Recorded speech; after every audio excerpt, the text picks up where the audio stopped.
What's up? What's up? What's up, y'all? Joey Womack, founder, CEO of Goodie Nation, coming to you on Giving Tuesday for the third annual Goodie Nation on Giving Tuesday live podcast, live stream. You're in for 8 straight hours of amazing stories from dope people, from our team to our new fellows to our sponsors and partners and experts. It's going to be an amazing occasion. It's a day of goodness really around the world, giving to nonprofits like Goodie Nation. So if you don't do anything, right, if you don't do anything, please support the favorite nonprofits in your network. We all need help. We all need support, quite honestly, financial support, so we can make the world a better place. So what's going to happen today? We are raising money to support our 2023 programming as we look to support over 150 new founders, support over 500 new investors, expand across the United States, and do many, many other things we'll get through throughout the day, all right? We'll get throughout the day. So a few things, whether you're watching on YouTube, Facebook, Twitter, or LinkedIn, please be active in chat. You can drop a question in chat. We'll try to get to it along the way, but you're in for a few amazing hours of just great content from amazing partners. And I'll go over the schedule in a second. So over the next 20, 25 or so minutes, we're going to start by having a conversation on community, what it means to be in the Goodie Nation community at 9:30 a.m. Eastern. All times will be Eastern from here on out. We'll have our friends from the Harvard Business School African American Student Union talk about what they're doing to support Black founders. At that point, we hear from our friends at AWS and what they're doing with startups really all over the world, quite honestly. After that, we'll hear from our friends at Lenovo. Then we'll go to our friends at MasterCard, Google for Startups, Delta Airlines at 12:30. At 1 o'clock, you'll hear from folks on our team. So you'll meet our new investor relations fellows. Then we'll go into stories from our portfolio managers. You'll meet the folks from the Tech Equity Collective at 2 p.m. Eastern. And then we'll hear from our Tech Storyteller Fellows and many, many more. Toward the end of the day, you'll hear founder origin stories of some of the newest founders in the Goodie Nation community. And then we'll wrap up around 4:45, 5 p.m. Eastern. So you're in for an action-packed day.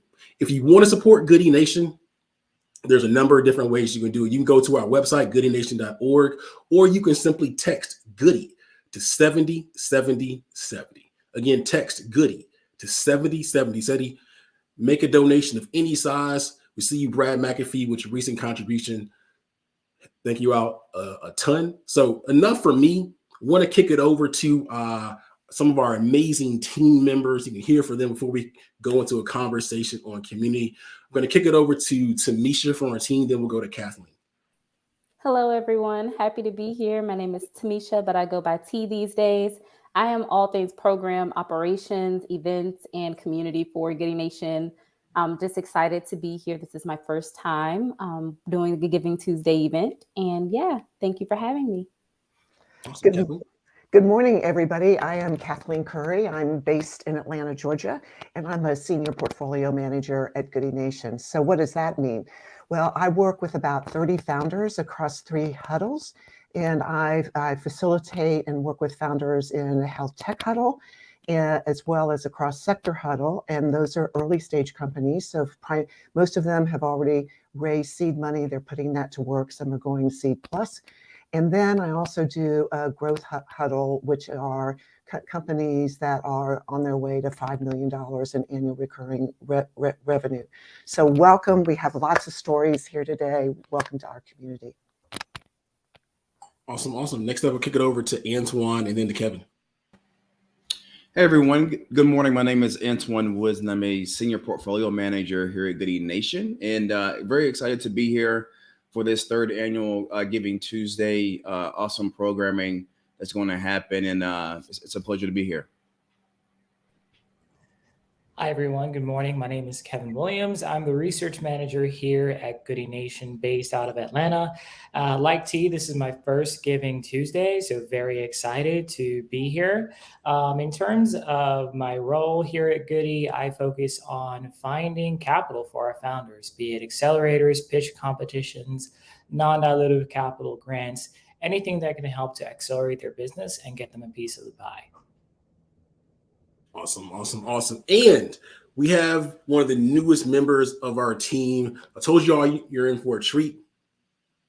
And you get to meet one of our newest fellows at Goodie Nation, focusing on community building. Her name, she's awesome, by the way. Her name is Elijah Brown. Elijah, I want to give the microphone to you for a few minutes here. One for intro, and then secondly, we'd love to hear kind of your origin story. Like how'd you get here? Oh my goodness. Well, number one, good morning, everyone. This is my first time, obviously, being a part of this conversation as a member of the Goodie Nation team. But I've been watching over the past couple of years, and gems are truly dropped for 8 hours straight. So even once I get off of the live stream, I'll be tuning in just to hear all the lessons that everyone's dropping. How did I get here? How did I get to the place of having this conversation with you today? Is that what I'm answering? Yeah. What's your origin story? I mean, take us through your journey, your hero's journey. So basically, I 6 years ago graduated from Louisiana State University in speech language pathology. So I wanted to work with football players and I wanted to help them work through traumatic brain injuries. That was like my thing. That was how I was going to have like a huge impact on the world. And then it was time to get my master's. And I was like, I don't know about a master's program. I don't want to do this. I don't think I'm as passionate as I thought I was. And my mom was like, all of that is fine and dandy. However, you will be leaving my home after you graduate. And I was like, bet, got you. So I started thinking like, what am I kind of good at? What am I okay at? And social media was the answer. So literally I started, I knew I loved Atlanta. I had only visited like once or twice, but the rumblings of Atlanta being a poppin' city was definitely a thing circa 2015, 2016. It still is. And so I literally got onto Twitter and I searched the word Atlanta social media internship. And if you are a part of the technology ecosystem, then you probably know Tammy McQueen. If you do not know her, shout out to her. She's amazing. She was the marketing director at Sales Loft at the time. I think they were pre-Series B. Maybe they had just raised a Series B. And I DM'd her and I was like, you don't know me, but I'm really good at social media. I'm a really good person. I love what y'all are doing. Please interview me. And so she was like, cool, I'm down. Can you be in Atlanta Monday? I was like, yeah, I was in Louisiana typing this on a Friday. And so I literally got a flight. Actually, I'm lying. I was going to get a flight. They were too expensive. My mom drove me. So I drove down to Atlanta, interviewed with Tammy, met Kyle, who's CEO of Sales Loft, David On, who was leading social media at the time. I met the whole team. And before I was out of Atlanta Tech Village, because that's where they were at the time, before I was like out of the parking area, I got a call saying I got the internship. And so that is how I ended up at Atlanta. That is how I ended up in the technology ecosystem in Atlanta. Moved to Atlanta summer of 2016. 2016. And I've been working in technology ever since. I stayed at Salesloft for about 2.5 years, saw them grow from like 70 something to 250 plus. And I was like, oh, this is cool. What next? And so I became a part of the Endeavor Atlanta team. I loved my time there. After Endeavor Atlanta, I went on to work at Resilia, which, if you don't know, is led by Savitra Wilson, who is a magnificent African-American woman founder she just recently raised a really large sum, like history-breaking capital. So amazing leader, continue to love being in tech. I now work for another tech company. I don't think I'm ever going to leave the tech space. I've been knowing about Goodie Nation just over the years. I participated in a hackathon years ago in the early hackathon days. And just, I love everything that Goodie Nation is about. It's been amazing to watch people like Jasmine Crow, who started off, I'm pretty sure, doing some work with Good or go on to be what they are now. It's just amazing to see people. I feel like over the past 6 years, I've watched so many people start and now be like these amazing companies, and Goodie Nation is a part of that. And so as far as community building goes, I love community building. I love connecting people. I love consistently connecting and showing up for people. I think that's a huge part of community. I started Black Girls Chillin', which is an organization for Black women during the pandemic. We were all freaking out. So I was like, let's get Black women together and we can freak out together consistently. And that's what we did a lot of in 2020. While we aren't freaking out as much anymore about the pandemic, we're still meeting very consistently. So as you can tell, I love connecting with people. I love talking. I love sharing stories. I love hearing people's stories. And yeah, I love Atlanta, and Goodie Nation, I feel like encompasses all of those things. So I am super excited to be here. I love it. I love it. I love it. I love it. I mean, and the great thing about that is, you participate in the hackathons back in the day for several years ago, probably, I don't know, 2016, 2017 kind of time frame. If not earlier than that. And it kind of comes full circle, right? And so absolutely, yeah. To me, that speaks to like the power of the Goodie Nation community. And how people are still connected years later. I mean, we're coming up on officially a Goodie Nation, as Goodie Nation, essentially like almost 8 years or 9 years. We started out kind of doing stuff way back in 09, 2010 range, but from a kind of a hackathon time frame, we're talking about almost 9. It'll be 9 years on March 1st of 2023, right? So to me, it speaks to the value and the power of community. And so, going into next year, what we're focused on in Goodie Nation is taking that to the next level, quite honestly, in terms of community. And so over the years, we've done things, a little bit formally, but we're now starting to make things more formal. And that starts with values, quite honestly. And so, over the next few minutes, I want to take some time to get some thoughts from each of the people on from the team on the call right now, to get the thoughts on what community means to them, especially with the Goodie Nation community. And so during our first Intentionally Good Summit about a month and change ago, we talked about that every community needs a strong foundation. And quite honestly, that starts with values, right? So every community, no matter how you define it, really starts with values. And from a Goodie Nation perspective, we're starting with like 11 set of core values. The first one is talking about being human first. The second is being personally responsible. The third is right is never wrong. The fourth is for the good of the people. The fifth is run toward tough problems with love. Then it goes on to have a sense of urgency, set impossible goals, trust in the process, think different, move the needle, and finally, obsessively get better. That's how we think about Goodie Nation. That's what we want people to know us as, right? And so through the lens, and Kathleen, actually, I'll start with you. When you think about the Goodie Nation community, some of the values, what kind of comes to mind for you? Well, the first thing that comes to mind, which is not new to any of you all, which is, the tech spaces talks about building companies and being cool and all that. But what happens is, and what we do at Goodie Nation is we understand that, yes, the founders and the CEOs are building companies, but they're also creating themselves.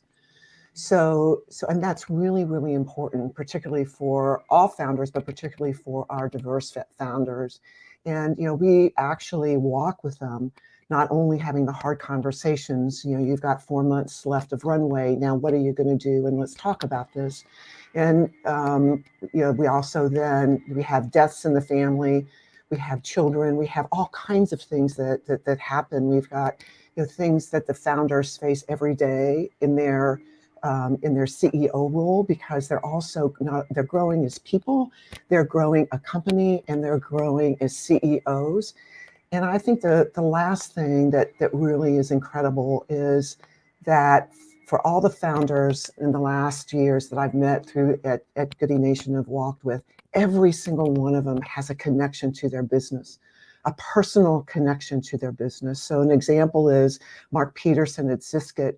He grew up in Selma, Alabama, and they lived in a food desert, and he lived it. And he had this incredible career in corporate America, and he started this company to bring food into food deserts.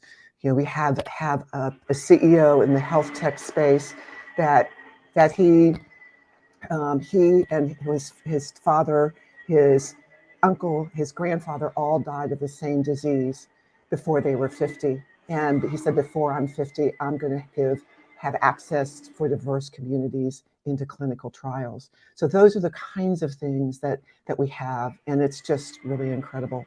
So again, thank you for being here and for for spending time with us and giving to this incredible group Nice. and to us. Nice. Tamisha, I want to kick it over to you. I mean, how do you think about the community, the Goodie Nation community and stuff like that? Excuse me. Honestly, with all of the values that you went over, I think about it with each conversation that I have with founders, well, whether it's founders or team members, you get that type of engagement from everyone in the community. You get people that really get who you are, that want to stand with you through not only your wins, but also your challenges, and to truly be here for you. It's a truly dynamic group of people, probably one of the most dynamic group of people that I've ever worked with. And it's just a special place where you can grow together. So yeah, just kind of echoing a lot of what Kathleen said. Just thank you for being here and giving to this amazing group of people, like myself, like Joey, like Antoine, Kathleen, Kevin, and Alasia. This community has truly been a safe space for founders to be able to just navigate their wildest business goals and dreams and have a chance at actually executing them as well in a fair way, truly bridging the gap. So I think all of what those values are truly necessary. Thank you for having me. Awesome. Antoine, I mean, you've been a part of the Goodie Nation team for a little bit over 2 years now. The community a little bit longer than that. Yeah. I mean, when we talk about Goodie Nation community, those values, I mean, what comes to mind for you? Yeah, I think out of all the values you mentioned, moving the needle would stand out most, right? The great thing about Goodie Nation is that it's just about meeting founders where they are, making sure that they're whole as an individual, right? Healthy founders often lead healthy companies, and I know for us and just the community as a whole, right?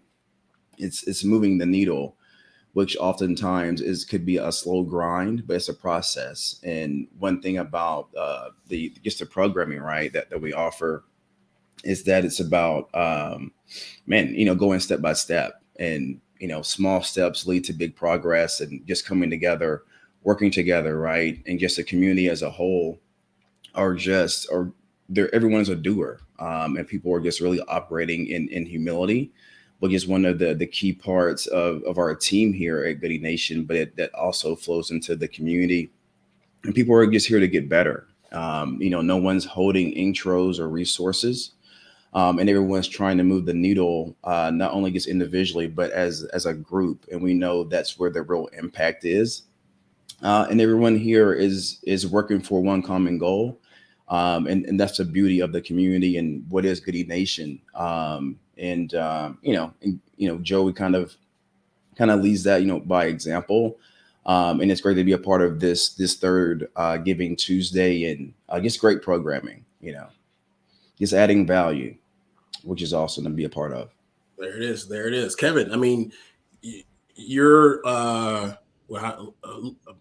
almost 2 years in, a year and a half, something like that, from a team perspective as well. I mean, what are your thoughts on Goodie Nation community? What those values mean and stuff like that. Yeah, so almost 2 years in, and in terms of the community, what comes to mind for me is one of the first values you mentioned, just human first.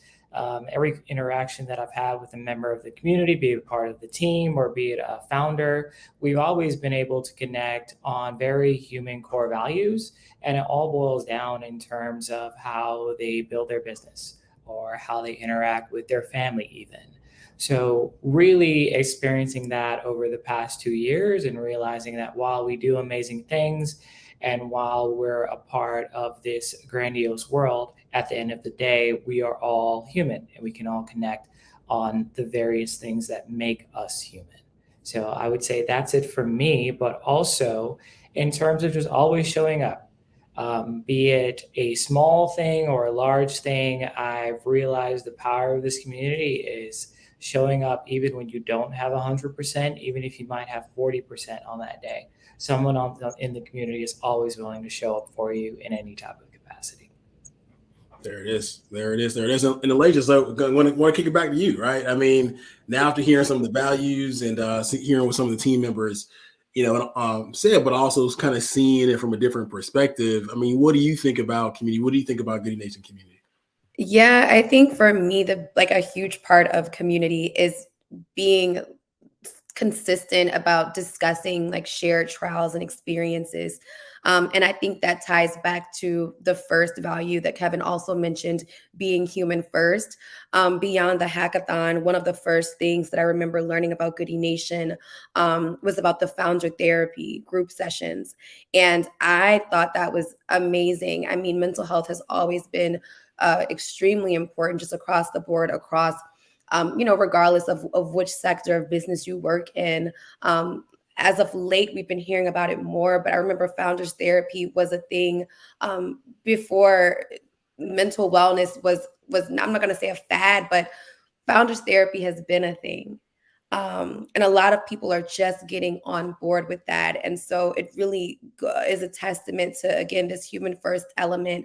And before you're a founder, before you're this or that, you're a human being that deserves to be heard, and should have a safe space to share your trials and experiences. And I've always loved that for a while now Goodie Nation has been providing that space. So human first is huge to me and a big part of the reason that I'm here.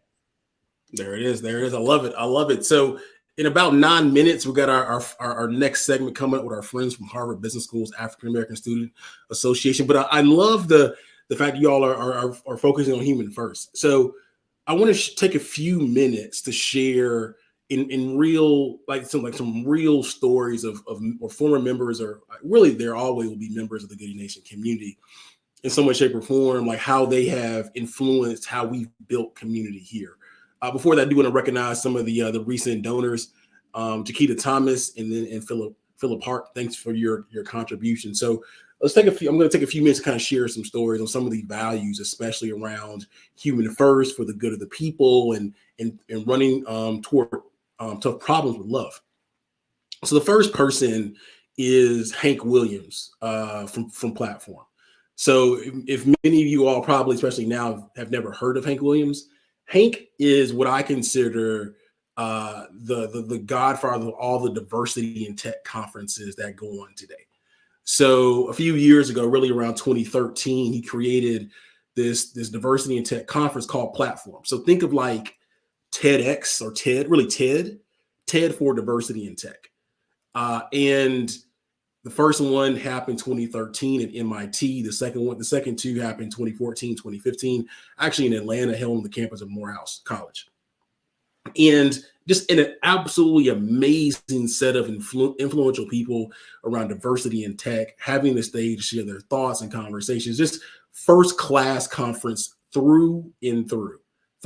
Again, TED will focus on diversity in tech, right? And so I got to somewhat know Hank over the years, right? I wasn't like a close friend. There are many other people that knew him much, much, much better than that. But I kind of feel like I'm like another version of Hank. I was one of the people back in those days in the audience being inspired by what was happening. I was one of those people. So Goodie Nation started doing our first hackathons in 2014. And that same year, actually the fall of 2014, is when the first Platform conference was held in Atlanta. And so Hank was, per my understanding and stories and so on and so forth, he'd be that type of guy. If someone called him, he lived in New York City, someone would call him like in Pennsylvania and say, hey, speak to some college kids. He'd hop on the road, go speak to them, and then drive back later on that night. Never said no to building community. And if any of you all remember the CNN Black in America series back in the late, around 2007, 08, something like that, 09, he was in that Silicon Valley house, the New Me Accelerators. So he was a former startup founder himself. Unfortunately, Hank passed away about a month after that last Platform summit, right? And one of the last things he said as he closed out that summit was give, get, connect, right? And he was fostering a community that we basically have to look after each other.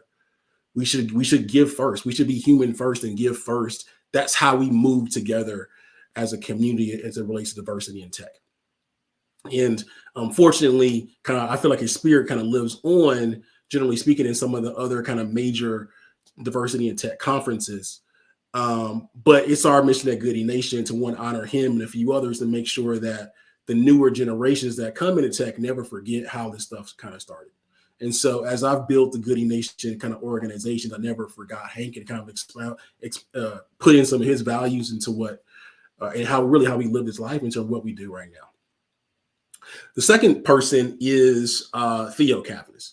So Theo is my profile. So to make a very long story short, I pledged Alpha Phi Alpha at Florida University, and Theo pledged 4 years ahead of me. I was given the task of organizing the 2001 Alpha Week, a very stressful task, especially for someone who's first year in the organization. And so I'm making my presentation to this room full of alphas in the Alpha House the day before our biggest event of the year, our biggest fundraiser. Very nervous in the culture, quite honestly, of people that were very, very aggressive if you make even one small mistake, like a comma or a period, put it like that. And as I make this presentation to these older guys, I expected all of them to jump on me and kind of tear me to pieces, quite honestly. And the first thing that Theo said was, he raised his hand and said, "How can I help?" Right. So Theo said, "How can I help?" And Theo was an amazing graphic designer. He worked at the New York Post and ESPN, the type of guy where if you were visiting New York, he knew some Philly. He'd drop everything. "Hey, let's go to this Philly, the Eagle Bar," and stuff like that. Just an amazing human being. Unfortunately, in 2018, Theo passed away. Actually, the same day I proposed. Theo passed away, but I never will forget him always saying, "How can I help?" So at Goodie Nation, what we've done is we renamed our Help a Founder initiative the Theo Cavanis Help a Founder initiative and baked it into our values that we should always ask people first how we can help. The last story, as we kind of go into our next segment, is Karen Mason. So back in 2018, we had a cohort focused on hacking cancer, coming up with solutions that address cancer. And Karen applied to our program. This pre-accelerator was 3 months long, very intense. It was composed of all-day design thinking session and 2 weekend hackathons. So very, very intense over 90 days. Karen applies. She also says, like, "Hey, listen, I have stage 4 breast cancer." I hop on a call with her immediately, say, "Hey, I don't know if this is the right program for you." It's a very, very stressful program. Without a blink of an eye, quite honestly, she says, I'm in. No questions asked. And she had never been truly in tech before. She had been an entrepreneur, so it wasn't anything new to her, but she had never been in tech. And she went from being the newbie in tech about into the program, leading, quite honestly, the cohort and leading teams and stuff like that. Earlier this year, unfortunately, Karen passed away, but her spirit of perseverance, never giving up, and always having a smile and a positive attitude, quite honestly, really affected me and is a great example of what it means to be in the Goodie Nation community. So Karen Marie Mason was an amazing warrior, an amazing person, and we want that spirit to live on. And so again, these are 3 people who really showcase what it's like to be in Goodie Nation. And if you want to read more about them, you can actually go to our website, go under Intentionally Good, and there's a section called Who We Are. So that's what it means to kind of be, Goodie Nation, a Goodie Nation community member. And we're hopeful that you never forget those individuals, but also you can take a little bit of their story and then put it in yours moving forward. So before we kind of log off, any final thoughts from folks on the team? Kathleen, Antoine, Tamisha, anybody, as we head into our next segment? There's almost no way to put all of this into words. And so, the thing of it is that things by how they feel. And so you just feel the incredible, just as we feel the incredible and energy and love and passion for being in community with other folks and other people, but also seeing that community ripple out. It's like, yes, we at Goodie Nation, we have our pool and the pool is getting bigger, but also it's like throwing a rock in the pool and the impact is like these concentric circles going out across the world. And so enjoy the day, join us and be here as often as you can and just be inspired. There it is. Antoine, any thoughts from you? Yeah, plus one to everything Kathleen said. Please, join the full day of programming if you can. There's so many gems and just jewels dropped from all these great people, and thank you so much. Awesome. Tamisha, any final thoughts from you? Yes, thank you for having me here. I feel so inspired already, and I hope that everyone that is joining in feels the same. And yeah, thank you for having us and for being here. Awesome. Kevin, what about you? I would say I know this is our third Giving Tuesday, and I'm thrilled to be a part of this first one and hope for many more. So definitely have us on in the background and enjoy the full day of programming. There it is. Elijah, what about you? I mean, you're hearing some of these stories and stuff. I mean, any thoughts as it relates to what you're hearing? Yes, I am sitting over here beaming. I am so excited. I mean, the stories that you just told are the reason that I applied for the fellowship. It doesn't get any better than firsthand stories like the ones you just told. So I just encourage everyone to continue to tune in throughout the day because I know that there are lots more, and I will definitely be turned up in the comments. So I'll meet y'all there. There it is. Cool. Well, listen, I know some team members are going to drop as we go into this next segment. So they'll be back throughout the day. You can also see them in comments and stuff like that. Appreciate y'all. As we kind of get prepared for our next segment. So,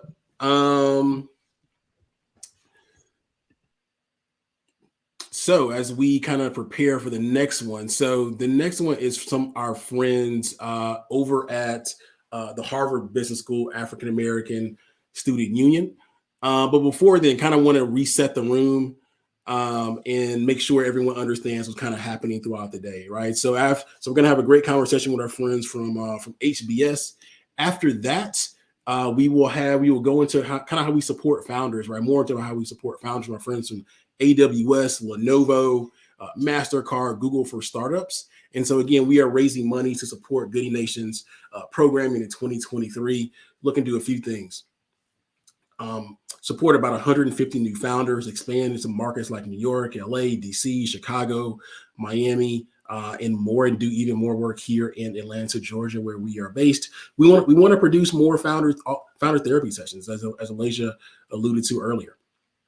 We also want to do more, provide support around specific industries like health, education, sports media, and hospitality, social impact, and more. And so every little bit of contribution counts. If you want to donate, you can simply text Goodie to 707070. Y'all text Goodie to 707070. Any contribution helps.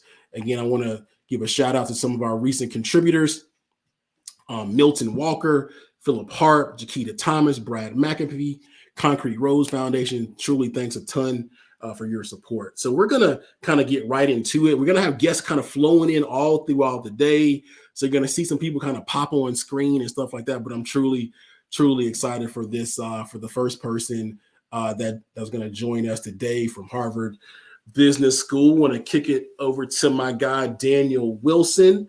So let's learn a little bit more about what you all are focusing on, good sir. But first, let's start with an intro, right? Tell us a little bit about yourself, your origin story, and things like that.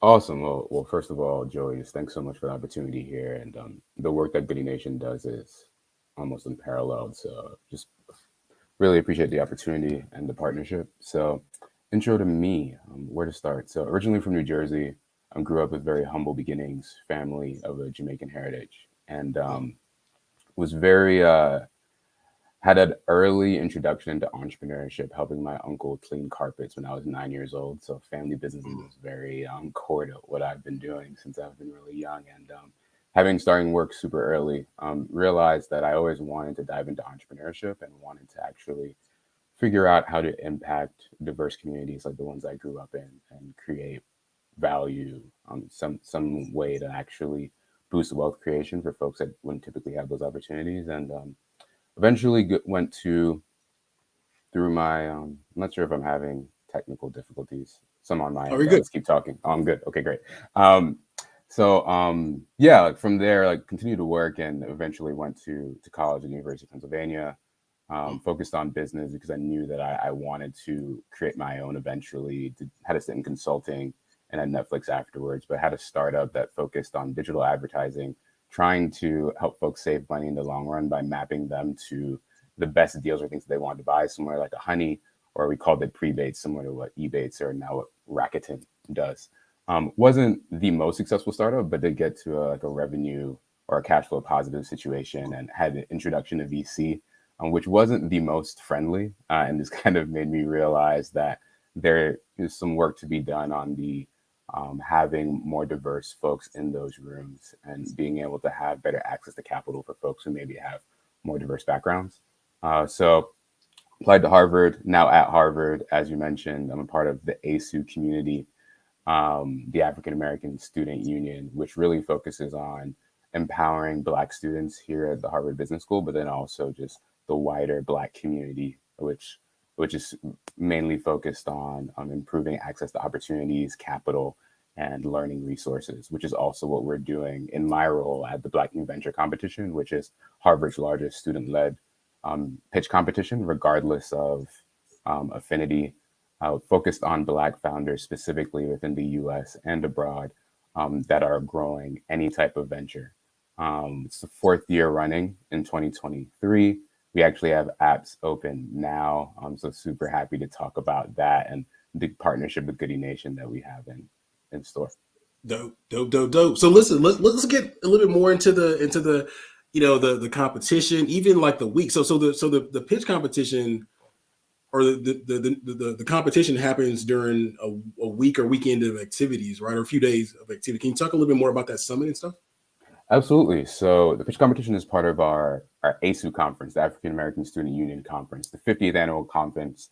It's going to be February 24th and 25th in 2023 here in Boston, Massachusetts, fully in person. Have a ton of programming scheduled. So the first day is very tech focused. It's called the Black Tech Summit. We have a ton of panels that are focused on Black young professionals, students, or anyone really who wants to be a founder or work in tech. There are panels that are going to be around fundraising, product market fit, building a tough tech venture, getting a PM role, recruiting, etc. And then the day will culminate with the Black New Venture Competition, in which we'll give out or deploy over $200,000 in non-dilutive capital to founders. So again, look out for that application. And then the next day is a more like diverse set of programming that will be more like social or community focused, but also have some professional programming on like media entertainment, consumer products, wealth building, investing in private equity, venture capital, and other career fields. So very like professionally focused conference for those 2 days, and then culminating with a gala here in Boston. So again, look out for more information on that, and please do buy tickets. If you need more information, please let us know. Dope. Yeah, we're gonna dive a little bit into it as well, and also we have another person from the team joining us in a few seconds. But Daniel, like, why did you decide to take a leadership role in this initiative? So I think it goes back to my story a bit.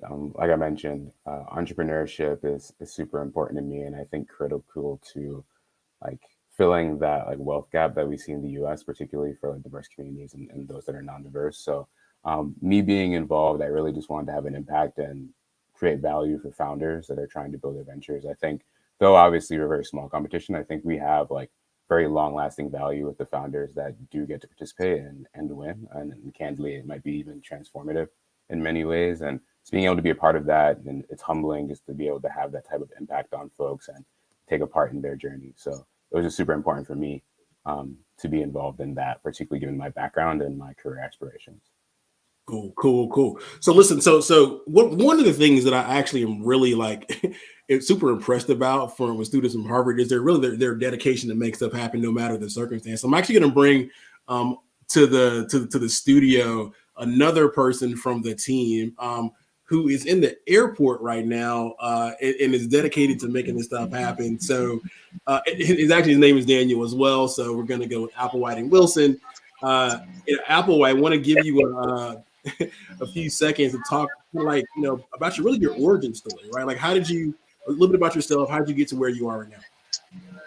Yeah, no, absolutely. I appreciate you doing this, Joey. This is good. So for me, entrepreneurship, I mean, I started working in Nation with Teach for America, but then ended up kind of falling into ed tech and joining a really early stage educational technology company, and saw how founders could really move. See, I don't know what, but I think the main thing that I saw throughout my journey, at least with my connection to entrepreneurship, is the access to capital challenge that Black founders face compared to other founders throughout the founder journey.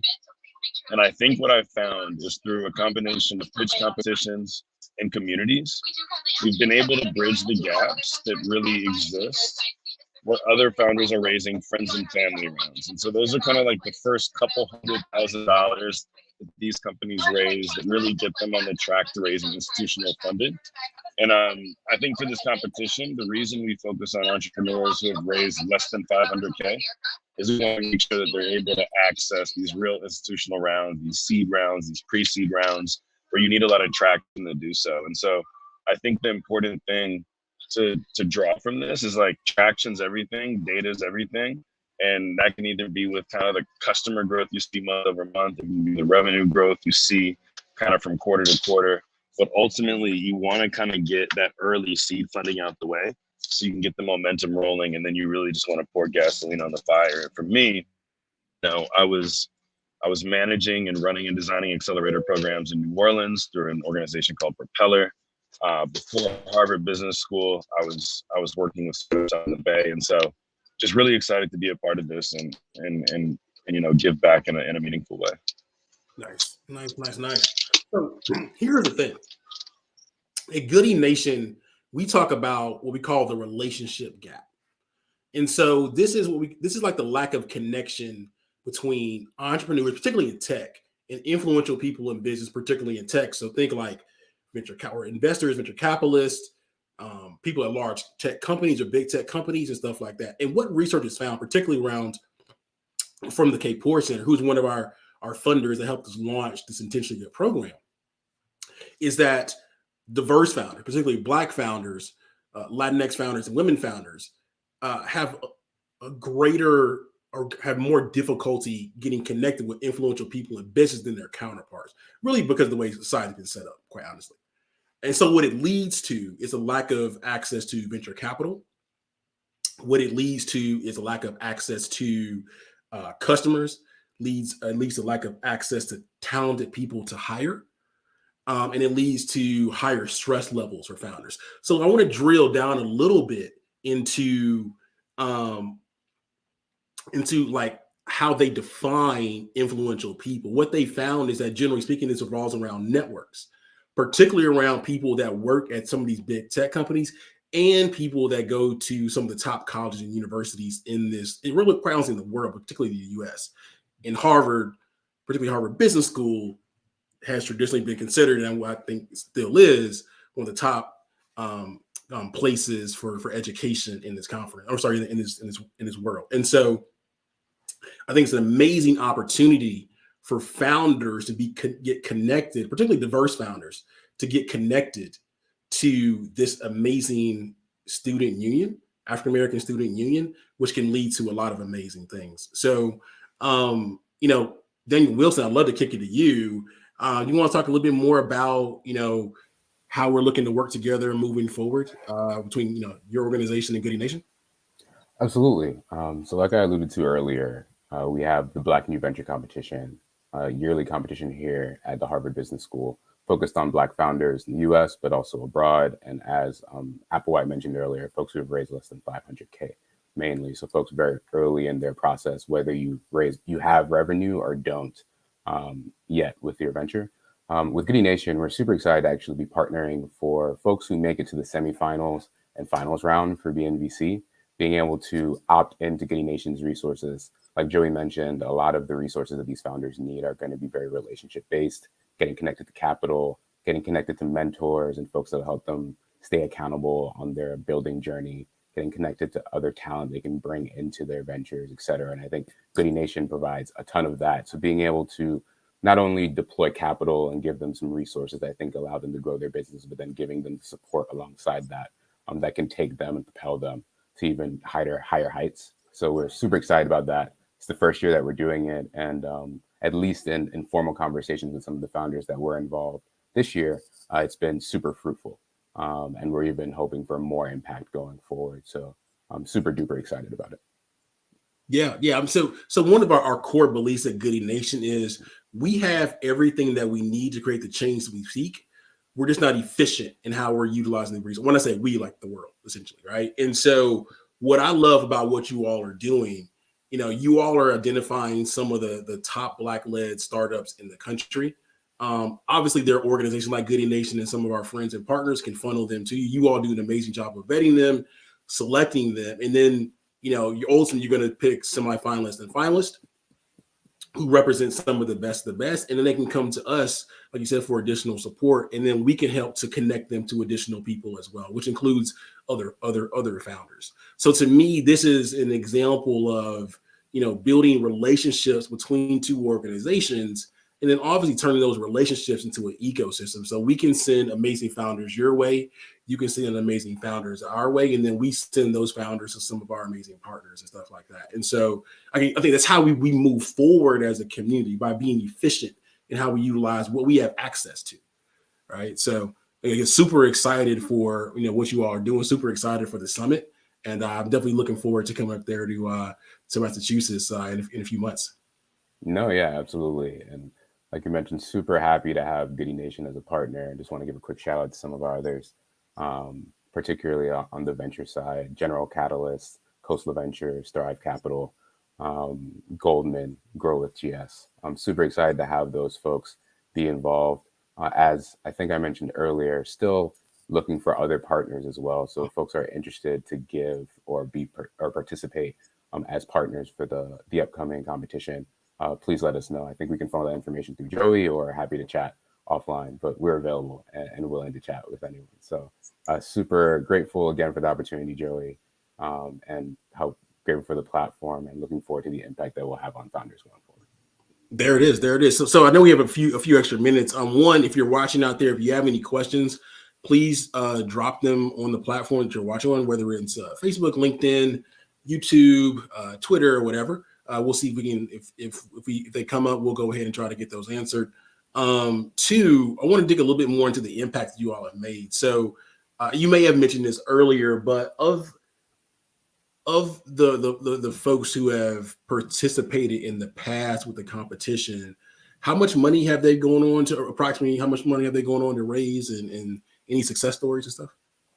Absolutely. So we have 3 years of data so far, and like we mentioned, these folks are very early in their journey, so haven't raised an institutional round yet. And thus far, from the data that we can collect, we've seen that folks have raised over 15 million. Folks have gotten into Y Combinator, Techstars, and other accelerators. And I think one of our founders that's participated in the Goodie Nation fellowship, Ola from PalmPlug, actually just won an award at Afrotech a couple weeks ago. Yep. So there's great traction. And like you mentioned, we've, I think, have a system now where we're able to, one, like have a really high top of the funnel, and then also just vet some of the startups, and really now looking to connect folks to relevant resources like Goodie Nation, even beyond the capital allocation that we're doing, so that we have even more success and see that 15 million number grow to 100 million, 200 million in the next few years. Nice. So how can people apply? First, if you're a founder, when are applications, generally speaking, looking to open, and when and how can they apply and stuff like that? Absolutely. So applications actually opened last night. I can drop maybe the link in the chat. I'm not sure if that's the best way to do it. But folks can apply right now. So applications are open, will be open until January 10th, 2023. So I think that's what, the next 6 weeks or so. We're doing like a heavily marketing push starting now. I think this is our first marketing event. So yeah, folks are interested, please apply. I'll drop the link in the chat right now. And then just be on the lookout for more information. You can also follow us on Twitter at Black New Venture. Again, at Black New Venture on Twitter, and be on the lookout for other pushes on LinkedIn and other social media platforms. Nice. Yeah, so that link's been dropped, especially if you're on Facebook or YouTube. I mean, you just go to Black New Venture competition.submittable.com /submit, and we'll make sure everyone will kind of get that information as well. Cool. I mean, any other ways for people to get in contact with you? You mentioned some kind of social media. I don't know if you want to drop any other ways. Maybe people should follow you on LinkedIn. Yeah, follow both of us on LinkedIn. So it's Daniel Wilson. I forget what my actual LinkedIn address is. I probably should know that off the top of my head. But it's Daniel Wilson from HBS and Daniel Applewhite from HBS. My email is dwilson@nba2023.hbs.edu. We'll also drop that in the chat. And then Applewhite is dapplewhite@nba2023.hbs.edu.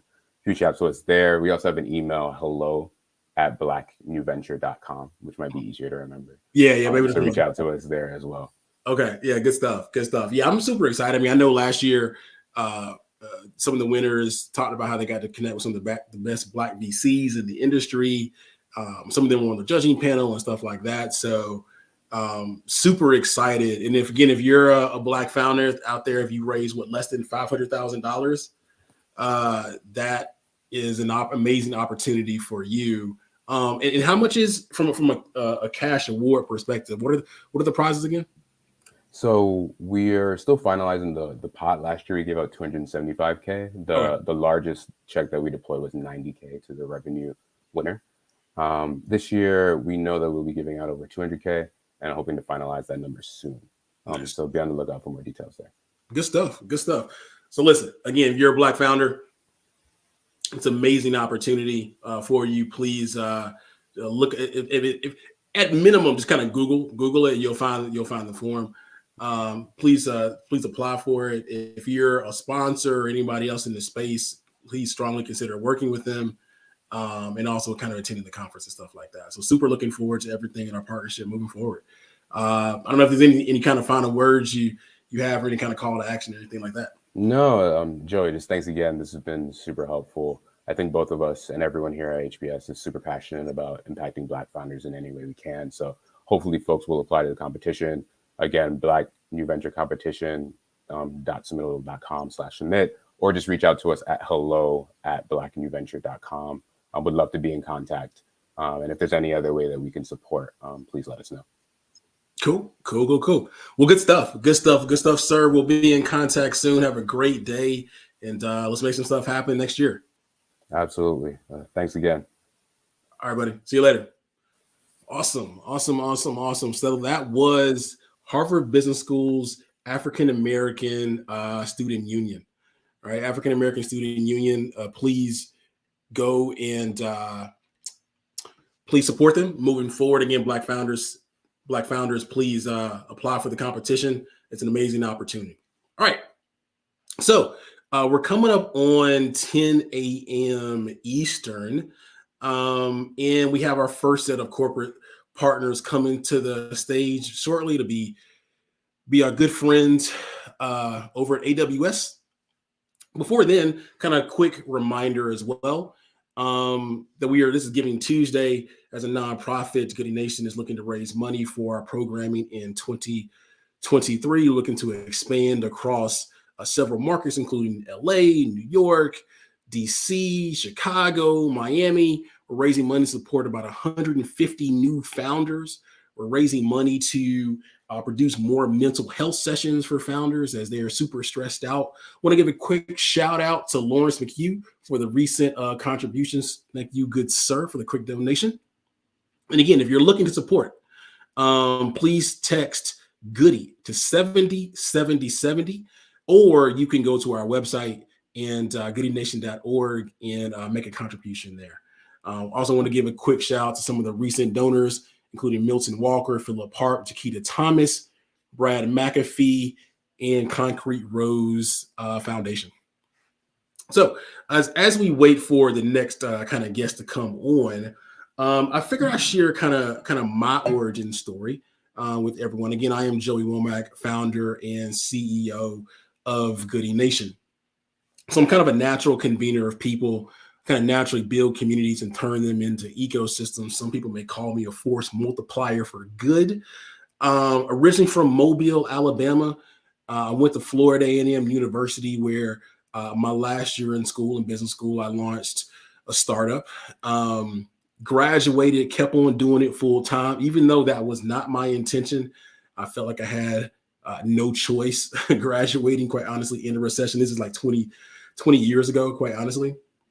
Coming up on 20 years ago, I felt like I was only left with one option, and that was to keep on doing the company full time. Eventually, I kind of built that company top 5 in that particular spaces around events, particularly around urban audiences. In that time frame, I moved to Atlanta, Georgia, and for the past 13 or so years, I've been focused on building community for diverse founders and social entrepreneurs. It's my life's purpose to equalize social economic disparities all over the world. And it's my life's goal to positively impact 1 billion people by the year 2039. I'm super serious about it. And so a quick story about how I actually got to that number. A lot of people actually often ask me 2 questions. How did you get to that number? And then 2, where are you right now? So we have time. I'll try to address both of those throughout the day. I'll first start with the actual goal itself. So January 2014, well, technically December, January 13, or December 2013, excuse me. I ended up getting into a program called the Hive Global Leaders Program. So I applied to the program with this idea around supporting diverse founders, quite honestly, connecting them to resources, particularly around mentorship and stuff like that.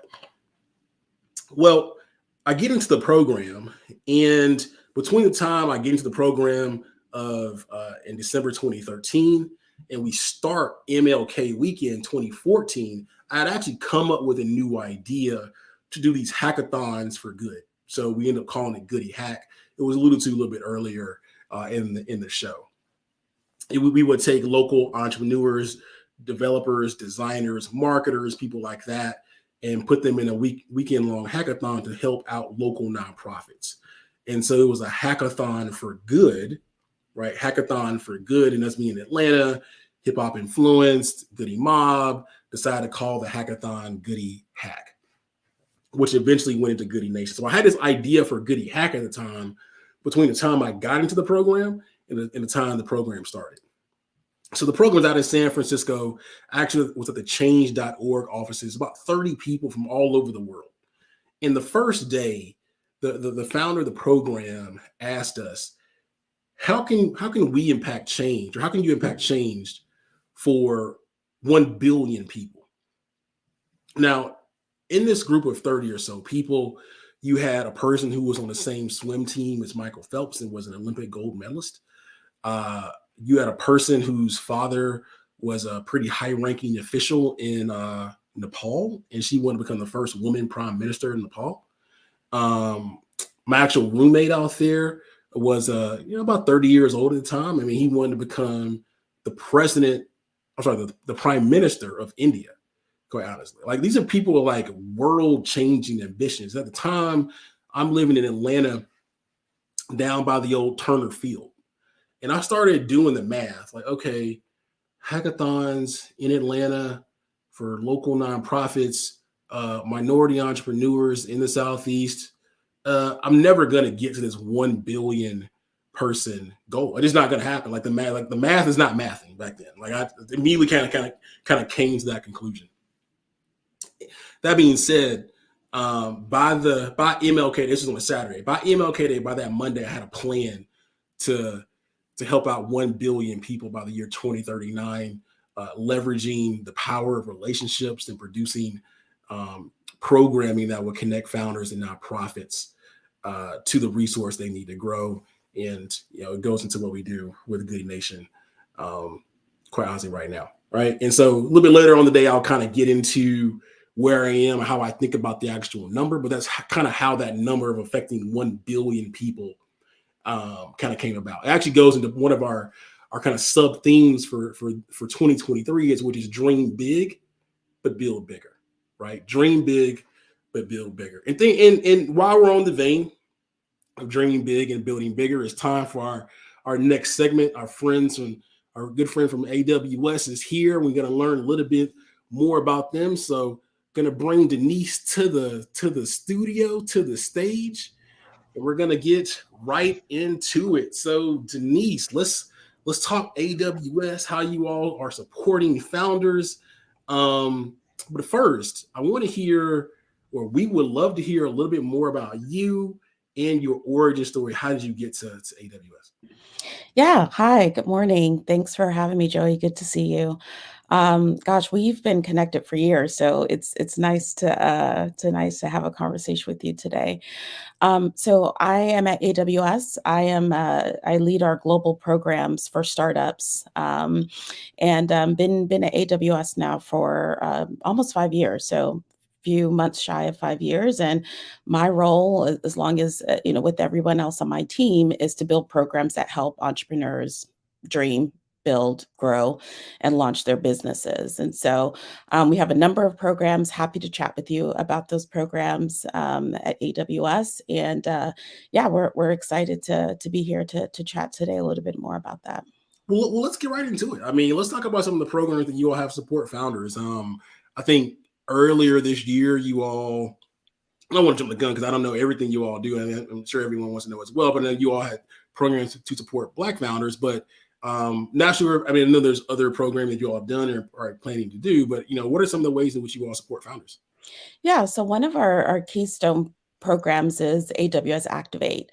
So AWS Activate, to a lot of people, they think of it as more of like a credit program. But what AWS Activate does is it provides resources, mentorship, guidance, access to our startup lofts, which are co-working spaces for startups.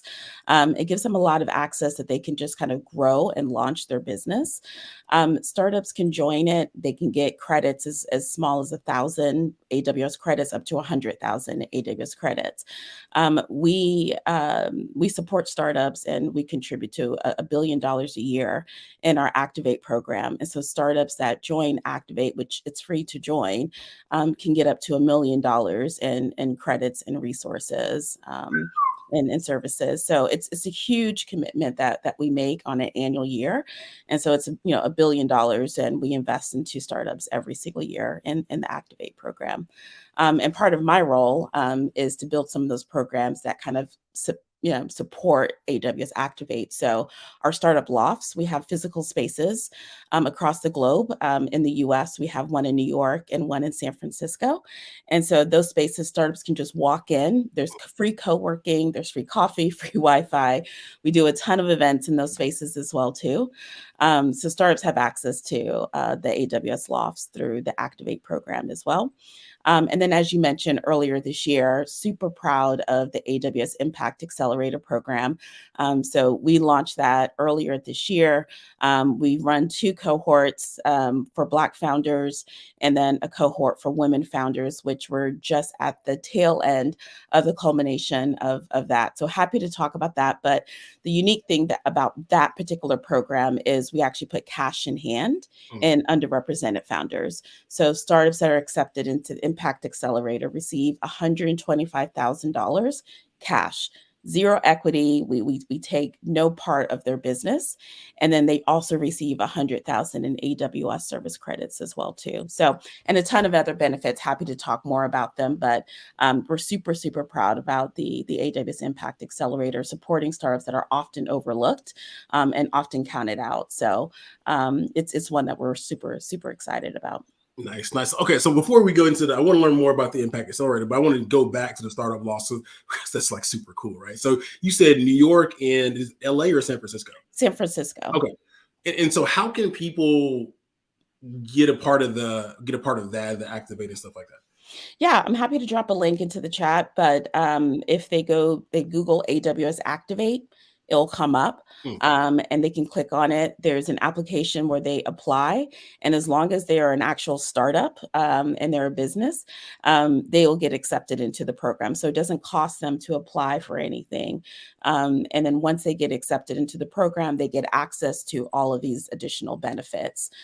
We also partner with a number of businesses like Brex and Carta, DocSend, and so they get access to a lot of those through our exclusive offer program, so discounts and perks through our partners as well. Dope. Good stuff. Okay. So let's go into the Impact Accelerator. Before we do that, again, if you have any questions or anything like that for Denise, you can feel free to drop them in whatever platform you're on. We're more than likely be able to, kind of get to them, especially if you're watching over on YouTube. Okay, so let's talk a little bit about the Impact Accelerator. I mean, dig a little bit deeper into that. Any favorite moments, success stories, anything like that? Yeah, so we started out earlier this year supporting 25 Black founders. And from those founders that we accepted into the program, a number of them received follow-on credit. One of our startups received well over $1 million in the seed round. We've also had a number of them get accepted into a number of accelerator programs, so like Techstars. Some of them have had interviews with YC, so we'll see here shortly if they were accepted. And then they've also been able to really kind of dig into the technical aspects of their business. So AWS, we're really known for our technology. And so a lot of those founders were struggling a lot with some of the tooling related to AI, ML, those types of things. And so we were able to really kind of help them really kind of boost up their MVP. And then some of the startups are ready to launch as well and help them increase their customer go-to-market strategies and flow. So a number of them have received a ton of additional customers, press mentions, et cetera. So we're super, super excited about the wins that we're seeing with Black founders. With women founders, same thing. We accepted 25, strong women-led tech startups. And, what's interesting, in doing this program, we're starting to see the industries that underrepresented founders are building in mostly. And so we're seeing a lot of fintech, a lot of health tech. We're also seeing a ton of Web3 and blockchain, which, is really interesting to see. And so getting a lot of that data has been able to really kind of help us continue to build more programs. And so we're excited for January when we launch our Latino Impact Accelerator. And so we'll continue doing this with a number of different underrepresented groups. But yeah, I'm happy to kind of talk a little bit about maybe even some of the startups that were accepted into the program and what they're building. But a really, really great, diverse group of 50 startups this year so far. Nice. I'd love to hear some of those, and I'm sure the audience would as well. Hear a little bit some of the very specific startups. But you may have said this before. I apologize. From generally speaking, what type of companies are you looking for? I mean, they're early, right? But any other kind of, I just want to make sure that people, when we ask them to apply soon, they have good sense of things. Yeah, so we're looking for startups that are ready to scale. So they should already have an MVP. They should be ready to take that MVP and be ready to launch. They have some sort of customer data already, right? They've been able to kind of prove their hypothesis on basis of what they're building, and they are ready to kind of technically kind of move to the next level. They should have a CTO in place or someone that is a lead engineer, because part of the program, we pair them with a startup solution architect. And so they have meetings on a weekly basis. And so they should have someone that's leading their engineering or head developer or CTO that's part of it. And then we're also looking for startups that have not already gone through a really large accelerator program, right? We're looking for those that have been missed, essentially. And so we're looking for startups that have a really unique story. We're agnostic on cloud, we're agnostic on industry, but really it's about the story and what they're trying to build are the startups that we're looking for. So main criteria really is you have to have an MVP, you have to have a CTO or some sort of head engineer in place. And then we're looking for startups that are ready to scale. So you have to have something that's ready to be introduced to millions of customers and partners through our networks. Nice. So, I mean, any for the we'll start with the women, the members of the current women cohort. Any ones that are really kind of stick out to you? Not necessarily you're calling them a favorite, because I'm sure you love all of them, right? You love all 25. But I love all 25. Yeah, I mean, I think it's interesting. So we have a startup called Totem, and I think what they're doing is something really interesting that we don't often see. Is they are a financial services startup for Native Americans. Hmm. And so what they're doing is they are actually going on reservation and working with leaders and working with their members to get their benefits that they receive onto an app, right? So moving them from legacy systems into something that's a little bit more technology focused. And so the CEO is Amber, and I think she's done a phenomenal job. The way she describes it is, you know, um, for natives by natives. And so, we don't often hear those stories. So I'm really super excited about what they're building. I would also say another startup that's also really super interesting is Recess. We often hear about the financial services and health tech types of startups, but Recess, led by a woman named B, who's actually building more of an entertainment app, right? And so when you think about when you were in school and it was recess time, you got to kind of get that break in the middle of the day and go outside and play. I mean, her app is very similar to that, right? And so you're in a professional services, and sometimes we just need a mental break in the middle of the day and want to connect with our friends, especially now that everyone that is working from home and you're unable sometimes to kind of see your friends. And so Recess gives you the opportunity to kind of play virtual games with your friends in the middle of the day, right? It's a break period that's time bound. So I think it's just super interesting and different, right? But there's so many, right? There's a lot of them. We have some startups that are focusing on ed tech. And so there's a startup called T-Read, who is really focusing on education and students being able to kind of read, especially in underserved communities. We have startups that are focusing on mentorship and future of work. So there's a whole host of them. But yes, some really strong women-led startups that are selected.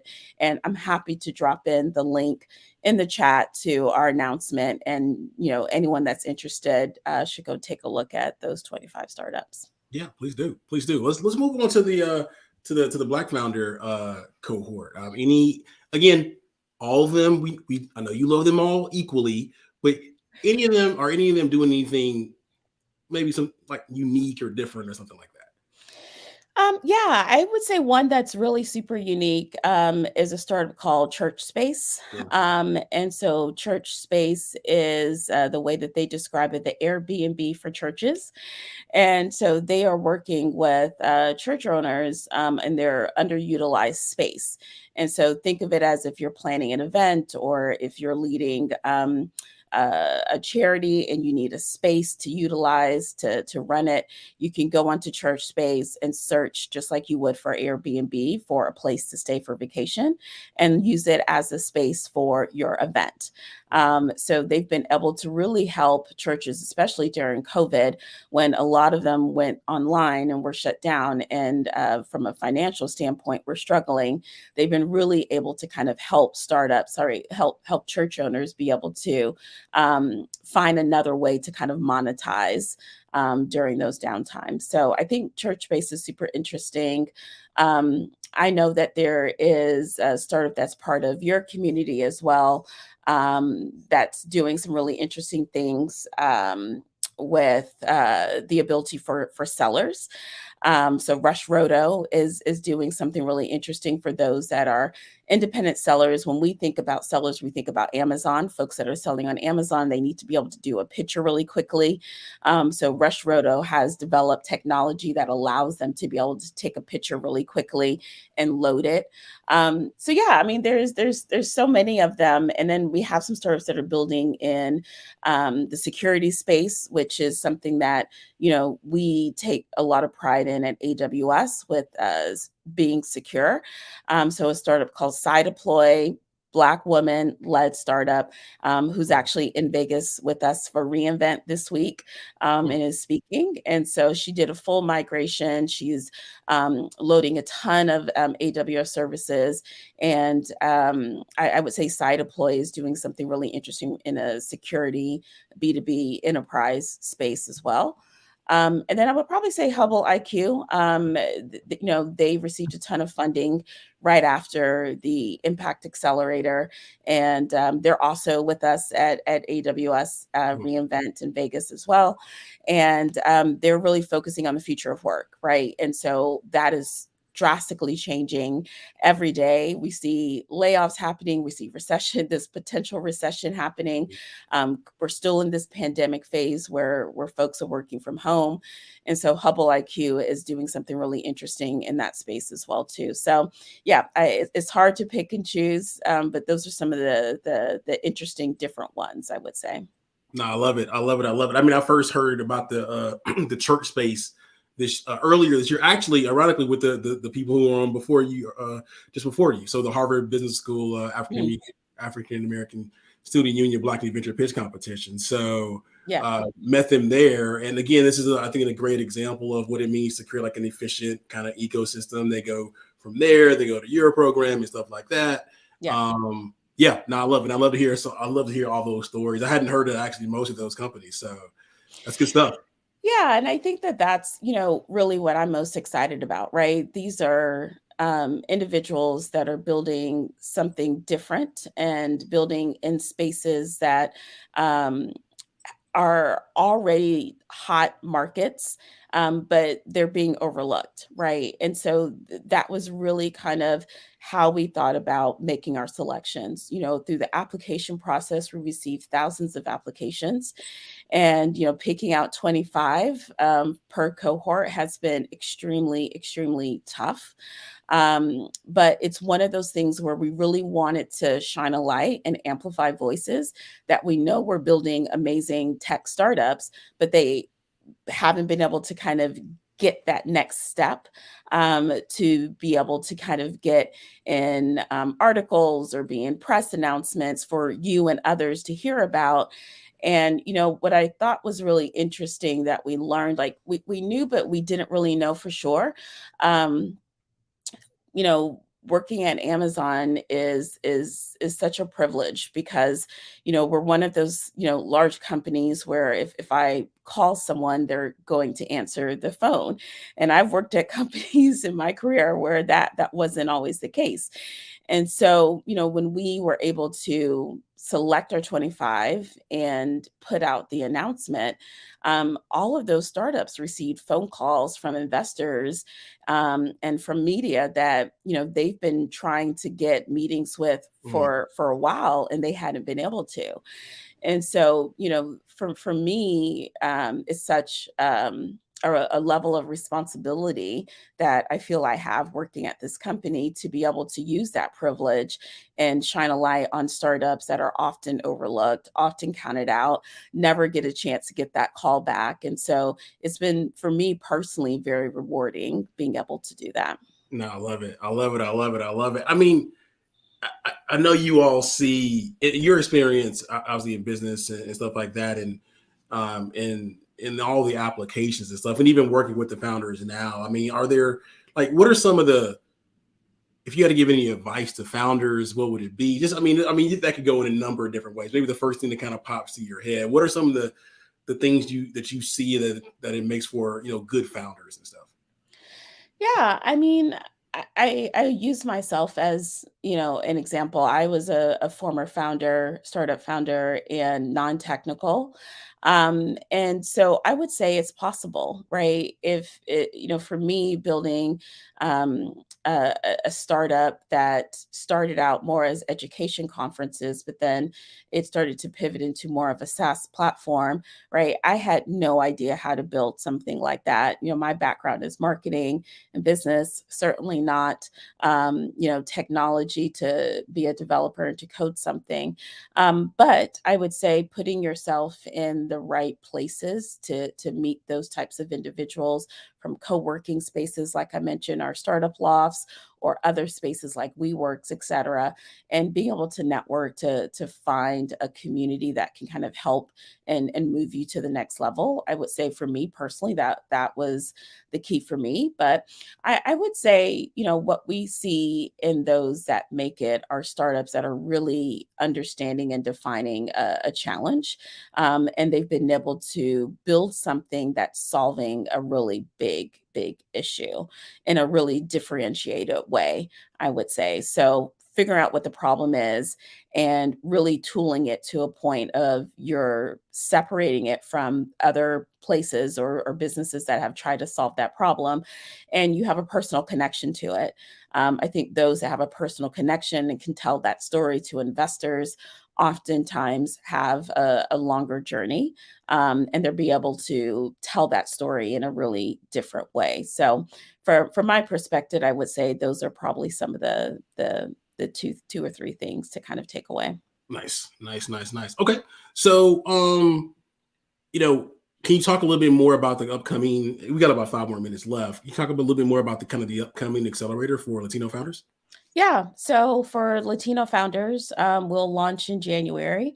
And very similar to Black founders and women founders, we're looking for 25 Latino-led startups. We're looking for technology-driven startups. I think for this cohort, we've had some discussions about opening up to it. Right now, it is a U.S.-based program, but we're certainly open to opening up to startups that maybe be based in the U.S., but they actually live in Brazil or Mexico or somewhere in LATAM. So we're open to those types of startups. So I would definitely say, happy to share with you, of course, Joey, when we have the link and everything ready for those to apply. But anyone can reach out to me. I'm on LinkedIn. Happy to answer any additional questions related to it. But yeah, we're looking for 25 led strong Latino founders. Cool. Okay. So, kind of in closing, anything else you want to kind of add? How can people get in contact? And you provided some few links already, but any of the links you want to drop or get in contact with, you or your team or anything like that? Yeah, of course. So I'm pulling up the link now, but I will drop in the link. We have a number of accelerator programs, and I will just drop this here. Here we go. So hopefully folks can see that, but we have a number of accelerator programs beyond Impact Accelerator. So on the Alexa team, there's Black Founders Build with Alexa. We have an EdTech startup accelerator. We have cloud. We have sustainability. We have GovTech. So all the accelerators that you can probably think of from a segment perspective, we have. And so there's a ton of information on all of these sites. I'm, of course, happy to introduce founders to folks that are leading these programs or programs that I'm leading. Please feel free to reach out to me. I'm on LinkedIn.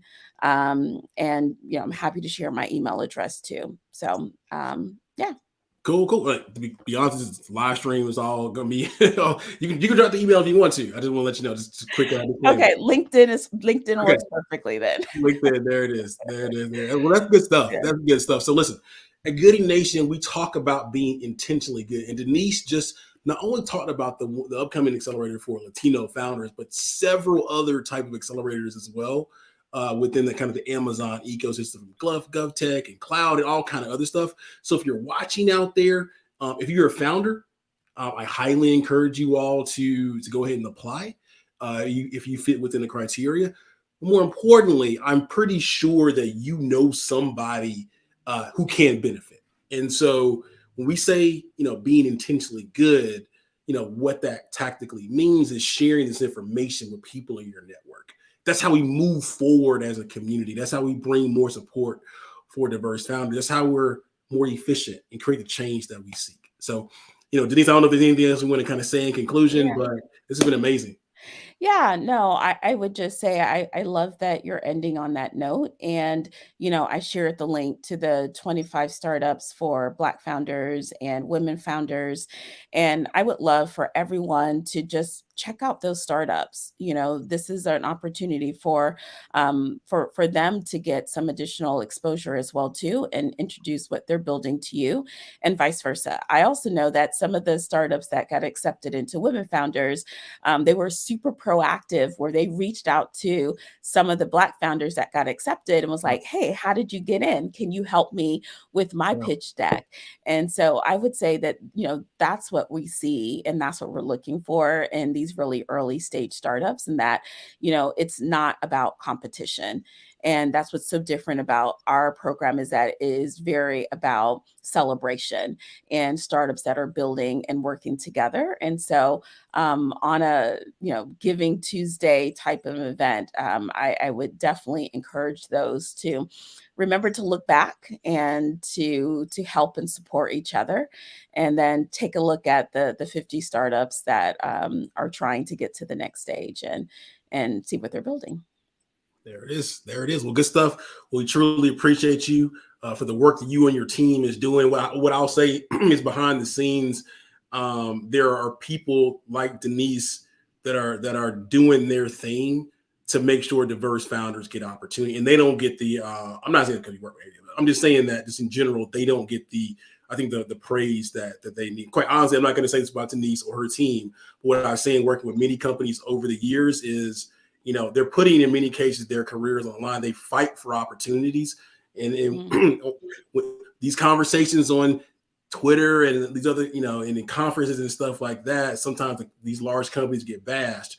But at the end of the day, we must remember these are individual humans that are doing their thing and again, pushing back, so on and so forth, and creating more opportunity for founders. So Denise, thank you for your hard work, and that of your team as well. We truly appreciate it. Yeah. Awesome. Thanks, Joey. Cool. Thanks for having me. See you later.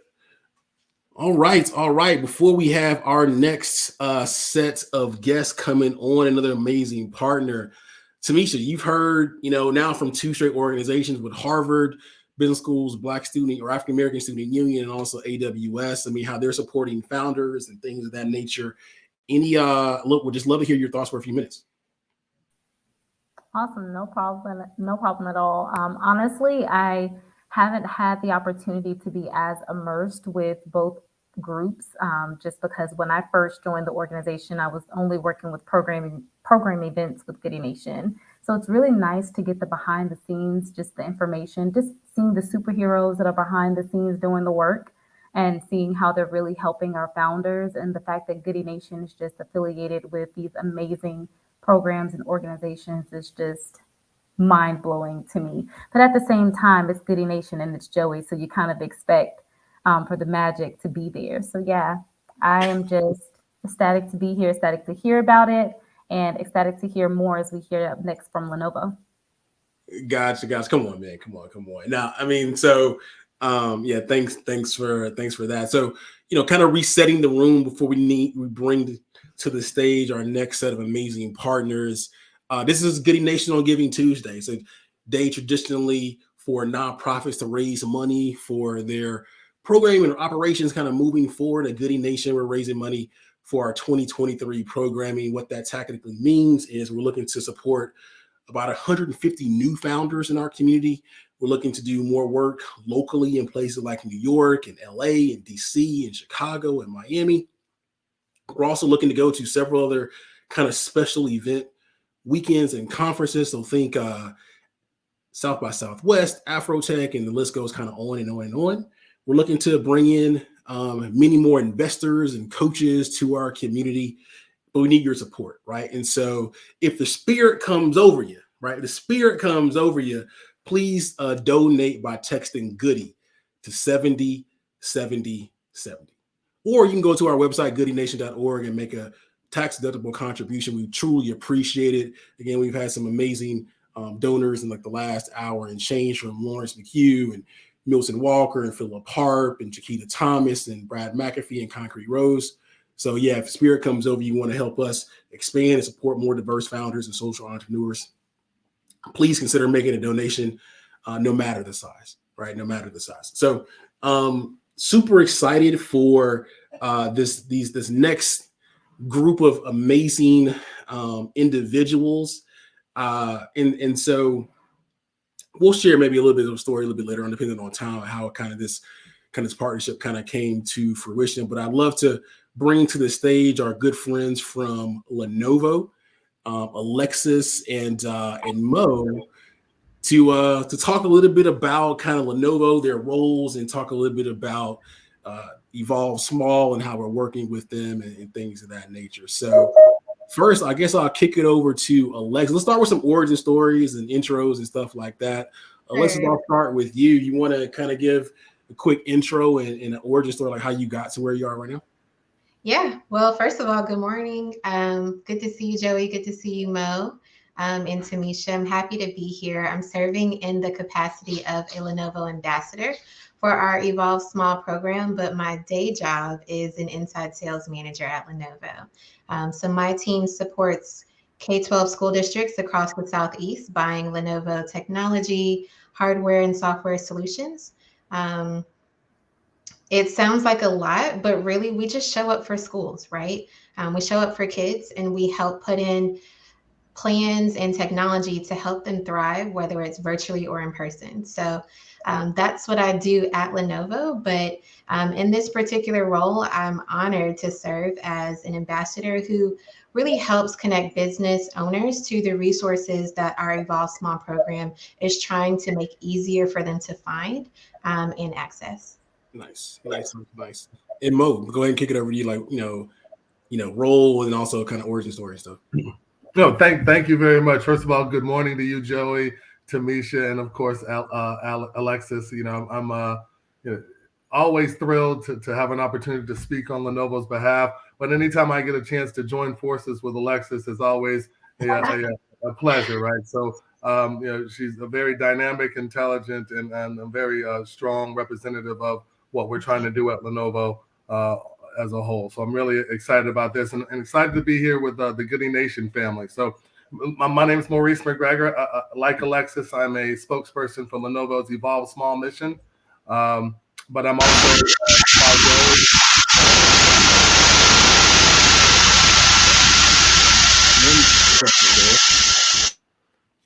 Go ahead, Maurice. I think we're good now. So by day, I'm a global sales manager.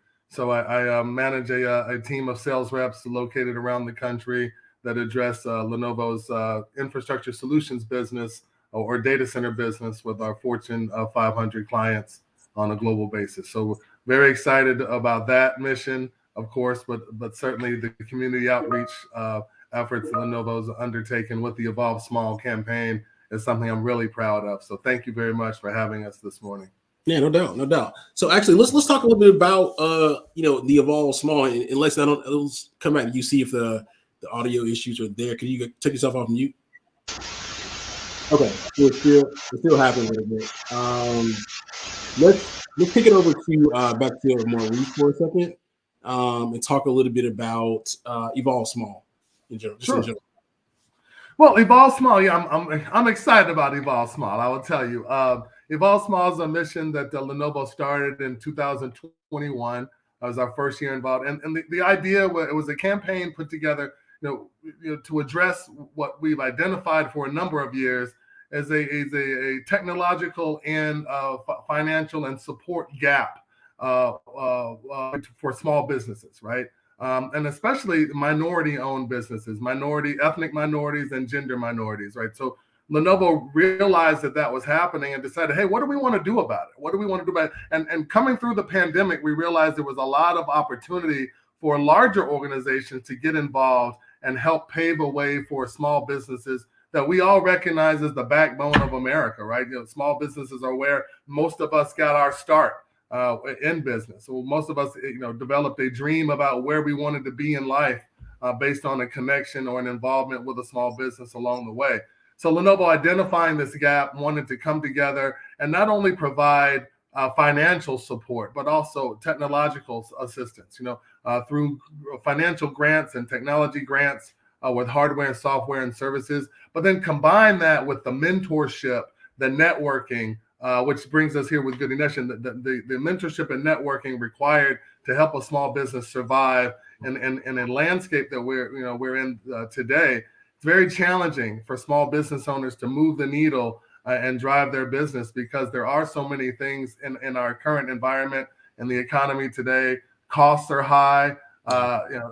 It's hard to find the proper skills to marry with the challenges that you're finding in your business or your organization. So partnering with an organization like Lenovo, and Lenovo leveraging our breadth of resources and alliances and focusing them on small businesses, allowing those small business owners to take advantage of our technology, our resources, funding, the mentorship, and then the community networking is really important to us. So that's where Evolve Small started in 2021, and it's grown and since then. Our initial engagement was with an organization called Deluxe last year, and we got involved with a show called Small Business Revolution. That's you can see of season 6 of Small Business Revolution on Hulu and Amazon Prime. That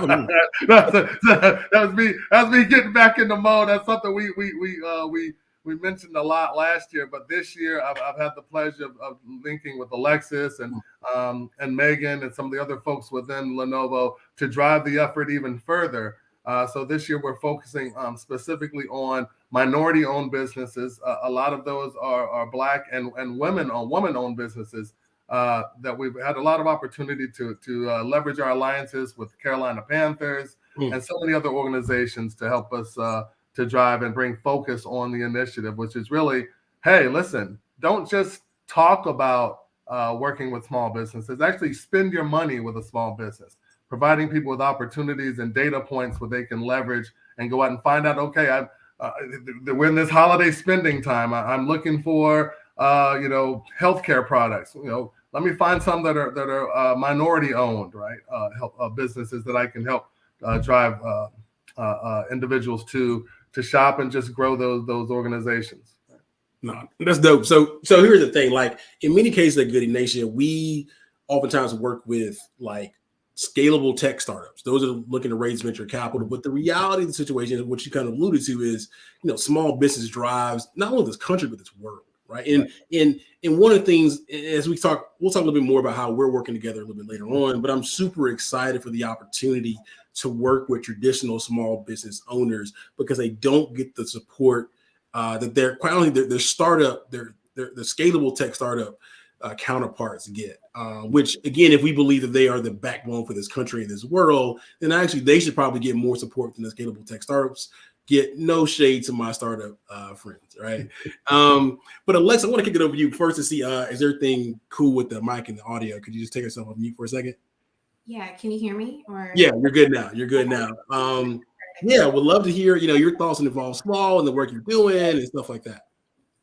Yeah, I mean, this has been, like I say, every time I introduce myself, I always say that I'm honored because this is a privilege to be able to be a part of this program and work alongside people who you're seeing the impact of your work in real time, right? There's a lot of tears that have been shed.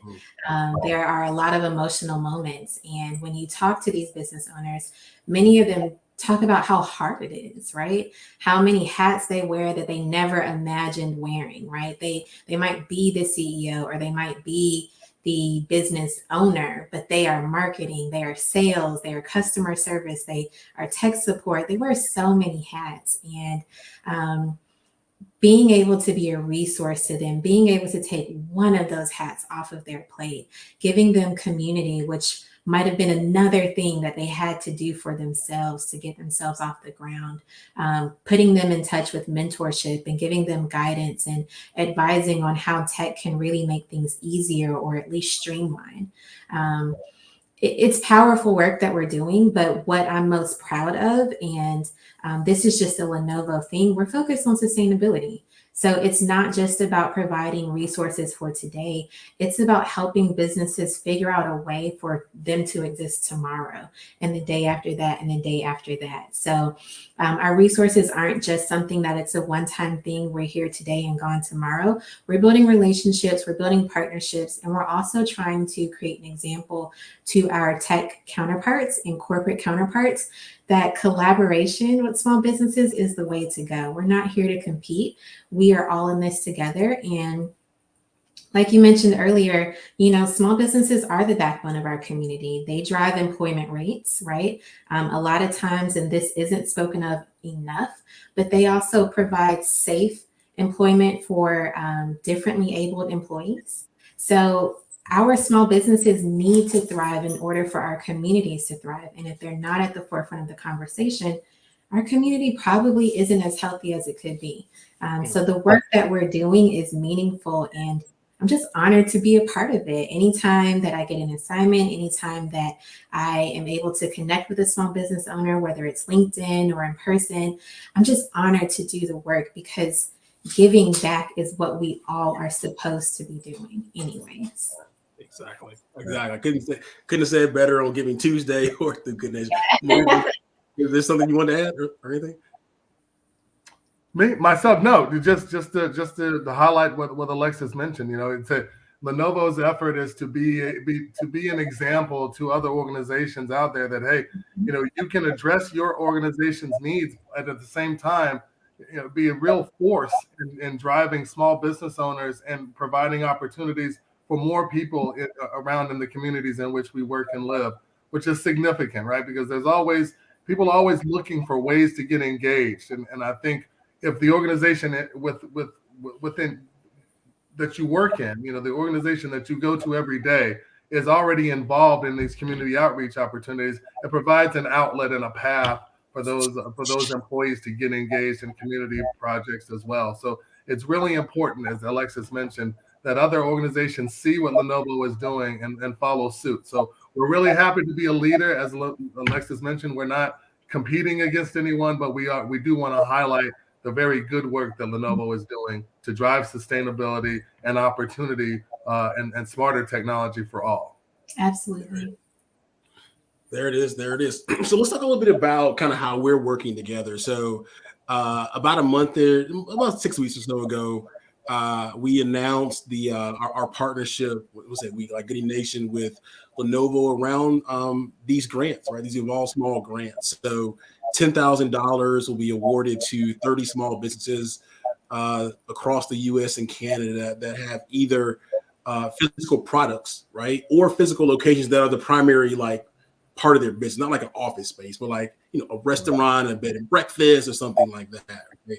And in addition to the cash award, they'll also receive support from Goodie Nation in terms of dedicated coaching, in terms of a larger community of awesome founders doing awesome things, mental health support, and many more things, right? And so again, from our perspective at Goodie Nation, we're super excited because we see, from our background in supporting traditional tech startup entrepreneurs, all the support, but also the formalized way of education for those founders. And the ironic part is they get all this, traditionally they get all the support in formal way of thinking about doing business. In many cases, they have more difficulty actually making money.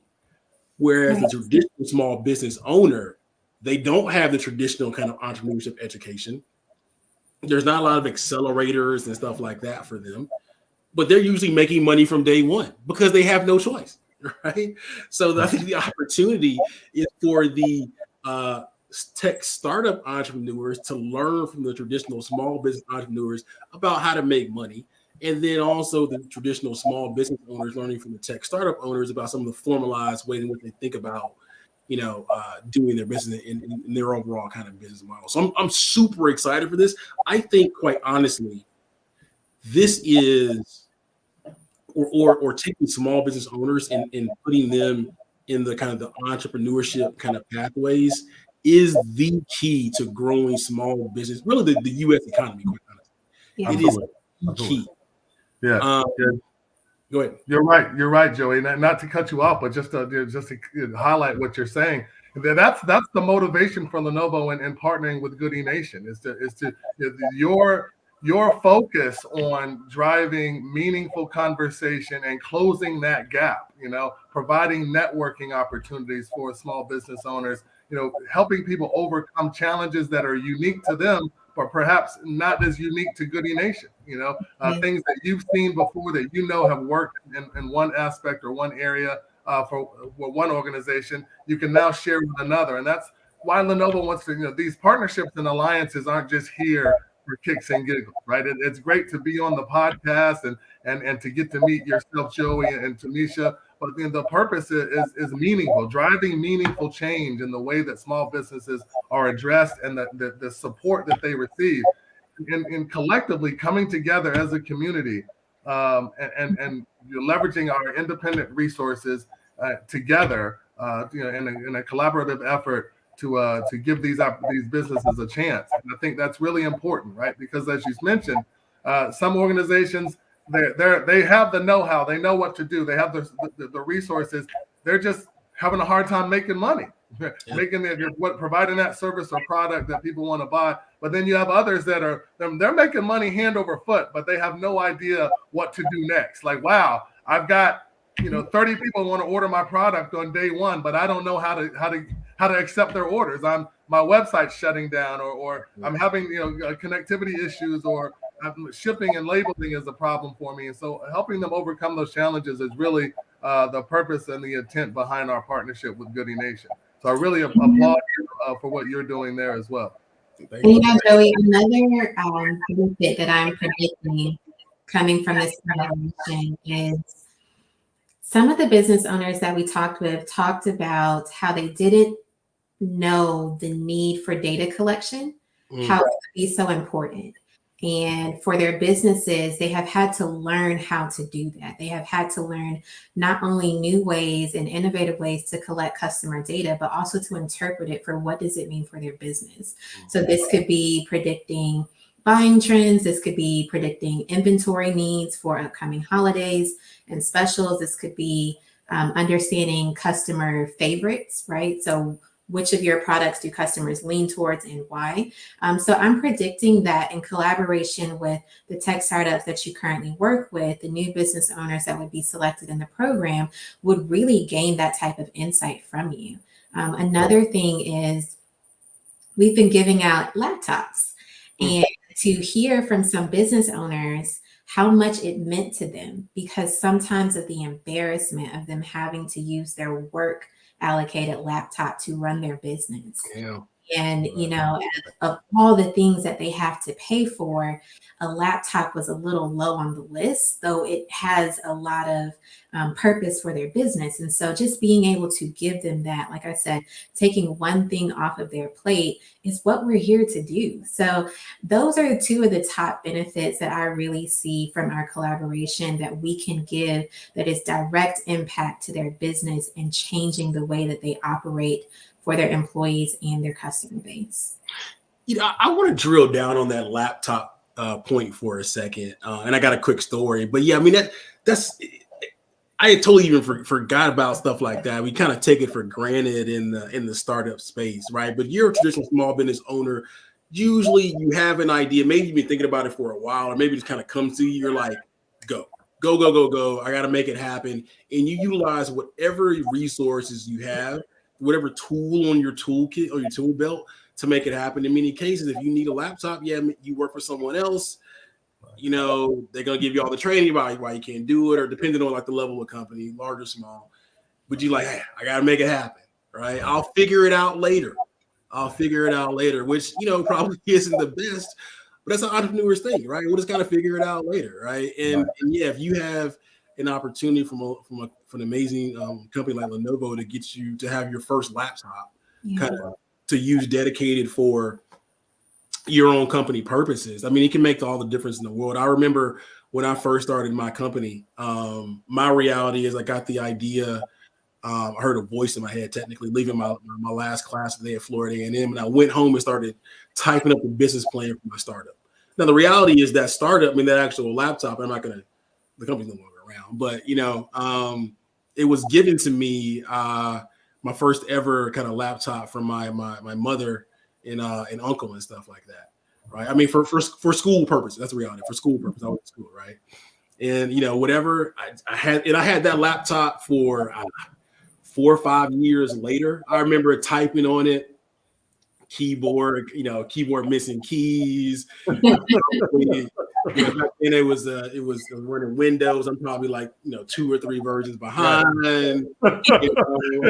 but Joey, those are the realities of a small business owner. Like Yeah. Alexis mentioned, these are the things that people talk about when they discuss their business. Like, we think of maybe a pretzel business or a lipstick manufacturer. We think, oh, their biggest challenge is figuring out what color a lipstick or what ingredients go into the product. But oftentimes it's like they've got a shelf full of product ready to go. The challenge is my laptop, it keeps crashing, or my website won't hold. I can't take more than 4 or 5 users on the website at one time, right? So these are the realities of the experience, and you yourself, I think that's what makes Goodie Nation such a strong alliance partner and ally for the small business owners, that you have folks such as yourself, such as Tamisha, that have run businesses yourself. You've had those experiences on your own, so you know what those challenges are like. And that's why Lenovo's, our effort here is to not just, to donate technology, as we mentioned before, but also to continue the networking theme along with Goodie Nation. But we also have Empowering the Carolinas. It's a campaign that Lenovo is connected with the Carolina Panthers on. Well, we've selected, the year one, we had 300 nominees, right? Well, you can go on and nominate a small business through the Carolina Panthers website. Well, the first year we had 300. This year we've had over 650 small businesses nominated. And what we did, we down selected 10 of those for a $5,000 tech grant, right? And we also come along with mentoring and services from Lenovo. They have different technological packages they can choose from based on the needs for their small business. But then those 10 finalists were then narrowed down and allowed to come to, or invited to come to the Carolina Panthers game earlier this year, where one of the very happy winners were selected for a $100,000 promotional and advertising grant from the Carolina Panthers and Lenovo. So it was really exciting to see an organization called Hip Hop Smoothies. It was run by the Brooks family. Shamika Brooks was there. She was really excited, so excited. She ran out of the field, and we thought she dove on the field in excitement, but really I think she slipped a little bit. But she made it look really cool, right? But they were the winners of the $100,000, and it was these are the things that really help to drive the businesses, connecting them. So while the money was awesome, and those businesses that got the $5,000 grant but didn't win the $100K, most people may think, well, they were disappointed. And in actuality, they were not, because they leave that with connections with Lenovo, the Carolina Panthers, but also, and most importantly, other small business owners, right? The same things we're talking about here. They have an opportunity to come together in a collaborative effort to talk about the things the challenges that they're facing, learning from one another, or sharing resources, supporting one another. And we all know, as you mentioned earlier, Joey, a lot of times when you're a small business owner, you're in it by yourself, right? You're scratching and clawing for every resource you can find. And to have someone step out of the woodwork and say, hey, I'd like to work with you. I'd like to give you an opportunity. I'd like to support you and share with you the challenges that I face and what I did to overcome them. Sometimes that moral support is just the drive you need to keep the business going, right? And so it's really significant effort that we're making, not only on behalf of the technology, but the very humanitarian effort in it all is important to us. There it is. Love it. I love it. So we have a few more minutes as we close on out. Alexa, I'll kick it over to you. Anything you're excited about moving forward, any projects in terms of Evolve Small, or anything have you left out anything, or take it from there? Yeah, so one thing that I'm really excited about is, again, we've been doing a lot of work externally and in the community, building relationships, building community for our small business owners. But the next step, which is starting to happen inside of Lenovo, is making it easier for these small businesses to get contracts with Lenovo, right? So anytime that we are doing something internally, using local businesses, using small businesses that are a part of our program as your vendors for that program or event. Having the local coffee shops coffee available around campus. creating a vendor list of small businesses that we use. So anytime you want to provide gifts to your team, here are some small businesses that we work with and would like for you to support, or at least give them a chance first, right? So I'm excited about that because, again, that adds to the mission of collaboration, not competition. We do not have to stand alone, and these efforts don't have to be separate. So Major. That the charge of this came from us discussing the mission and someone asking one of our C-suite executives on the spot, so when are we going to have their stuff on campus? And, he came back and he said, I will accept that challenge and we will make it happen. And so, now this is an internal mission as well. Now employees, we have 65,000 employees globally, getting excited about partnering with small businesses wherever you are. So that's what I'm most excited about, because it is getting everybody in the mindset that we have to support them the best way that we can, as often as we can. Shout out to 321 Coffee is one of the organizations that Alexis was mentioned. 321 Coffee is, an incredible organization. That's a coffee business that a coffee shop that employs physically and mentally challenged employees, right? And giving them an opportunity to grow and broaden their horizons. And they're also on the cusp of opening a roasting facility, along with Lenovo's support. They're growing and expanding their environment. And as Alexis mentioned earlier, and I think I alluded to as well, and Joey, you and Tamisha talked about, the benefit to the community is huge. Not only is Lenovo helping 321 open a new roasting facility, but that will also allow 321 to employ more people, right? To employ more people. So not only is it the technology that's at work and that that's providing opportunity for all people, but it's also the job opportunities.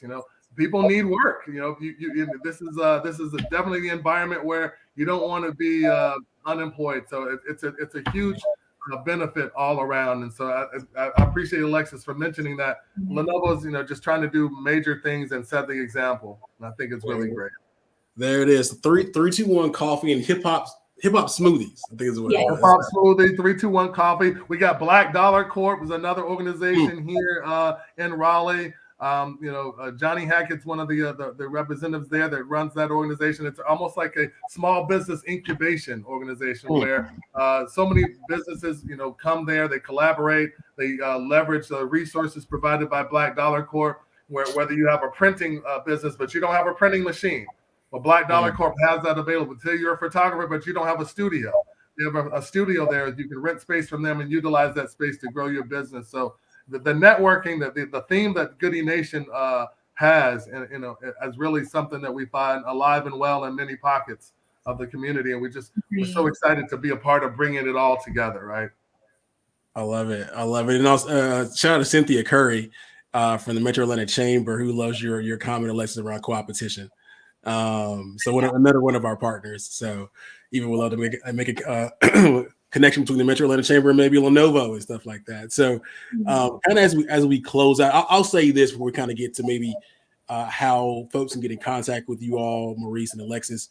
But I had a chance when we made the announcement in October to go up to Raleigh and visit the campus for their Main Street Festival. Amazing. I also got a chance to kind of visit Raleigh as well and Durham and stuff like that. So just my first time being in the area. So just, you gotta, you're right, Maurice. I mean, you and both Alexis, like, you see the physical products and see the people. I mean, you kind of see the impact of the work in real time. So, Maurice, I'll start with you. How can people either get in contact with you or, learn more about, the work that you're doing?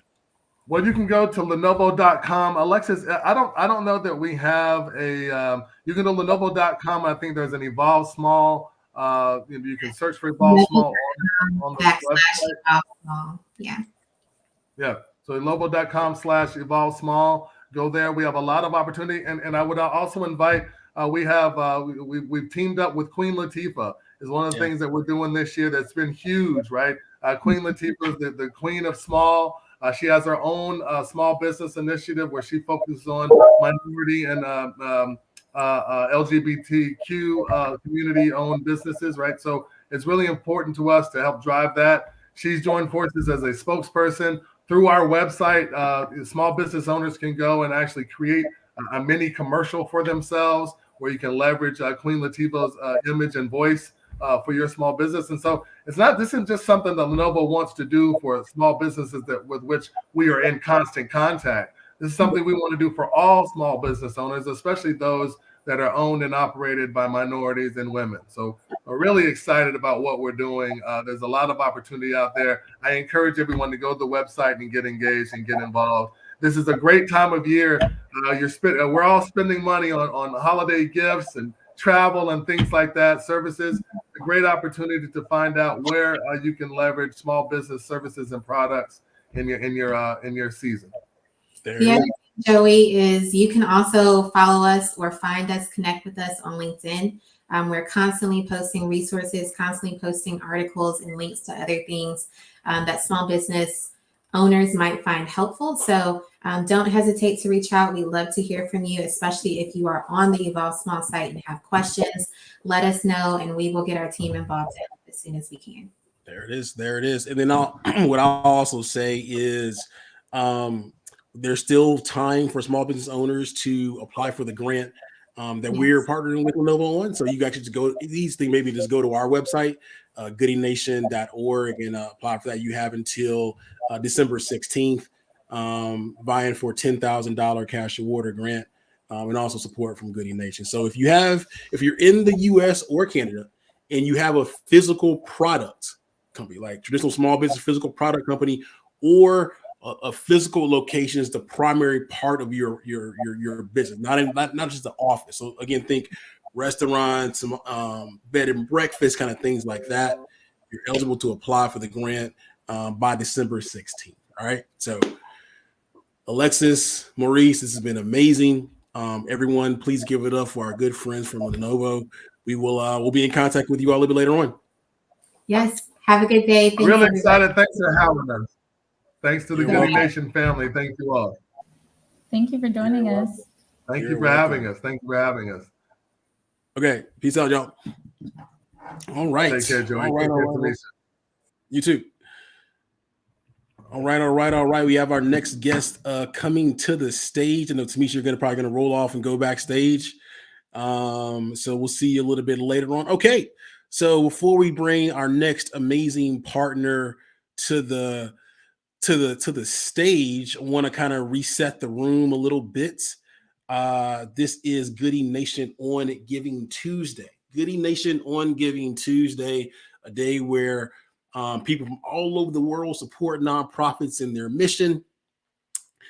Quite honestly, raising money to make sure just amazing companies, amazing nonprofits can keep their doors open, the lights on, quite honestly. And so what we're doing today is we're highlighting some of our amazing partners, some of our amazing team members. And at the end of the day, you'll hear stories of some of the newest founders in the Goodie Nation community. So earlier today, you heard from Harvard Business School's African American Student Union on their Black New Venture pitch competition, our partnership with them. After then, you heard from our good friends from AWS and their work with diverse founders. And then now we're just our good friends from Lenovo and their work with traditional small business owners. So I'm happy to bring to the stage our good friends from MasterCard. But before that, again, we are raising money for Goodie Nation. So if you'd like to donate any type of amount, you can start by texting Goodie to 707070. Text Goodie to 707070. We're raising money for our 2023 programming, whereby we're looking to expand and work with 150 new entrepreneurs from across the world. We're looking to offer more mental health sessions for them. We're looking to deepen our work in local communities like New York, LA, Miami, Chicago, and more. We're looking to add even more investors and coaches to our network as well. So let's bring to the stage our good friends from MasterCard. I want to kick it over to my friend Rashida. Rashida, let's talk about some of the things you all are doing over at MasterCard. Before that, let's start with this. Let's start with an introduction and an origin story. Sure. Hi, can everyone hear me clearly? Yeah, you're Is good my to go. volume good? Okay, great. Yeah. Testing 1, 2, 3. Like a lot of people, I got a little bug from the holidays. I think a cute little 3-year-old family member gave it to me as a gift that keeps on giving. So excuse me if you can't hear me. My voice is not projecting the way I want it to. So origin story. I like to always start by saying I'm from the Bronx, New York City. Like many people of the melanated culture, where we're from, speaks a lot about where we learn a lot about life, diversity, got our gumption, got our grit, and a lot of that is really true for me. I come from a mother who's an educator who emphasized education really early in life. So I was definitely that nerdy kid. From the Bronx, I went to public high school in Harlem. I then went to Cornell University and Yale University. If there's any alumni here, please put yourself in the chat. Always love to support all people, but especially alumni from my two large, historically white institutions. But I learned a lot in these institutions, and it definitely gave me a calling card to open up some doors for me. Like a lot of people, I think, who come from immigrant cultures and Black cultures, having a profession as a doctor or lawyer was very much emphasized for me. I tried that.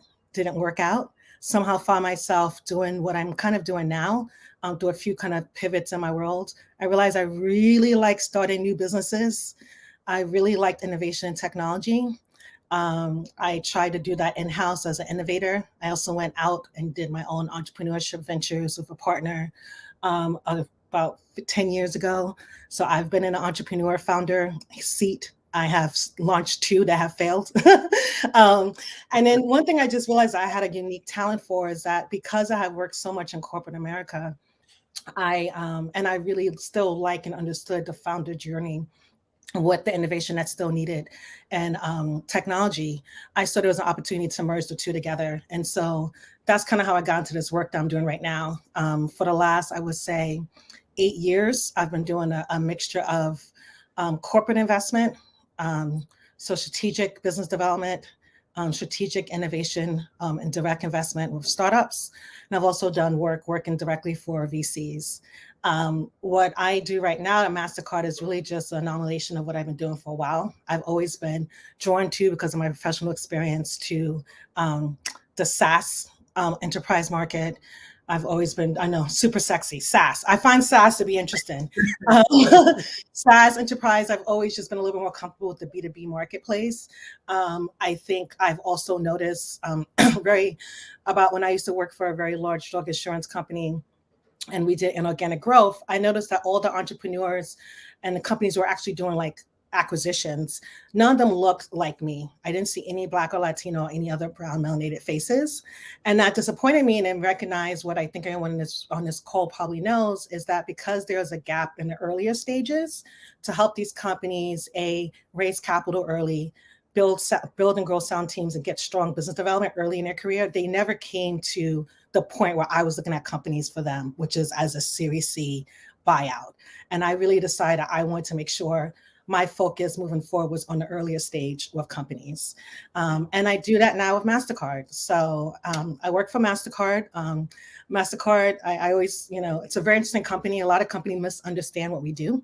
We are not a bank. We issue cards, but we actually do not do any of the typical things that banks do. So we do not give loans. We do not extend credit. We do not do credit rating. But because we work with almost the top financial institutions from all over the world, including countries in Kenya, countries in the Middle East, of course, in our United States that most of us on this call are based from. Because our customers are financial institutions, we specifically look for fintech innovation to support those institutions, to support banks, and support banking customers. About 9 years ago, MasterCard started a startup partnership program called StartPath. StartPath is our corporate innovation program. It basically allows, companies to partner with MasterCard for a period of time, work together, maybe innovate together, build or co-build a product together, or do a pilot with one of our customers. The program is a global program. I think the last time I checked, there's about almost 300 companies that have gone through the program to date. We started the program that I lead, or the division I lead, is StartPath and Solidarity. And 2020, the end of 2020, it began.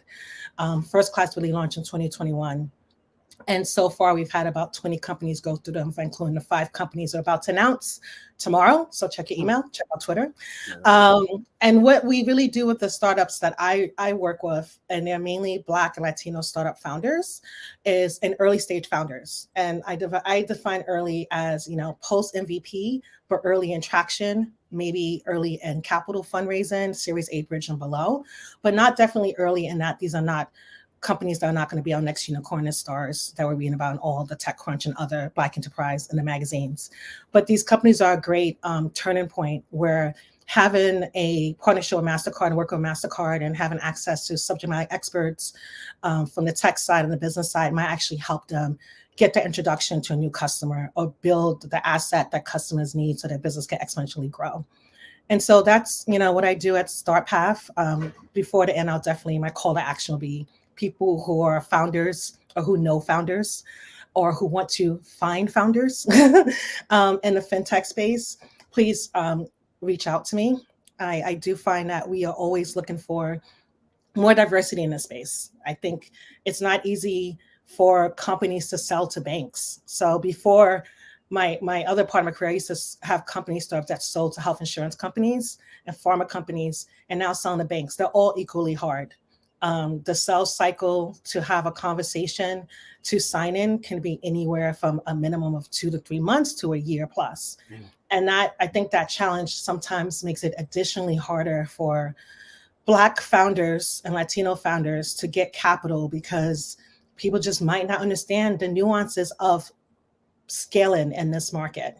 And so strategic partnerships like MasterCard might be helpful wherever you get that support. I always encourage people to do so. And have a glass of water. But Joey, ask me a question if you have one. Yeah, and I love it. Actually, I was gonna say, you sure you can't give us like a little preview or at least give us at least one? Can you give me one company that gets live? Come on now, I'm not allowed to, but I think that's all. Companies, yeah.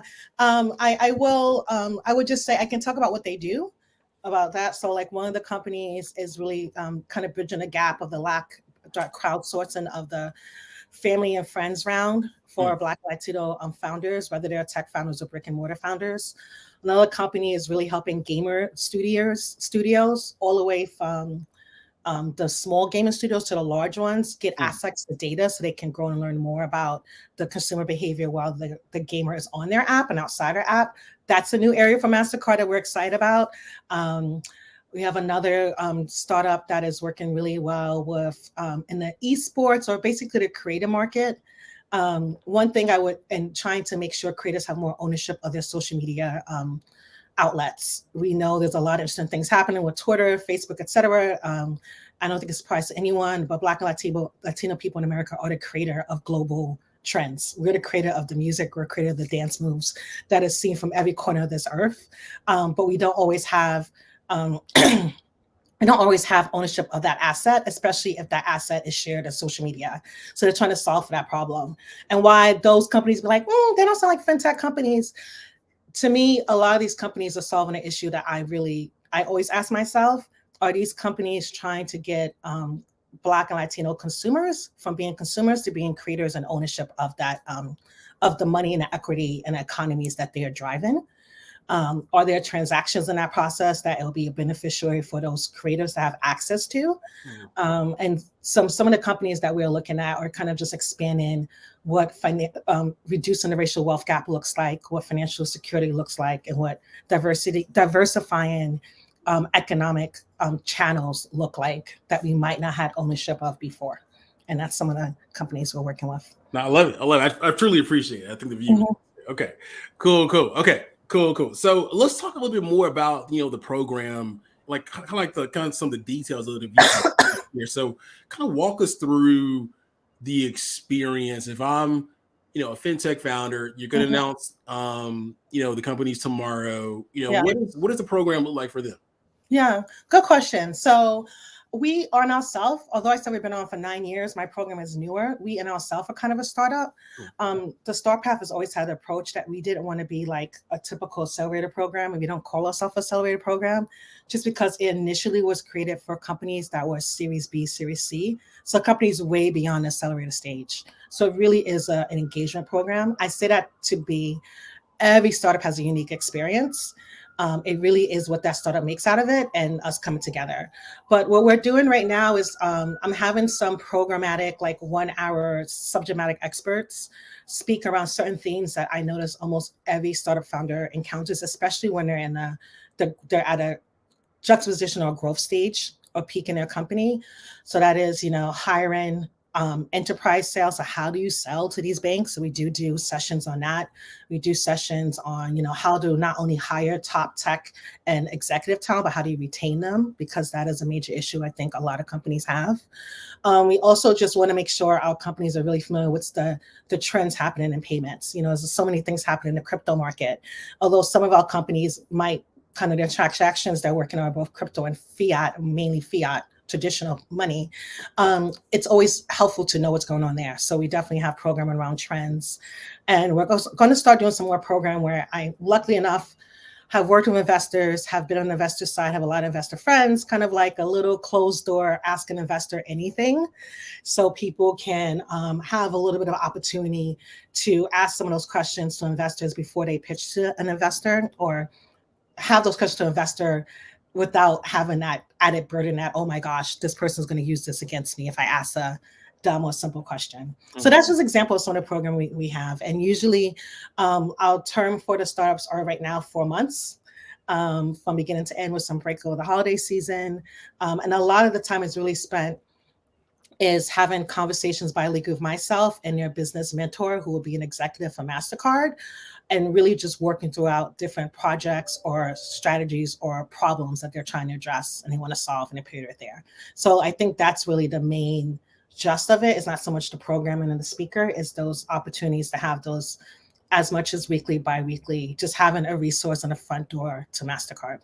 Nice. I think I first heard about you all, it's either earlier this year or last year, Athletic, Yes. a startup in our community was a part of it as well. So I heard, good stuff there. I mean,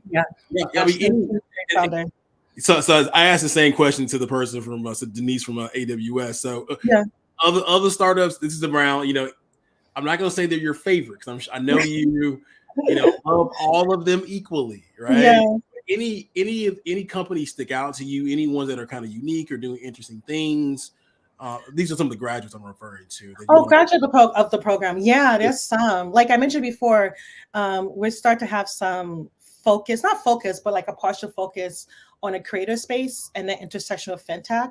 So actually, I think it was last week, Thanksgiving kind of messed up, the week before last, Bump, which our founder James Jones out of LA, he has created he actually just released, and they've been in soft pilot, their Bump Creator Card. And what I love about them is they're trying to support musicians, graphic artists, people who, we use the term gig workers a lot, and creators, but basically those people who might not have a traditional 9-to-5 salary job, but therefore the banking community has not been creating products for them. So they give them, they have a card program, they give them financial planning resources, some microloan resources, and information how to invest in both crypto and traditional markets. And it's really geared specifically to creators. And so I think that's like a really interesting company. Another interesting company, you mentioned Athletic, which again, I really am interested in us people of color owning the economics of the space that we've been contributing to. So Athletic works in sports, and they're really helping the young athletes in college that have new sponsorship opportunities due to the new regulations to manage their money. I don't know about you, but I wasn't going to manage my money when I was young. And why should an athlete who could maybe have as much of 6-figure money coming into their door for the first time in their life be expected to use traditional financial planners, traditional banking products, and they're trying to solve those problems. So I think those are just kind of 2 cool companies, and there's a few more stories that can definitely highlight. Nice. I love it. And so we personally met a few months ago. You came down to Atlanta, pitch competition and some programming and stuff like that. Is this something that you all do regularly? Are you targeted certain markets, or do you go around the country or No, thanks for asking that question. Yeah, we actually, so I think I mentioned before, the company, the program and the division I lead is Start Path and Solidarity. The In Solidarity part is really specifically MasterCard's commitment to reducing the racial wealth and economic gap for Black Americans. And so in that work, there's a lot of people within the company are doing different things around supply diversity, supporting small business merchants. And I know entrepreneurs are small business, but I'm thinking more of the Black brick and mortar assets of and entrepreneurs. And then there's different projects that people do, different divisions. There's also grants. We work with the Urban League. We work with banks.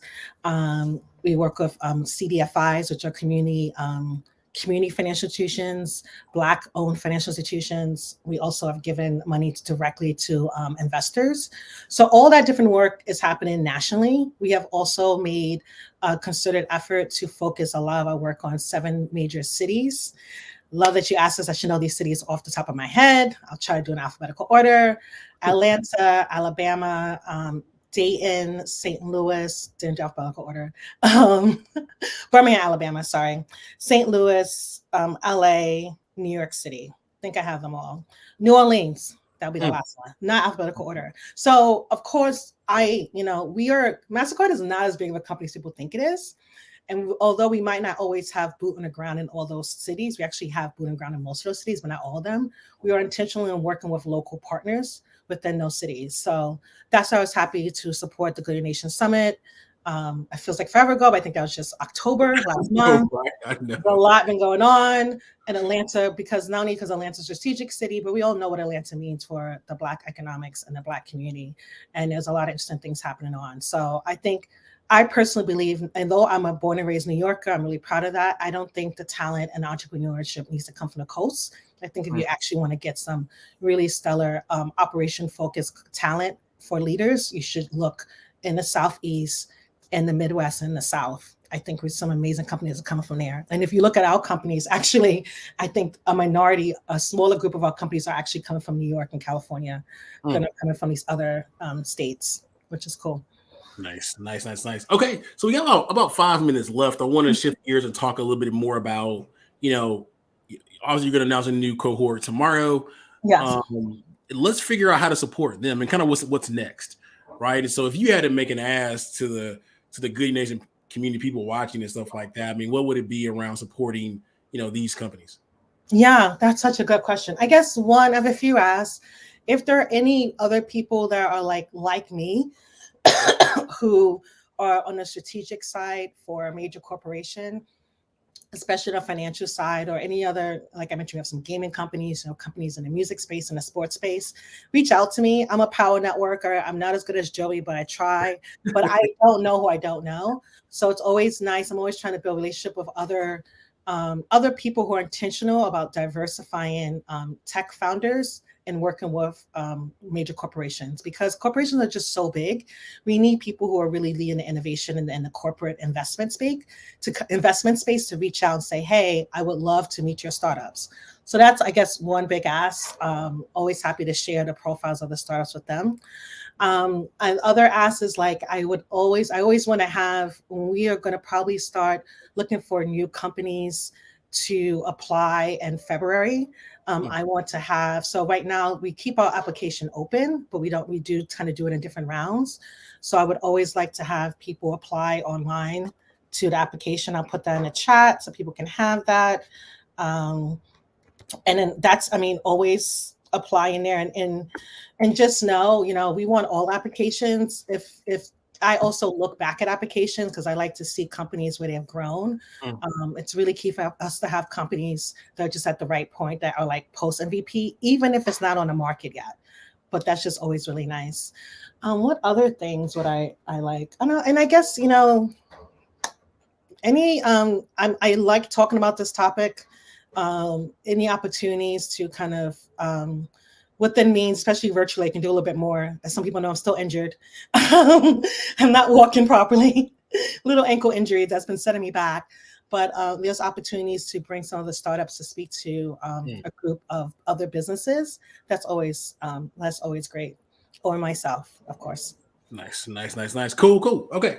Kind of in closing, I got a 2-part question. One, I want to know if you have any gems you want to kind of drop to founders, any piece of advice or anything like that. But first, any other big things you're working on for next year and stuff like that you can at least talk about right now? Yeah, gosh. Um, there are some things I'm trying to think like what's really big that we're working on. We're probably going to have create a kind of an intersection of fintech and creators event. It's going to either be in LA or at South by Southwest in Austin. So just some timing around that. And that's because, like I said, we have now an interesting group of companies that are doing things in the creative market. And I think it's really important for people to see Black and Latino people not only as the musicians and the creator, which I think being creator is amazing, but also managing the money and the economics behind it. So we're going to probably do a creative summit next year around that. I'm trying to think what else is going to be happening. Probably do another event like we had for the in Atlanta. We'll probably do another event like that, which will have a pitch competition. I'm pretty sure we're going to do another one of those, if not Atlanta, in another Southeast city. And I guess that's it for now. At least, I wish I had some more. And I'm going to put some links in here that I just think of some other kind of opportunities for people to just be aware of. Because I know the audience here is really broad. And while Star Path and Solidarity is specifically for tech founders, there might be some founders here that have like an e-commerce business, or they have a brick and mortar business, or that might just be a developer. So I just want to put some information out here. And these are all things that are open to the public for people to join and just get more information. And then last but not least, I think this is another program I'm going to put in here. And yeah, these are different things that MasterCard's doing I think might be interesting for people to just be aware of, sign up for, and get more information. Nice. Cool. Last but not least, as we're kind of just close on now, any gems you want to drop for founders? I mean, I've heard you say a lot of stuff about things that founders can do and the way. Yeah. Anything kind of coming to mind for you? Oh, so many. I mean, gosh, top gems. I think since I said I know my space is really with like the B2B market or B2B2C market, SaaS tech solutions. I always say, know your customers, try to get know your customers as much as you can. Don't be afraid to do a pilot with some co-development opportunities. I know doing pilots are very exhausting for companies, but to do 1 or 2 pilots with a company to learn from, and that's a company that can kind of become an advocate as you kind of sales and find more business opportunities. I think it's always good to do that. Another thing is I'm always tell people, please, if you don't already have it, have a founder newsletter.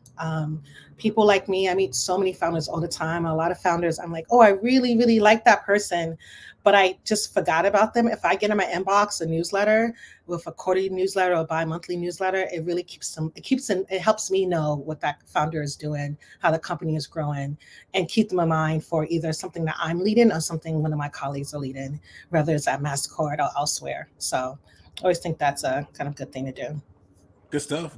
Well, you dropped a lot of links and ways that people can get in contact with you. I mean, just final word. Any other ways that people can get in contact with you if they want to learn more about what you're working on?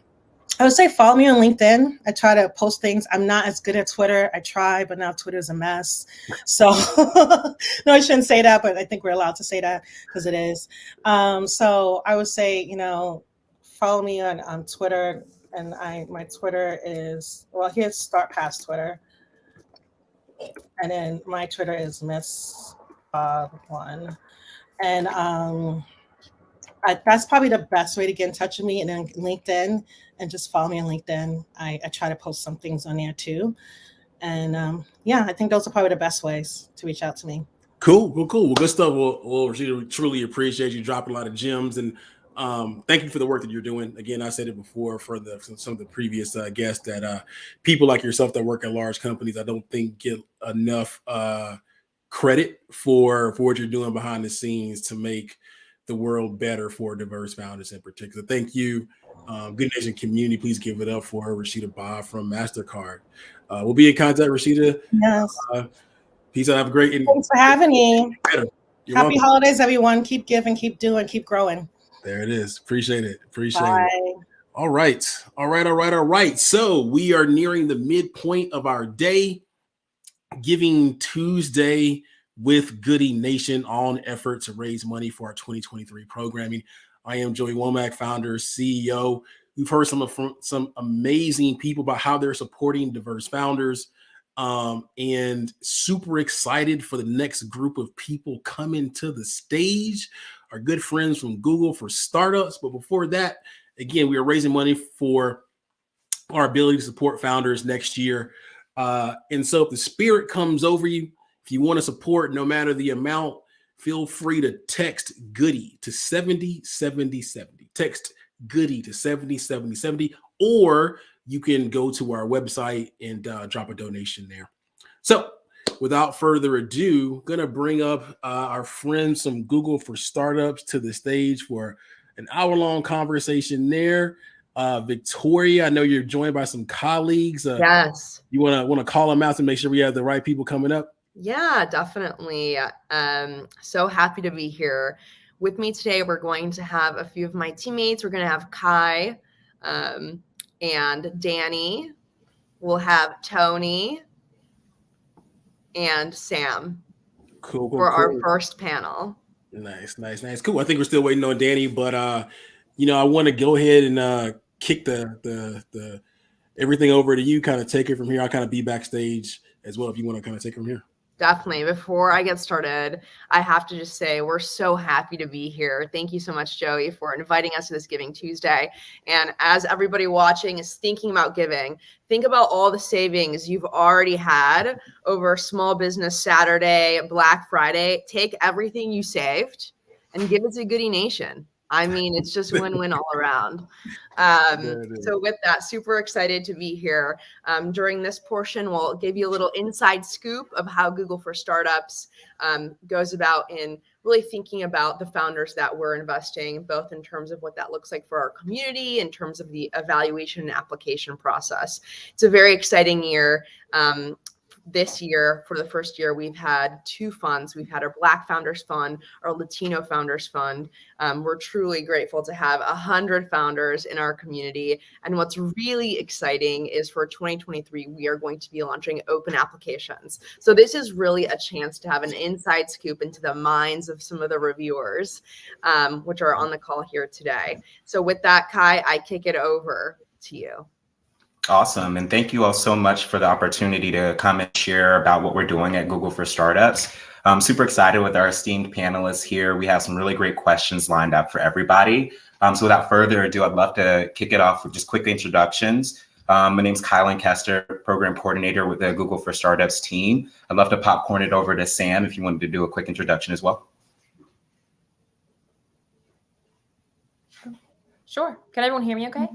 Yep. Okay, awesome. Hi, everyone. I'm Sam Rodriguez, and I am the fund manager working with Google for Startups. And Tony? I'm Tony Wilkins. I am a partner at Standing Oaks Venture Partners, and I am the old guy that sits in the corner for Google for Startups, answering any questions that founders have about starting up, raising money, running their companies, or staying sane and talking them off the ledge. And an incredible resource nonetheless, and super excited about the awesome news that Viet shared around the open application process. So I'd love to just kick off our first question to both Sam, Tony, Victoria. What types of startups are good candidates for the BFF and LFF program, for those who are wondering? Yeah, maybe before that, I will introduce myself. I don't know who is watching at large. Hopefully, I know many of you watching. If we haven't met yet, hopefully we'll meet soon. My name is Victoria. I am the Google for Startups Startup Partner Manager. So really get to work with all these amazing people here, as well as our startups, to bring the best of Google to our founder community. And then we can kick back. Kai, can you just remind me what is the question that we are starting off with? So with this open application process, I'm sure people want to know what types of startups are good candidates for the BFF and or the Black Founders Fund and the Latino Founders Fund programs. Yeah, definitely. I can start and then popcorn it. I think we're really looking for a few things. One, we're looking for startups that are trying to drive meaningful impact. So if you are successful, something will be significantly changed for the customer, for the end user, ideally for the community. And if we're really big picture thinking, why not the US and the world, right?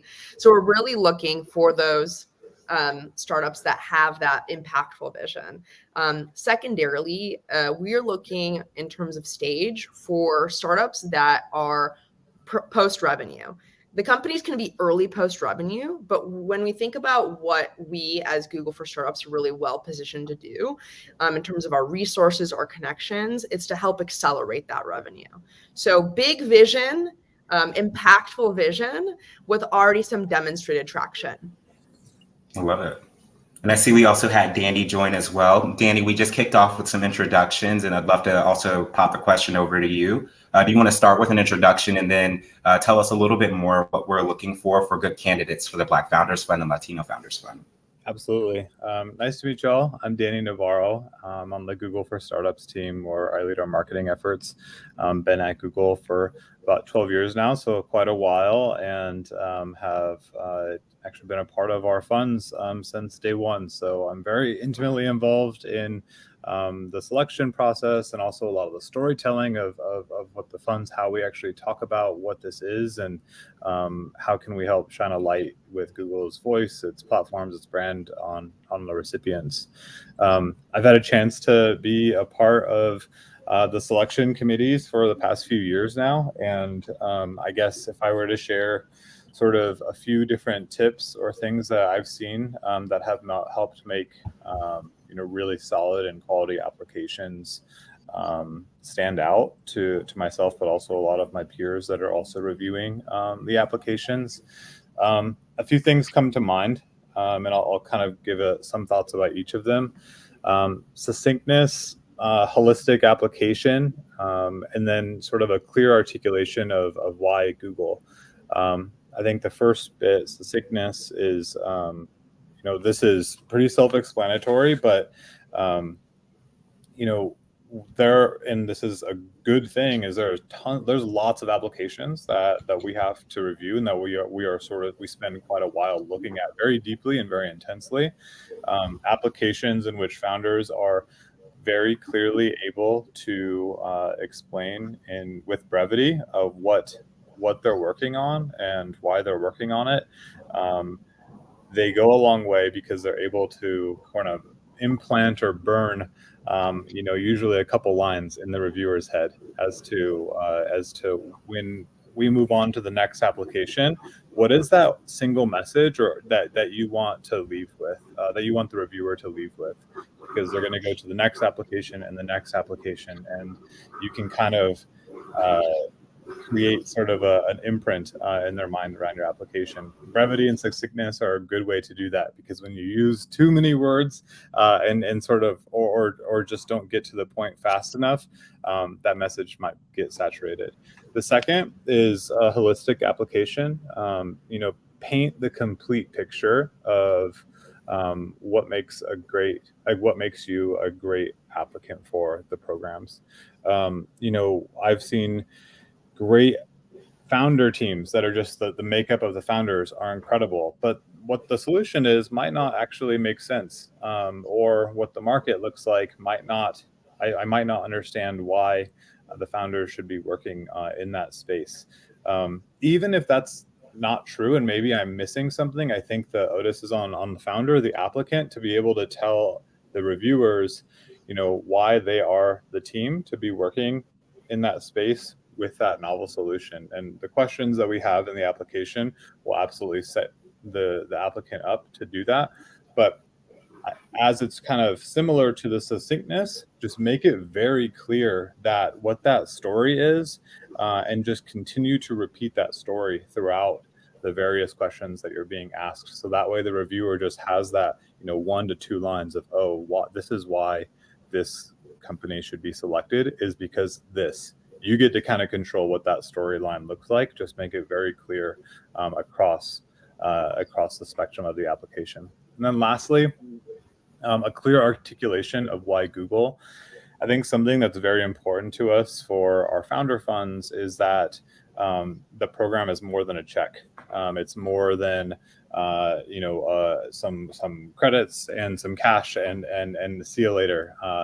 It's something that the recipients that we want to work with are ones that we feel like we can be useful to beyond the capital and beyond the credit. So help us understand with your knowledge of Google and our products, our offerings, the expertise that might live in the company, strategies or things that are important to Google. Help us like understand why Google is uniquely able to be helpful to you. So, for example, we'll see sometimes like, pretty hardcore pharma companies are really like, on the edge of biotech. Like, yes, there are some biotech instances around Alphabet in which I'm sure there's some relevant people that might be helpful, but it's really not the company's bread and butter. And we don't think that we're really that suited to be super helpful in that vein. So even if it's an incredible team and the solution is going to be super impactful, maybe there's not a lot of Google products that can be that useful to the founder. And we, again, don't want to just be a check. So help us understand, why Google is sort of uniquely suited to be helpful to your company, because that's the hope for us, is that we can bring more than just a check. So again, succinctness and brevity, holistic application, paint the full picture, and then be able to clearly articulate why Google would be uniquely helpful to your startup for the application process. Hope that helps. Yeah, thank you for such a robust response. I think that's a really great way to kind of hopefully show people who are interested in the program ways that they can show up in the application. So putting us in the hypothetical situation, I'm a founder. I've been able to put together a succinct application that shows the holistic view of my company, and I'm able to clearly articulate why Google is the best fit for me. I'll bounce it back to V. Can you share a little bit more of what happens next? What does the review process look like? Definitely. So at Google for Startups, we really want to make sure we have a diverse, like multi-dimensional kind of view of the application. So that's why we have a few different layers. So we have our external review committee, nomination committee that is comprised of investors in the community. So it's really important to us that we are working with investors and community organizers that are familiar and work with the Latino Hispanic founder community and work with the Black founder community. So we have a panel of investors that essentially has a set of criteria that essentially review the startups. And then we have a set of internal reviewers, many of which have startup experience. Either they volunteered at a startup, were acquired, they previously worked at a startup, as well as we do have reviewers that are more looking through the lens of how might Google be able to actually help this startup. So kind of to Danny's point, we work with our Google Cloud team, we work with our Google Play team. And the reason for that is we really want to make sure that for the startups that we welcome into our community, that we are well set up to be able to help you and not just, write a check, because we definitely want to be more than that. And, definitely want to popcorn it over to actually Tony, because he is a really important part and sits on the investor piece of the review committee. So would love to just segue this and kind of, Tony, get your lens, being someone who's sat on that investor external review nominating committee. Oh, we're on mute. Thank you for that. I appreciate that. Tech support right there in a minute. Plus one to what both Victoria and Danny said.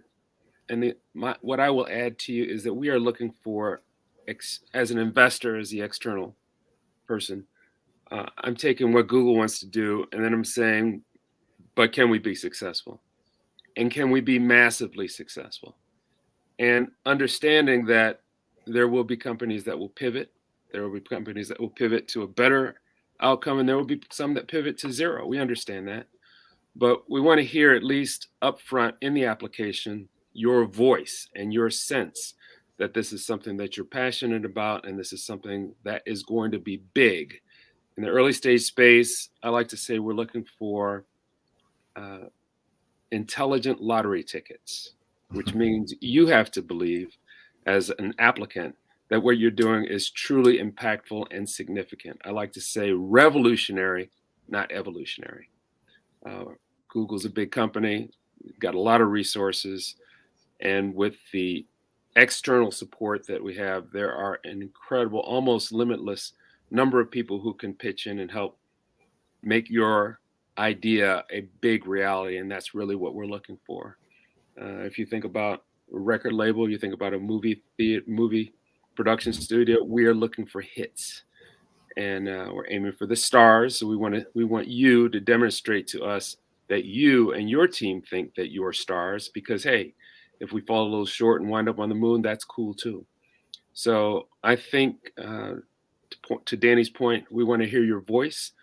We want you to be succinct, but we also want to hear what your big vision is to inspire us to say, hey, let's deploy all of our resources and energy and calories to help and make you be a very, very successful founder. So I'll leave it there and pitch it back to you, Kai. Yeah, thank you for both of the responses that you offered there. Just following along with our hypothetical situation, say I put in the application, went through the review process, and I'm selected. I'd love to learn a little bit more of what I could expect. Sam, I'd love to bounce it over to you now. Can you share what some of the folks in the current class of the Black Founders Fund or Latinos Founders Fund, they've had in common in this class? Yeah, definitely. I think that just in light of what we've shared around what we're even looking for, that's of course led to some of the commonalities that I'll be sharing about what the class has. Currently, I think founders that we have in BFF and LFF this year definitely just have this unanimous tenacity and drive to solve the problem that they are working on with their company.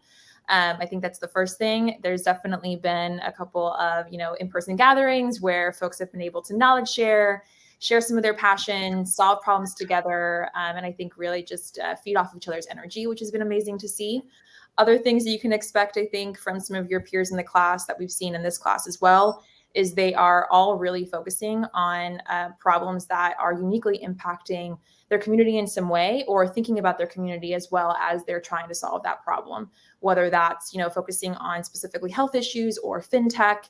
It really has been incredible to see how they're leveraging some of their own life experiences and backgrounds to then bring that to some of their problems that they're trying to solve. So as a result of that, we have been seeing a lot of companies in this class working on healthcare and fintech startups. So it's been really powerful to see how they've been leveraging, again, some of their backgrounds to really position themselves in a unique way to solve the problems that their startups are working on. I'd love to just yes and that. I think a theme that we're going to see more so even in this year, and Tony, I know you and I have talked about this, the painkiller versus vitamin. I think given just transparently the economic times we're in, vitamins are good to take, but if you have a migraine, you probably are willing to pay whatever you need to get that painkiller. And so that's essentially what we're looking for, is companies that are very clearly solving a validated need, like a very clear validated need for that group of customers, or for that community. Because a lot of times, you need to make prioritize decisions, right? Like if you only have so much money, you're going to prioritize your needs over your wants. That being said, I think it's also important to acknowledge that, there's many amazing businesses out there that we truly are like rooting for you. You just might not be a fit with what we're looking for. And, that's okay. That's not any indication of your business's, success. I think, Tony, you had started touching on the point of scale. There's amazing applicants that we see come through that are really strong, like small and medium businesses, where you are having an impact on the community. You're driving strong business, but you don't necessarily see that scale. That's not part of your vision. And, we don't want to influence like your vision, for your business and for your company. And there's other resources. Grow with Google is our kind of sister team, and they really focus on supporting resources for small and medium businesses. So I just want to call out that even if it's not a right fit for our team, there's other resources are out there, and it's no kind of knock on the amazing work you are doing. Awesome. Thank you all so much for this really incredible insight. As we start to get a little bit closer to the end of our conversation here, I'd love to open the question to all of you, and starting with Danny, if that's okay. Would love to understand any advice you might like to share for startups that are interested in applying. Well, the first thing I would say is to not do it alone. The application, you're, by virtue of tuning into the stream, you're connected or interested in being connected with the Goodie Nation community. There are a lot of recipients that have been selected that were connected or a part of the community beforehand, and there's certainly all of recipients are now connected to Goodie. So I would strongly encourage you to reach out to the Goodie crew, both founders and leaders of the organization, and just have a coffee chat about their experience and application, maybe what they might be able to do. So I would just say don't do it alone. Like you already have access, and you already sort of have a great in to just understanding what worked for a lot of people. Thank you, Danny. And Sam, what advice would you have?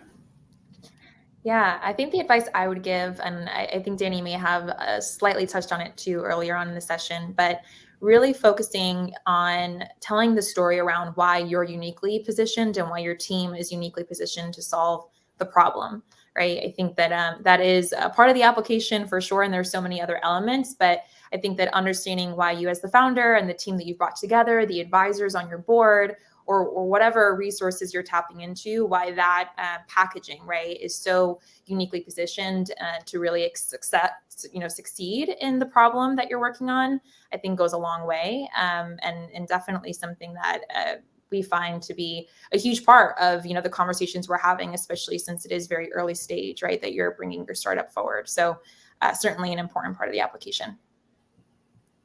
Thank you so much, Sam. And Tony, what advice would you have for startups interested in applying? So I'm going to go back to something that Danny said, and I think all of you will grin when I tell you this. Being succinct in telling the story is what will make my eyes perk up and read your application even more as it comes down to my desk. I'm going to give everybody a very specific cheat code on this one. Describe your business in 5 words in the application. If you can do that, then the rest of it will get us leaning into what big idea you're trying to accomplish so that you can really take advantage of the vast resources of Google, largest tech company in the world, and the extraordinary vast blue ocean of support that we can deliver to you through our contacts. So tell us a great story that's going to make us say, boy, we can't not do this. Love it. Thank you so much for that, Tony. And Victoria, do you have any final advice for folks who might be interested in applying? Oh, yeah, I do. So I think mine is a bit more tactical. There's a few components of the application, and just for everybody watching, the application is not yet live, but you can start submitting your interest. I dropped in the links in the chat. And if you put your information there, you can be notified when the applications go live. Make sure you take time to really complete the video. That's a requirement we have, and that's really just so we see yourself as a founder, co-founder team. And what we're looking for in that video, I always say I want to see the U in USP, because ultimately there's many businesses, some have similarities, and what sets them apart is the founder and founding team. So in that video, it doesn't need to be some like high, production, but make sure you take time to answer the questions in the video. A lot of times we have the questions laid out, and some founders, they don't answer the questions. And so it's kind of hard to get insight on them as a founder and the founding team. I think with that, also take a moment to Danny's point and to Tony's point, share your pitch deck with a few people and get their feedback. Same goes with your application. We take a look, everything that we ask in the application, we review it. So it's not that we're asking for information, like we're going to watch the video, we're going to look at your pitch deck. So have multiple sets of eyes on it, take some time to do it, because it really does make a difference. Even to Danny and Tony's story, I can think back to some of our founders in this year's class, and I still remember catchphrases from their videos. I think that says it all. I love that. You said the U and USP. And for those who don't know, can you share what that means, the USP acronym? Yes, unique selling position. Awesome. Well, thank you all so much for that insight. As we wrap up, bringing it back to the hypothetical situation, say I put together a really great application, went through the review process, and it just looked like I wasn't the best fit for the program. Are there any other resources for folks who might not be a good fit for the program, who don't get accepted? And this is open to anyone who might have any helpful resources. Yeah, I mean, I recommend a few things. I think it depends on, where you're kind of falling. Like if you are more of a small, medium business where you have a really strong business, but, you're not necessarily looking to scale or don't necessarily have that tech component, I strongly recommend, we can throw in the link, checking out the resources that we have with Grow with Google. They have a tremendous set of resources, including digital coaches that can help support you growing your business. I think the other thing is if you are a tech-enabled company, but maybe you're much later stage. So we are specifically looking for companies that have raised less than 4 million. So let's say you're above that. We also have our Google Cloud for Startups program. So we can make sure that link is included as well. That will give you access to mentors, that will give you access to cloud credits. So those are the first two that come to mind for me. What about for all else? Yeah, I would say kind of back to Victoria's point earlier on, not everybody is venture scalable. Not everybody's trying to crush the world in their space, and that's entirely okay. I tell people that 95% of the funding that goes on this planet is not equity. And for companies that are maybe not trying to scale, equity is not right. I'm going to put in the chat 3 resources that I think are just absolutely incredible for people who are trying to get started on their journey. And for those who maybe think, I didn't make Google for Startups this time, but what can I do to strengthen my application next time? The 3 websites I'm putting in there are one is called Fundable Startups. The founder there is Sam Wong on the West Coast. He's got a roadmap not only for starting your company, but how that you run a company. So if you miss Google for Startups, then this is a great set of resources that you can go to get yourself up to speed and just see the whole roadmap of how to grow your business. The other 2 websites I put in there are debt facilities, where the founders of those 2 funds are providing loans to startups. Daintree Capital is specifically for women, and Prospect Capital is, you can look at the website, they're looking for companies that are looking for debt, not necessarily equity, and alternative ways of financing it. So as much as we'd love to see everybody here in Google for Startups, like all successful founders and operations, we have a specific window we're looking through. Show us your best stuff, and if it fits, great. If it doesn't, there are always other places that will be interested in what you're looking for. There's a lot of money out here and a lot of interest in funding early stage founders. Before we wrap up, Danny or Sam, do you all have any additional resources?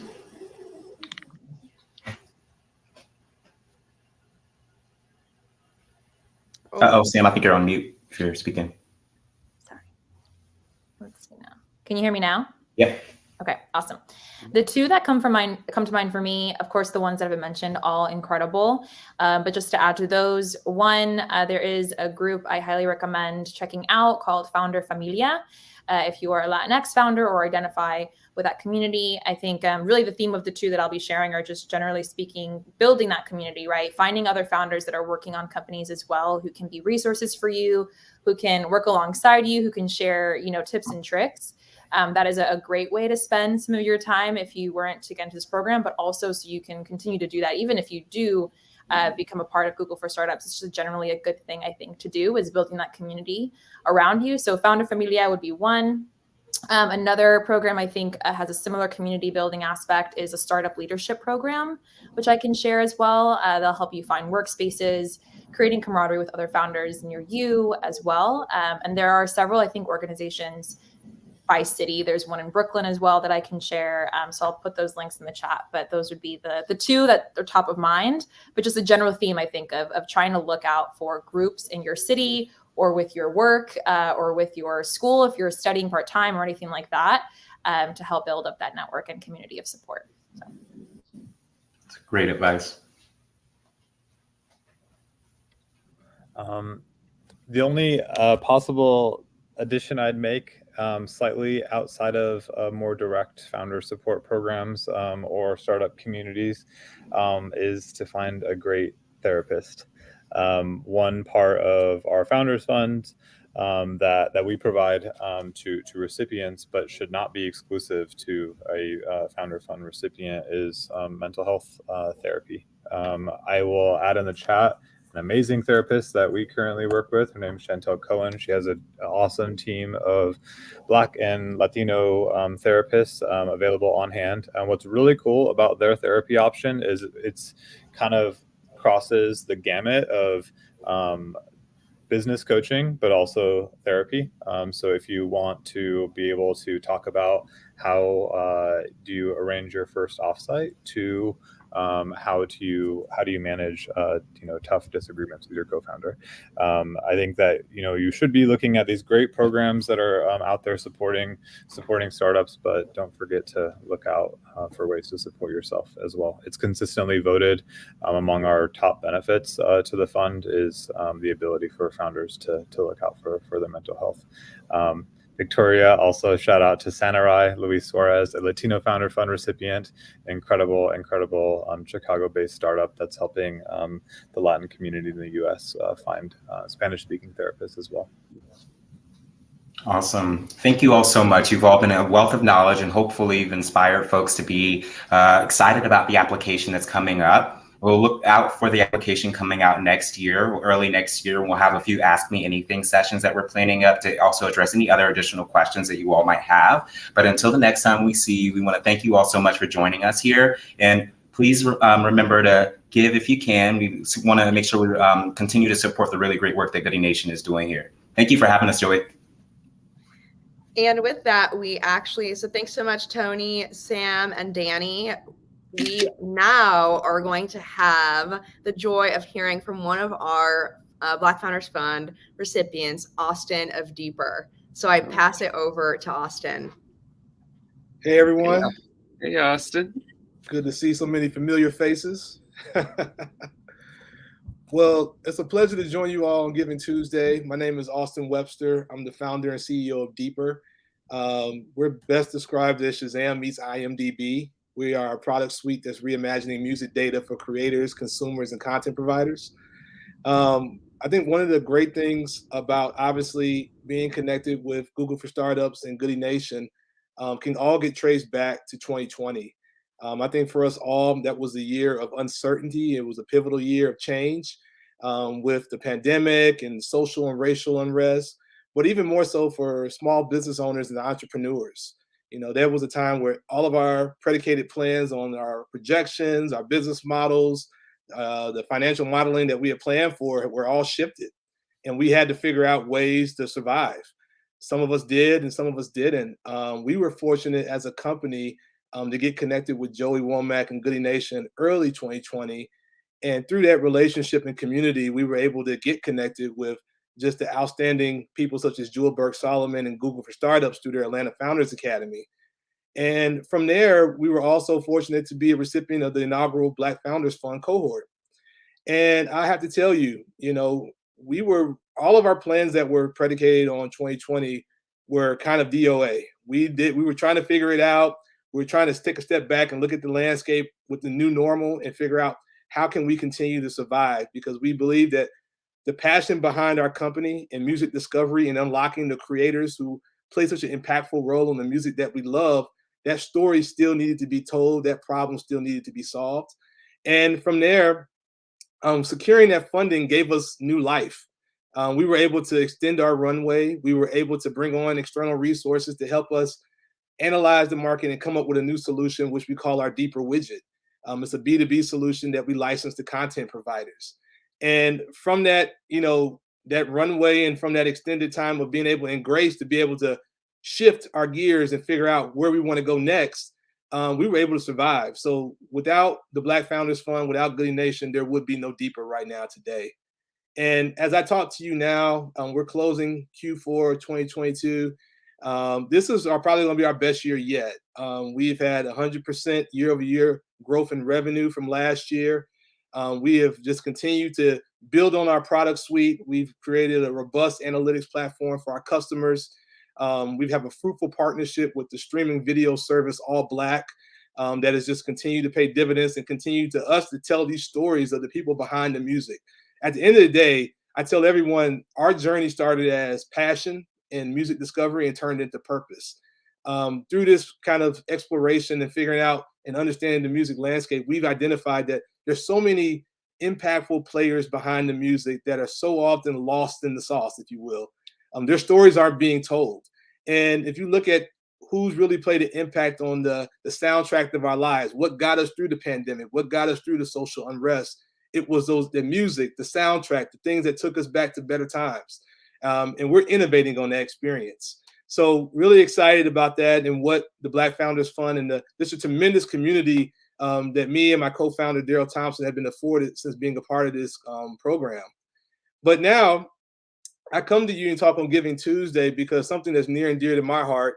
One of the biggest gifts that I've received from Joey Womack and Jewel Burke-Solomon and the Google for Startups team and Goodie Nation is the power of servant leadership and paying it forward. There have been so many opportunities, whether it be nominating founders and other companies for the subsequent Black Founder Fund cohorts or the Latino Founders Fund, being able to work with the community of founders that we're connected with and connecting them to new opportunities so they can shine and grow and get something that may not be a good fit for us, but it's the perfect fit for them. That active mentality of paying it forward is something that's really contagious since being a part of this community.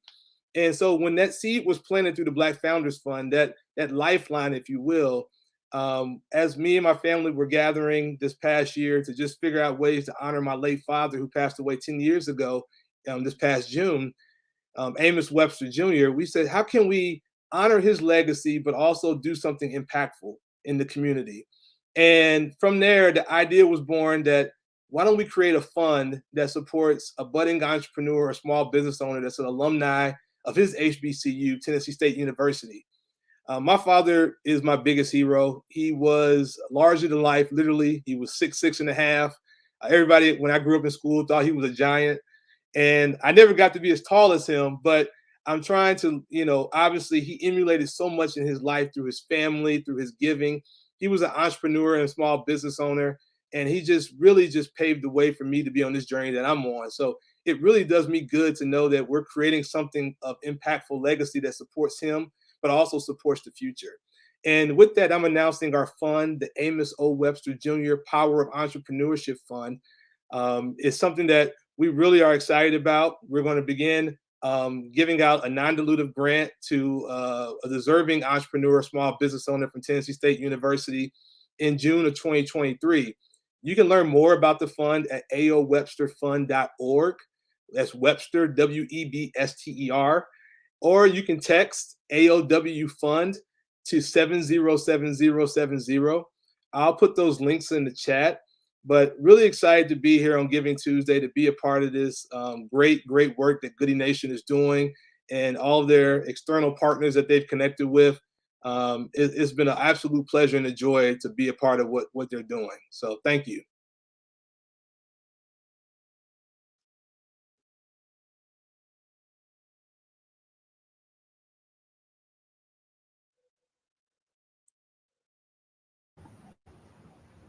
Awesome. Thank you so much for sharing. Super excited about the awesome news that you have.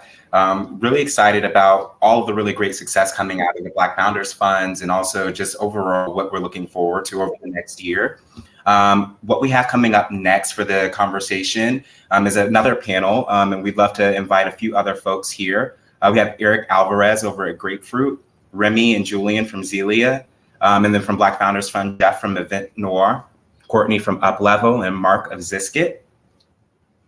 Welcome to the party, guys. Welcome to the party.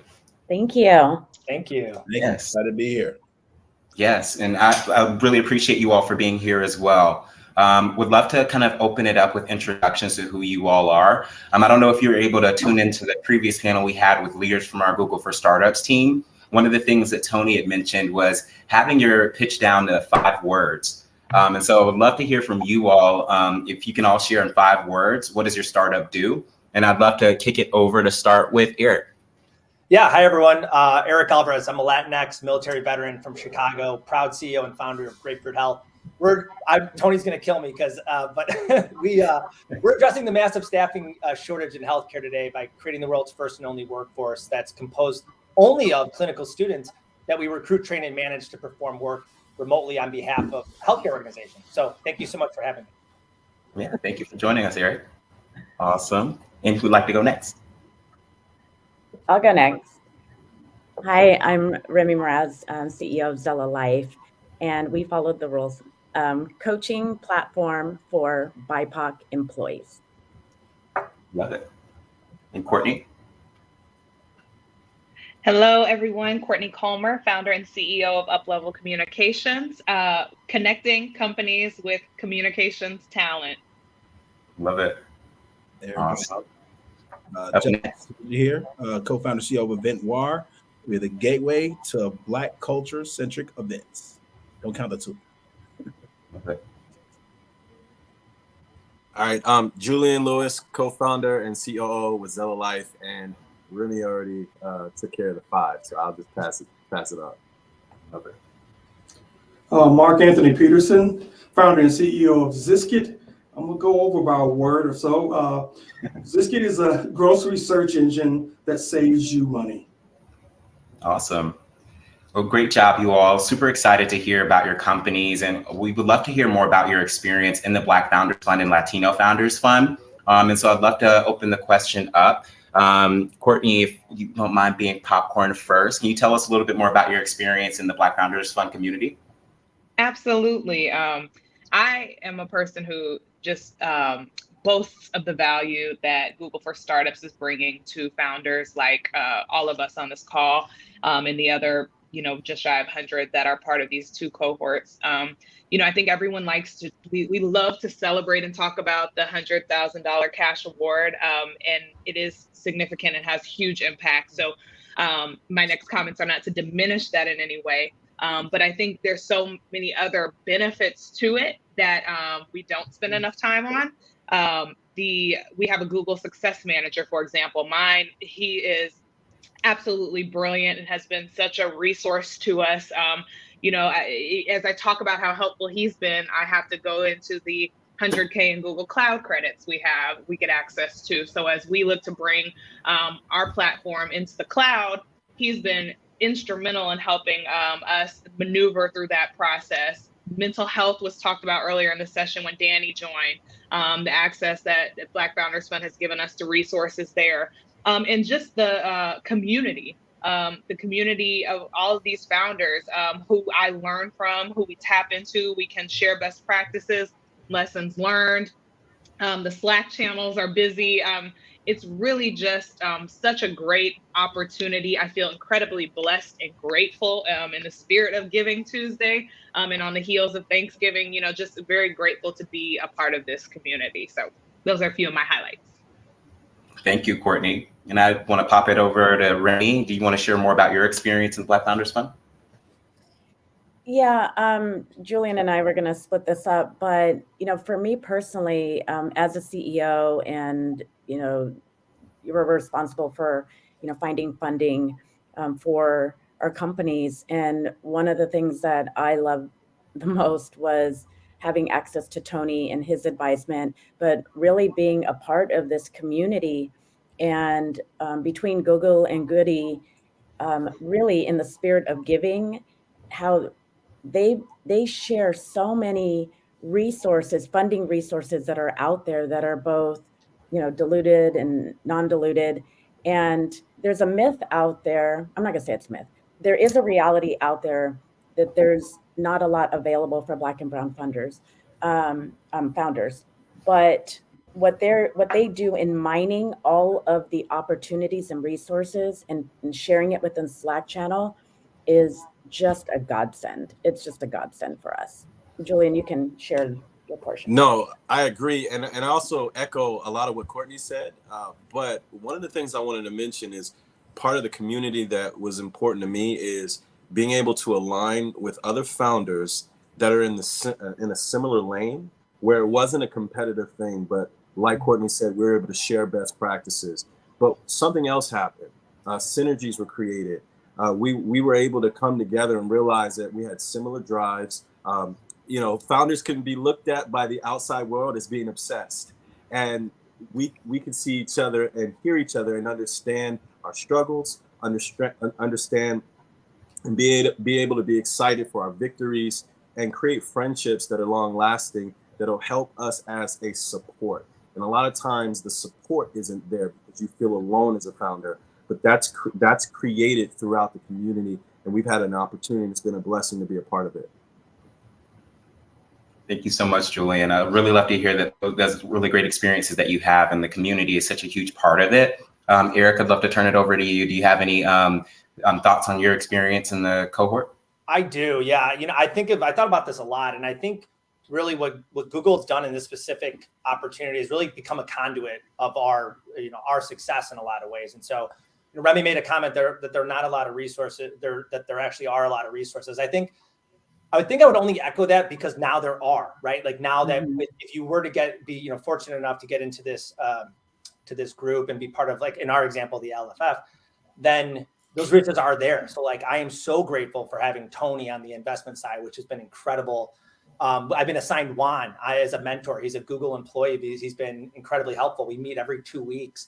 Kathleen with Goodie Nation, she's incredible. We've actually become friends, honestly. And so she's been really good, strong guide for us on here. And so it's just, I think you're right that there weren't a lot of resources, but if you're in this program, you really have no excuses, like, right? You have the ability to understand the investment side because someone's going to walk you through it. And the cash component of it's really helpful too, of course, like finding that kind of funding, especially non-dilutive funding.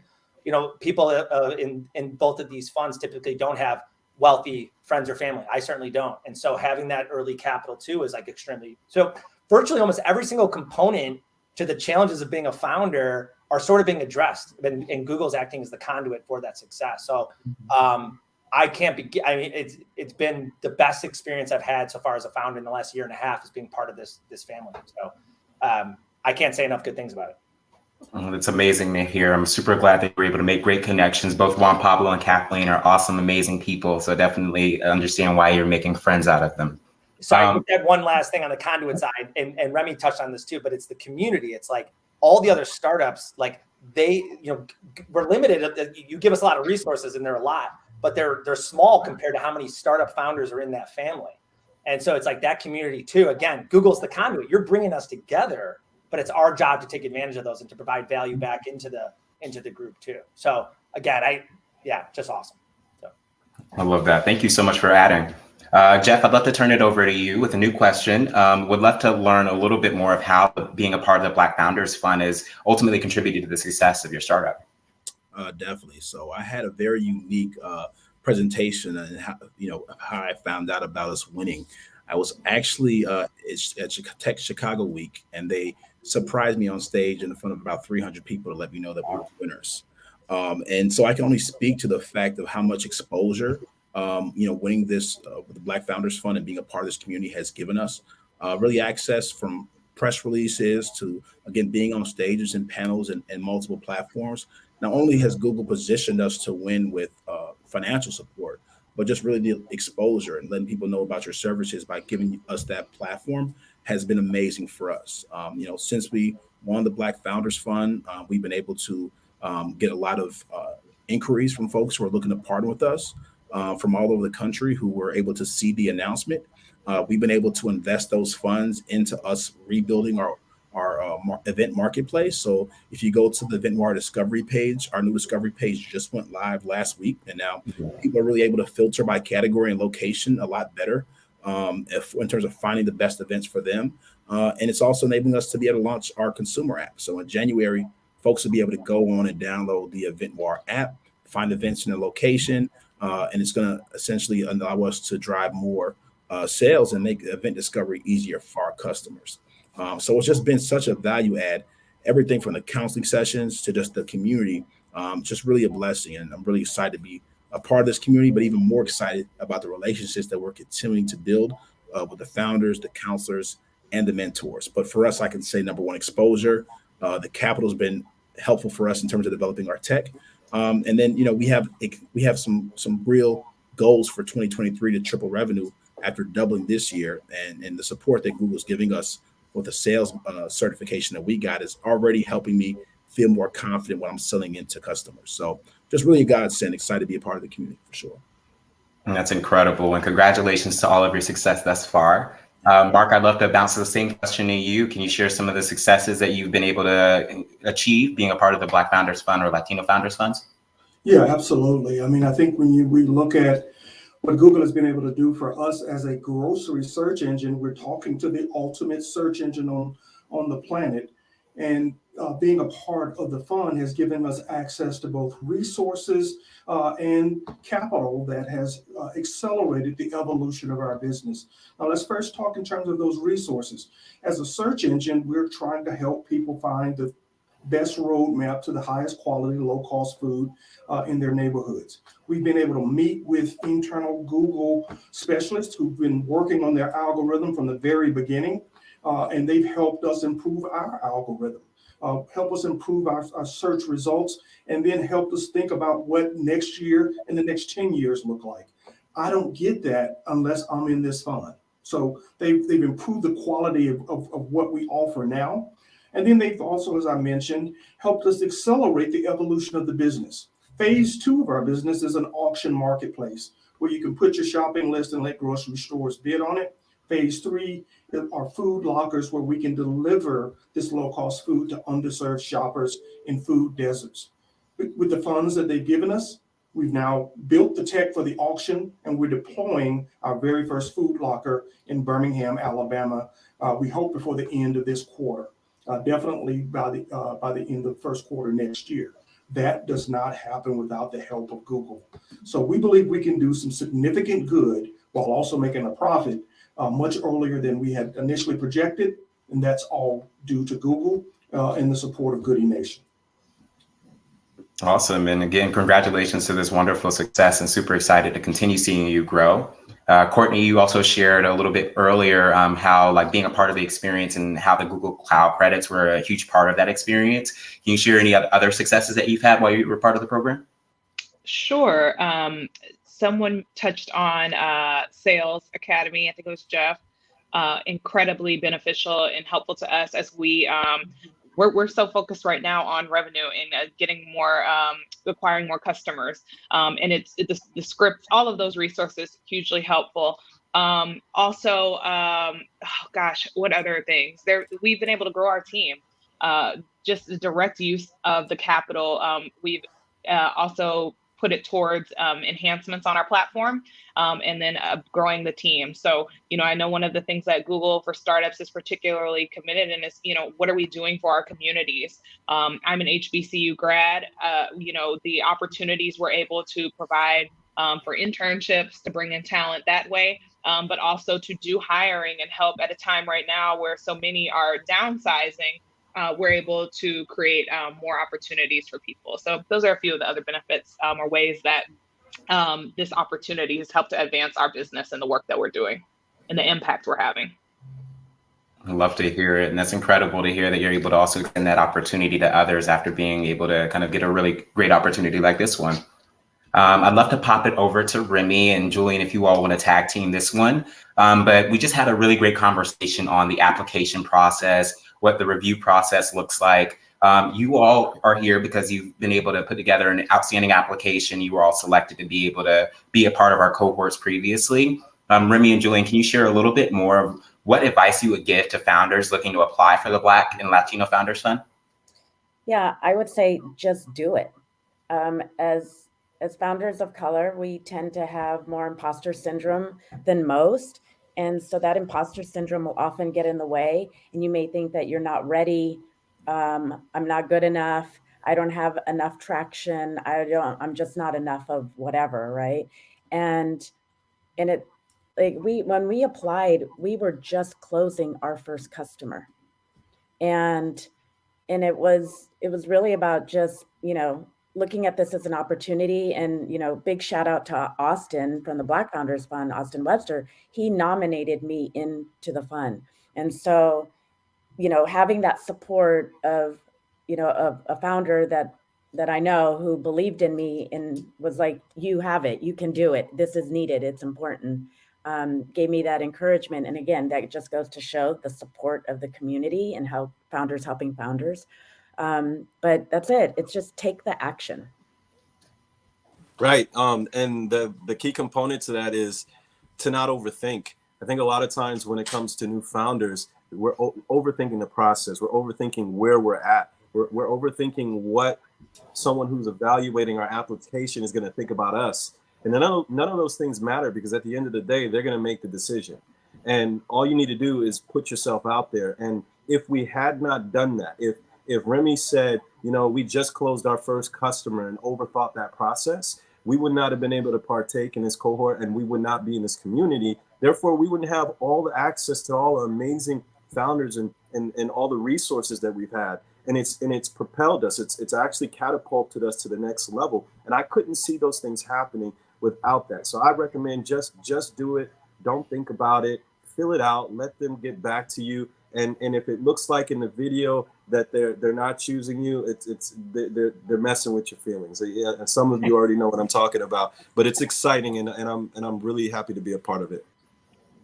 Awesome. Thank you so much for sharing the insight there. I'd love to, I know we're about to get wrapped up pretty soon. Would love to just kind of, open it up if you all have any asks or anything like that you want to kind of share for the community. Just go a quick round robin. Eric, if you have anyone, if you have any asks coming for your startup, anything that we can do to support you.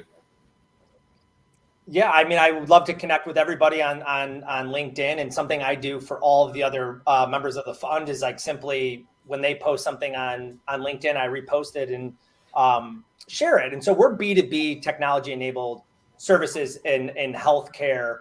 And so we would welcome any of those introductions, which I know are not everybody has those kind of ins necessarily. But one way that I think we can all support each other is just helping with that sort of awareness on your wins, especially that you're posting. And so that's my simple ask. And Courtney? Yeah, so our ask, we're really locked in on growth and adding value. So introductions, any decision makers, chief communications, chief marketing officers, HR, talent and acquisition. Really, again, as companies we hear so much about downsizing or cost cutting, headcount restrictions. We're here to help connect companies with vetted talent, offer any budget that's going to help you fill the gaps on your team. So any introductions or people who are in need of services in that way, please feel free to connect with me. Again, LinkedIn is a great vehicle to reach me as well. Awesome. Mark? Yeah, we're committed to try to change the lives of underserved shoppers. We launched a recipe marketplace where you can get paid to share your recipes. And so we ask that anybody out there who loves food, loves making food into medicine, to share those recipes on our platform. And by the way, you might earn a little passive income from that. So you can find us at ziskit.shop. You can also find me on LinkedIn as well. And Jeff? Yes, if you're hosting an event, we ask that you host it on Eventwire. We do have a referral program. If you refer an event curator organization, you can get paid $50 per event. And we also do a kickback on service fees back to organizations. And last but not least, we're launching our media business next year. So if you know any brands that are looking to reach over 200,000 African Americans, we'd love to connect with them. So any brand marketers and host your event. Thank you. And Remy? Yeah, we're focused on customer acquisition as well. And we have a very outrageous goal of working with 50 companies in 2023. So we would love intros to both DEI and learning and development champions within middle market and enterprise companies. And those companies that are really passionate about developing diverse talent and middle managers and bridging that gap that exists between them on the diversity and leadership side. And it's because these folks are the future of work. Thank you all so much for sharing your experience, your advice on applying, and ways that we can show up to support you. Joey, again, thank you for having us at Google for Startups. Super excited to be a partner. Awesome. Thank you all, founders. Great seeing you, hear your stories again. This was an amazing session, and to all those founders out there watching, please apply for the Google for Startups Black and Latino Founders when the applications open up pretty soon. So good luck, y'all. I'm not going to say outwork yesterday and stay magnetic. Peace out. All right, y'all. All right. So that was an amazing session from Google for Startups. You heard from the people that make the decisions on what they're looking for. $100,000 plus in funding, support from Google, individuals, a dedicated coach, cloud credits, mental health support from Goodie Nation. Listen, at this point, I'm not sure what more to say. So you heard from founders, one that's doing amazing work, right? So support them if you can support them. They gave you their kind of call to actions, the way to support. But also, again, if you're a founder out there building, please apply for what they're doing. Google is doing some amazing work. Okay, so kind of reset the room before we have our next amazing guest come up to the stage.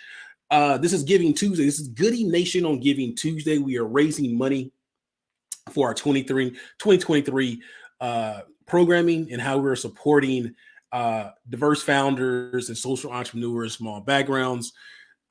Just to make sure everyone's on the same page, we're looking to add about 150 new founders to our community next year. We're looking to expand local programming into places like LA and New York and DC and Miami and Chicago and many other places. We're looking to add more investors and coaches to our community. We're also looking to extend the work that we do in connecting startups to enterprises for potential pilots, right? Which gives a good segue into one of our newest partners. I think everyone in the world has heard of this amazing company. And so before we bring allow Christian kind of do an intro and stuff like that, again, if you would like to support Goodie Nation with a donation, you can start by texting Goodie to 707070. Big shout out. We had an anonymous donor that gave $1,000 recently. Big shout out to that person. Also want to give a shout out to Dwight Craig, a longtime Goodie Nation team member and volunteer, and also Casey Venning as well. Truly appreciate your support. And again, if you'd like to support Goodie Nation, you can text Goodie to 707070 or simply just go to our website and hit the donate button. Okay, so next up, I'm super excited for this conversation with Delta Airlines because, I'll admit, like, it's the only airline I fly, quite honestly. But more importantly, as we're based in Atlanta, they are one of the staple organizations here in the city, and obviously they are a global leader in terms of travel and probably a few other things. Hopefully, Christian, I'm not kind of messing up the description there. But at Goodie Nation, we say that we work with some of the best organizations in the world. This is another kind of an example. So, Christian, I'd like to kind of start by kicking it to you for just a quick kind of introduction about what you do with Delta and kind of your origin story as well. Absolutely. And shout out to that donor who's just getting you a little closer to our goals for today. Thank you so much, Joey, for having us on representing Delta Airlines. It's my absolute pleasure and I look forward to our continued and future partnership. I'm Christian, and I am based in Atlanta, Georgia. And it's such an honor to talk to you guys today. I'm coming from the headquarters at Delta Airlines. I am a supplier diversity manager, full-time at Delta Airlines right now. And I'm so blessed to be a part of this community and to be a part of the Delta Airlines family. Nice. Sorry, go ahead. Oh, no, I was just going to say I'm really happy to be here, Joey. And, a lot of what I do it's the same thing that we're doing today. It's connecting with founders and connecting with people who want to contribute to not only the tech ecosystem in Atlanta, but have a worldwide impact. We're always looking for those particular small and diverse suppliers as a part of our core programming here at Delta Airlines. So what am I here for? I'm here to connect with as many of you guys as possible and to just kind of continue to uphold Delta Airlines' long-standing history of supporting Atlanta. We love Atlanta. Atlanta loves Delta, and we want to be here to support the community. So let's take it a little bit back, right? So let's go into your origin story. And we know you work in supplier diversity now, but what's the story about how you got there? Yeah. So if we want to go back like that, so essentially, I am a girl from South Carolina, and growing up, I didn't have. There's not too many different things to do over the summer, but one of my most favorite things was to work a little summer job or a little springtime job. And I am just essentially a quintessential country preacher starter girl from South Carolina. And there was a local business that was in events and wedding boutique business. And I actually had a mentor in that woman. She was able to bring me on into her small business. She set me up with a laptop and she said, hey, work on your task, working on things. And that was the first time that any organization had ever really given me the opportunity to say, like, hey, we have these technical issues or we have any kind of problem, like, can you help? And it was because the business was based in my community, and it was a small business, and it was a diverse business because it did reflect a small, diverse community at the time that was in South Carolina. And that the way that impacted me, it gave me the confidence to go out to now when you're on the job market as a young adult, when you're in your day-to-day lives, when you have that confidence that is based in, and you get that experience with someone who even looks like you or just is in your community, or you have that small, intimate interaction where people trust you, that goes a long way with your lifelong career. So I was very fortunate to have that experience. And ultimately, I went to school, did everything you're supposed to do. I'm an IT girl. I want to be on the tech track. And ultimately, there was a news article that came out, I would say in 2015 or 16, where there was an automated car that was being developed, Tesla, and it accidentally, grazed a person who was of brown skin. And that article really stood out to me because I said, wow, like, did the computer or something not pick up that that someone was a brown skinned person? And it really came back to product management and IT and requirements and just really having the right people in those particular type roles. So that's how I got into the tech space. And then I transitioned recently within Delta Airlines, where I saw that supplier diversity is really bringing everything together, bringing everything home, where I saw the impact that diverse and small companies could make. I saw the need. I saw that in the tech space, there is a real need for people who are from all representations and walks of life to have a seat at the table. And I wanted to have an actionable pathway and position to where I could help make those connections and foster that business development and representing an amazing culture and amazing folks like Delta Airlines. So that's my background. That's sort of how I got here, Joey. Nice. So we'd love to, before we kind of delve into like what you're doing now and how you all think about working with, businesses and startups and stuff like that, I want to give a shout out to Mita from Eventually in chat. So here's the thing. As we transition from the previous segment when Google for Startups, so Eventually is a recent Google for Startups Black Founders Fund Award winner. They are focused on digital nomads, right? So they are helping to scale the community of 35 million plus digital nomads working from anywhere. And so they recently received an award. They're therefore part of the Goodie Nation community. We'll even love to make a connection afterward between you all and stuff. So she came in directly for your talk, and me to hold me accountable to making that the intro happen. So cool. So Christian, let's talk a little bit about your work today. Why how are you all thinking about working with small businesses or startups in terms of supplier diversity and stuff? Yeah, so a lot of companies have DEI efforts, or they'll have a supplier diversity team. The way that Delta is structured is a little bit maybe different. We're not an HR function. So our Supply Diversity team, first of all, what is Supply Diversity? So let's take it one step back.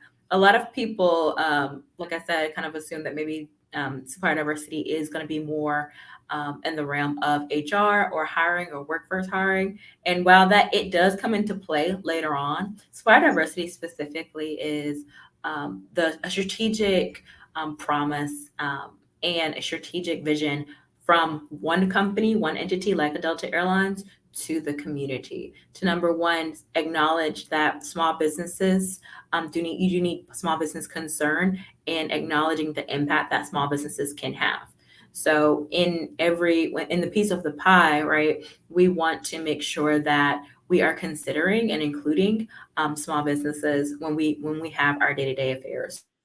So firstly, does not sit in HR at Delta Airlines. It actually sits within our procurement division, which is under finance. So we're very much in tune to, what's going out the door on a monthly basis.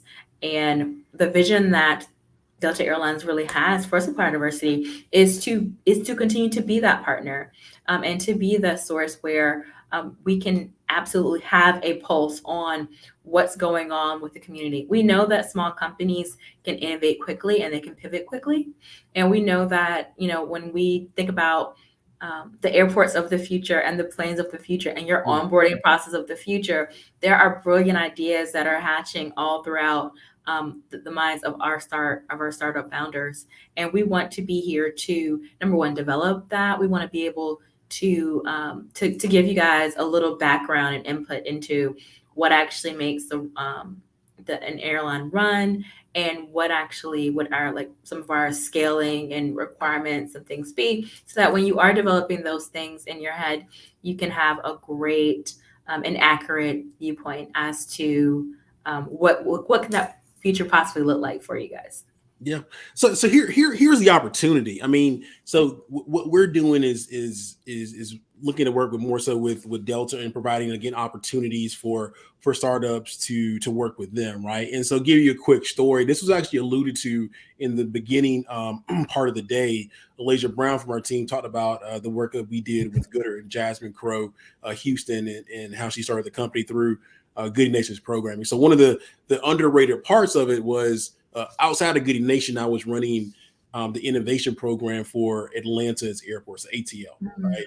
It's called ATL Thing. So it was an initiative to directly connect local startups that at least have one diverse founder to a pilot opportunity with Atlanta's airport, the #1 airport in the world, right? The thing is that you do a pilot with ATL, it opens up the doors for you to pretty much do business with anyone. Yep. In Atlanta, we're also fortunate not only have the #1 obviously airport in the world, the #1 airline as well. And in one year, Delta was a sponsor as well. And so we've seen firsthand how Gooder took that opportunity with ATL, with the airport, and allowed them to kind of go to what they're doing right now. And so I think the opportunity remains the same with Delta. The interesting part is, if you talk with startups, no one's really going to say like, my first customer is going to be ATL, unless they're directly in the kind of the airline space, or my first company. No offense to Delta, but I don't hear many startups saying, like, let's target Delta for a pilot, right? Right. But not likely. Go ahead. Like trajectory changing opportunity. And I mean, obviously from a Goodie Nation perspective, I'll say this: we have almost 400 companies in the community across 33 states and 10 other countries outside the U.S. But we are based in Atlanta, and we do have the kind of the hometown advantage of having an amazing brand like Delta in our hometown. So, Chris, I mean, what are your thoughts on, again, working with startups? I mean, any particular opportunities that come to mind, or anything else you kind of wanted to add?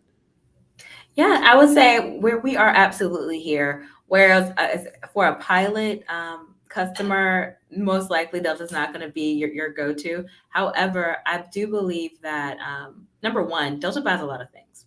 So anywhere from the napkins and the cookies on that you get on the plane, to if you open the Delta Airlines app and if you look at and think about the technology that's behind that application, the technology behind our catering, how do people know the menus that are on the plane? So there's a lot of tech that makes an airline run. think about it from that perspective. That, you know, yes, we do have a lot of properties and we have a lot of planes. So fuel and planes, that's going to take up a lot of what we do here. But we buy everything, from consultants, IT services. So that's what we really want to do. We want to start making these connections and making these small groups so that share, you know, what are some of the services and things that we're really looking for, and how can you guys help Delta? If you think about accessibility. Think about if you're a person who maybe has a special a special way that they want to board the plane. You have to think about it from a problem and an innovative perspective, and transportation in general. You know, trains and planes, you know, that's not the first market that you see, but I will say the transportation industry has been here for a long time and we're going to continue to be here. So definitely we want to bring, we want that to stay on the forefronts of people's minds. At special opportunities, we always have contracts and things available. And what we really want to do is widen your mind. If you're not ready to work with Delta, that's perfectly fine. Business development is an amazing tool. And I would love to say that, you know, when you guys do approach, maybe not even Delta Airlines, but various companies, remember that, you know, people always ask you, what do you do best? Focus on what do you do best, and what are you here for? What is your added value? Sometimes I think as founders, you know, you might think like, oh, well, I can do all of these different things. And the number one, and you're really here, right, to mark your territory, and you're really here to be expansive, because maybe you are a polymath. But I would say humility is a tool. It's not a punishment. It's a tool. If you showed up as a transformer every day, it's gonna be hard to get in and out. But sometimes you gotta transform down to that little convertible and ride through some of these valleys, and then you can transform and you can bust out. So that's what that's a big takeaway. And number two, if you talk to anyone in Smart Diversity field and they say they have an opportunity for you, follow up with them. We manage thousands and thousands of suppliers, and it's okay. Send that email on Monday morning, send another one again the next Monday. Sometimes contracts don't come. A lot of times we can't create opportunity for you. However, if you stay on top of mind, keep us in the loop, and we can see your growth, that's an amazing story to tell. And when you do come, make sure that you tell the impact also, your core competencies, but also what impact do you have on your community? Because those are the type of stories that are going to ring true up to all echelons of whatever organization you're talking to. No, I love it. I love it. So a few things, especially starting with the accessibility piece. I think, and again, this is like time. I'm going to try to tie some of these segments together, and I did not know this coming into this conversation for anybody watching. So another recent Google for Startups Latino Founders Fund award winner is iAccess. So they're actually based in Atlanta, and the CEO, the co-founder CEO, Brandon Winfield, is in a wheelchair, and so he's actually come on our podcast before. I kind of told that story. But you think again, Atlanta-based startup focused on helping individuals that are mobility impaired find the resource they need to access places that are mobility friendly, quite honestly. And so you think about kind of like restaurants and buildings, but what happens like when you're inside an airport or once you're coming off a plane? So recently I got a chance when we flew on Delta, ironically or coincidentally, to go to Austin, Texas, and Afrotech to speak on a panel with my father. So my father, 72 years old, when he was 18, got hit by a car, and Black areas back in those days, medical care, and so now his hip is kind of deteriorated, and so can walk generally speaking, but going through a big airport like Atlanta now has to be in a wheelchair and stuff like that. So we think about even like getting off a plane and getting to airplanes and getting through airports and similar kind of transportation hubs, the opportunity there. I also think back to TravelSys. So another startup based here in Atlanta, Veronica is the founder, focused on mobility from a standpoint of people needing support. I think starting with those that are looking for baby carriages and things like baby strollers and stuff. So that's another one. But also to tie another, like several of these segments together, we just got finished hearing from Google for Startups as well. The first Black Founders Fund Award in 2020, one of the founders actually, and from Austin, one of the stars is Tanky. So Tanky does content for kids, essentially.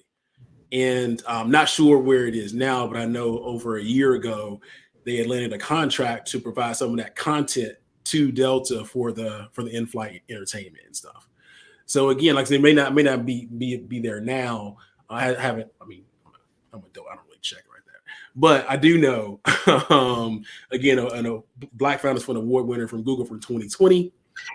He is now going on to become the chief marketing officer for Lenovo, another one of our segments from earlier in the day, but what did a pilot or guided content on Delta Airlines or in-flight entertainment. Anyway, so these are some of the opportunities and real life kind of stories of founders kind of doing amazing things and opportunities and things like that. So just want to kind of bring that up right quick. No, I love it. You got to think about the future. You got to think about the future of travel. It's here, and we definitely want to continue to innovate and get better. So thank you so much, guys. Yeah, no doubt. So we got about 5 minutes.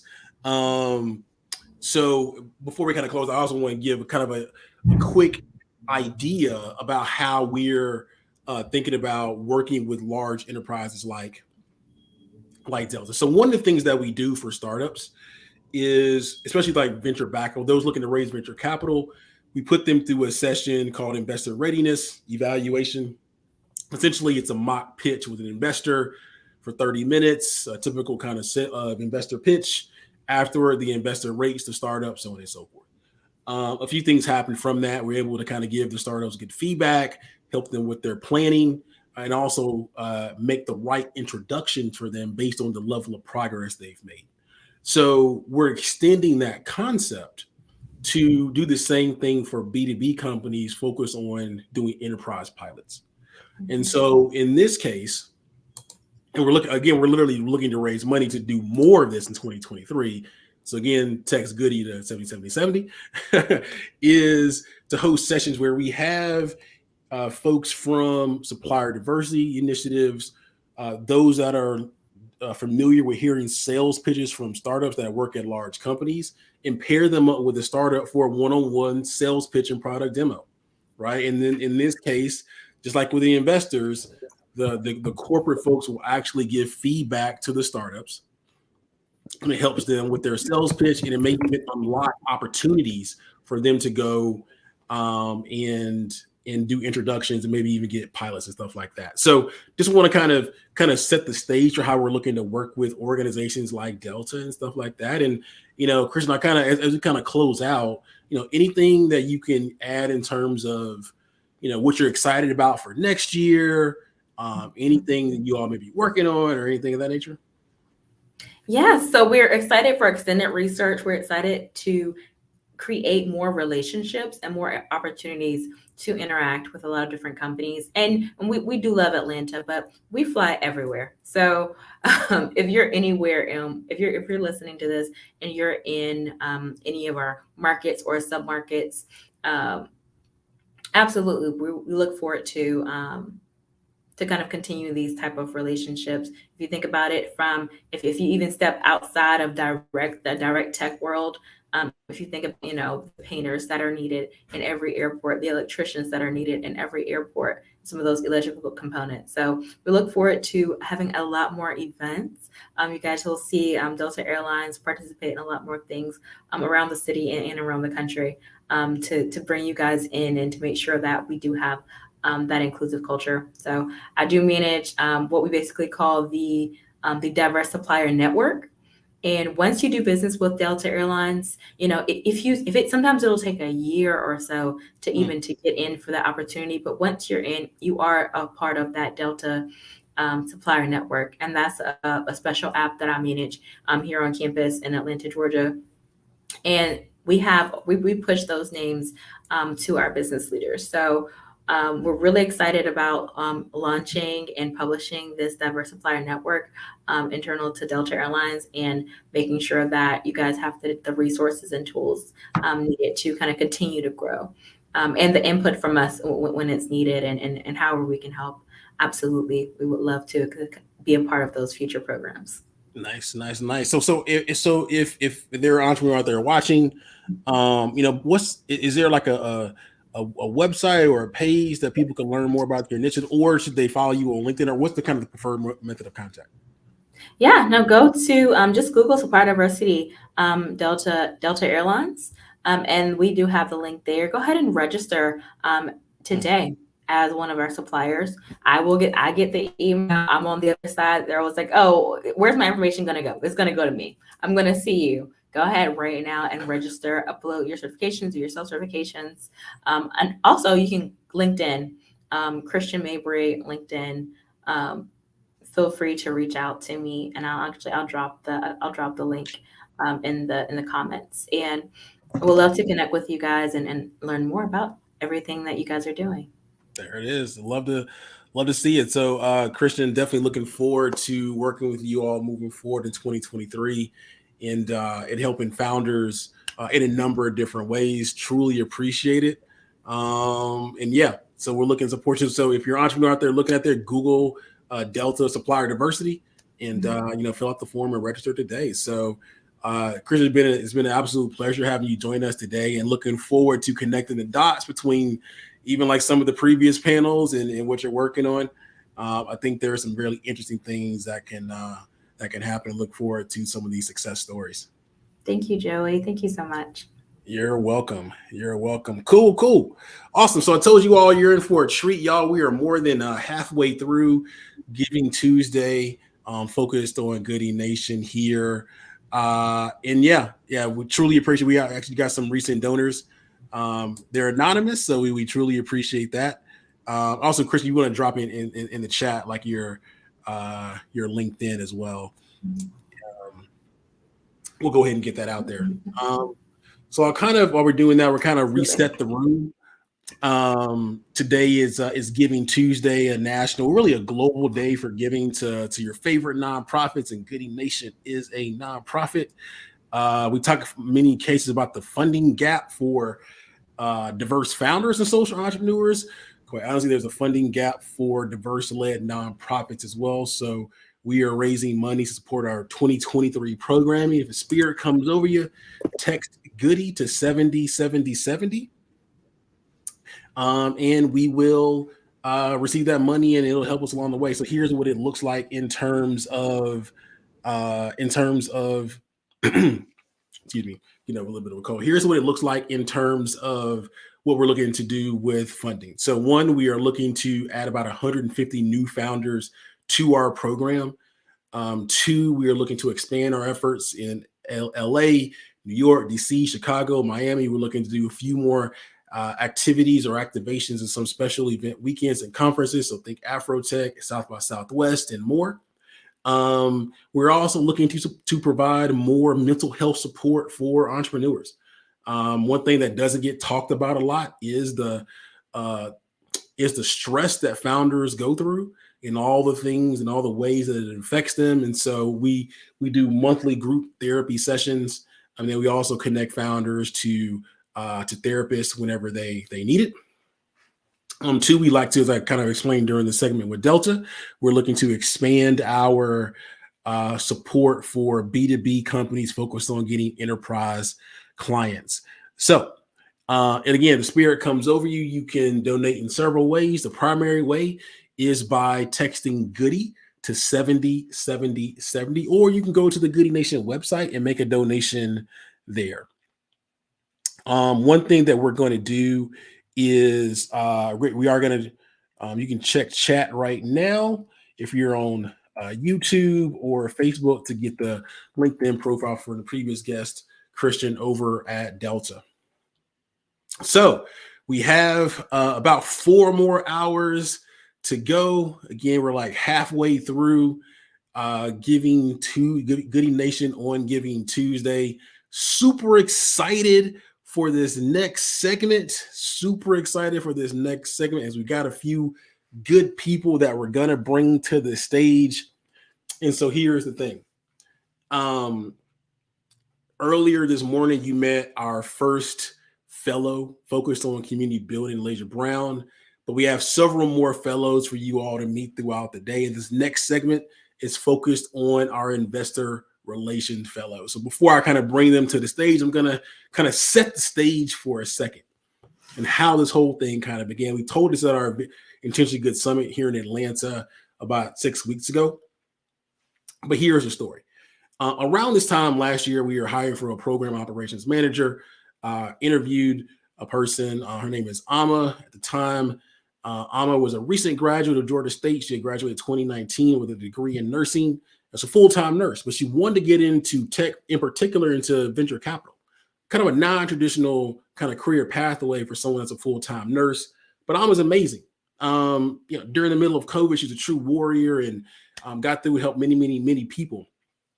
It's just that her schedule as a full-time nurse, kind of 4 days, 5 days on call and stuff like that, didn't really align with our needs at Goodie Nation. But I was so impressed that I essentially created what amounts to now this investor relations fellowship. So Ama's primary responsibility was to go and recruit investors to join the Goodie Nation network, and then also get exposed to amazing investors who could help her in her career kind of pathway, right? And so what ends up happening, she meets Haley Bryan from Hustle Fund. Haley decides to join the Goodie Nation Investor Network. But Haley asked Ama, like, hey, what you want to do with your career? Ama says, I want to become a VC. Well, Haley knows that Dropbox DocSend was hiring for a startup partnerships coordinator. Basically, the people that look at all the startup pitch decks and deal with investors. And long story short, January 1st of last year, Ama's a full-time nurse. June 1st of this year, Ama works at Dropbox DocSend and it meets that team and is dealing with investors and amazing startups. So I thought, okay, let's take this concept and kind of, not scale it, but expand it.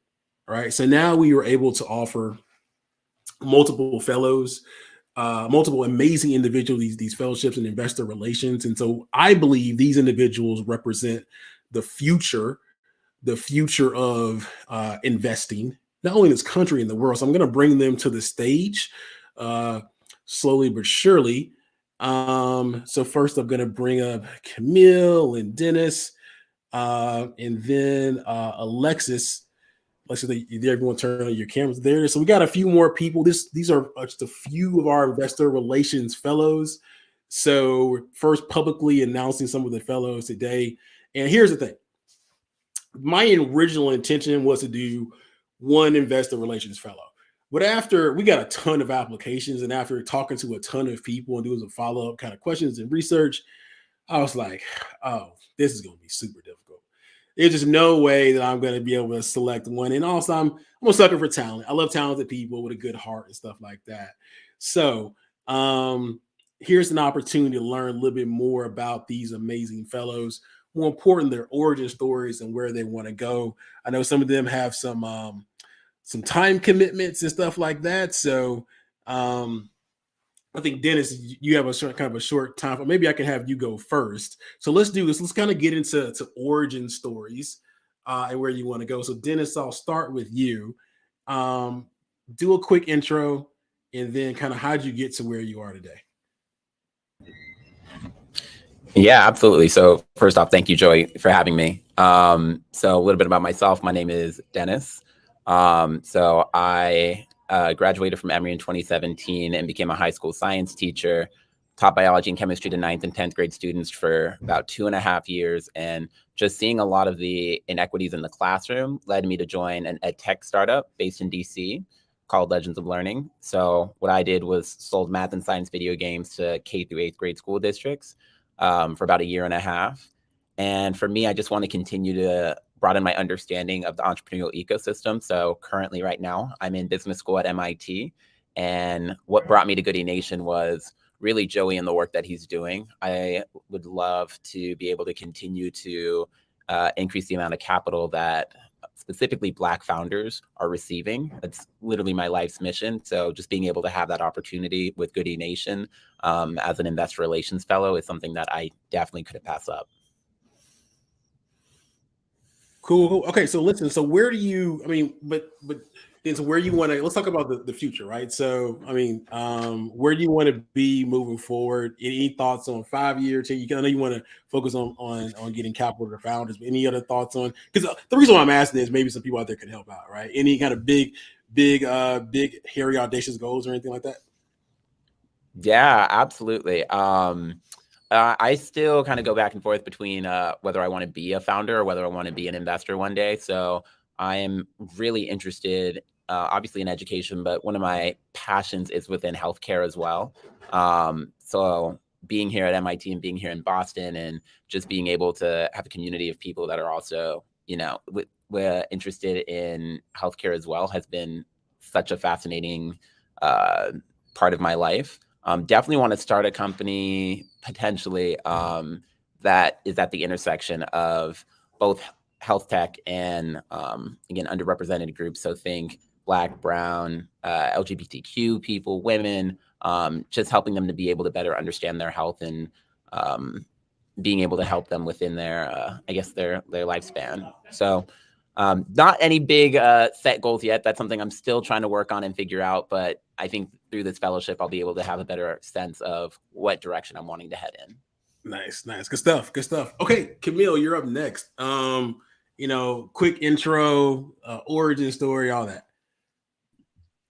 Yeah. So my name is Camille Suarez. And of course, I'm one of the investor relations fellows. And I just decided that I wanted to take this leap and get more involved with the entrepreneurship community. So I'm originally Dominican. I first generation immigrant. I came to the United States in 2010. I was living in Jersey at the time, which is kind of where I learned English. So that's where I picked up my way of speaking.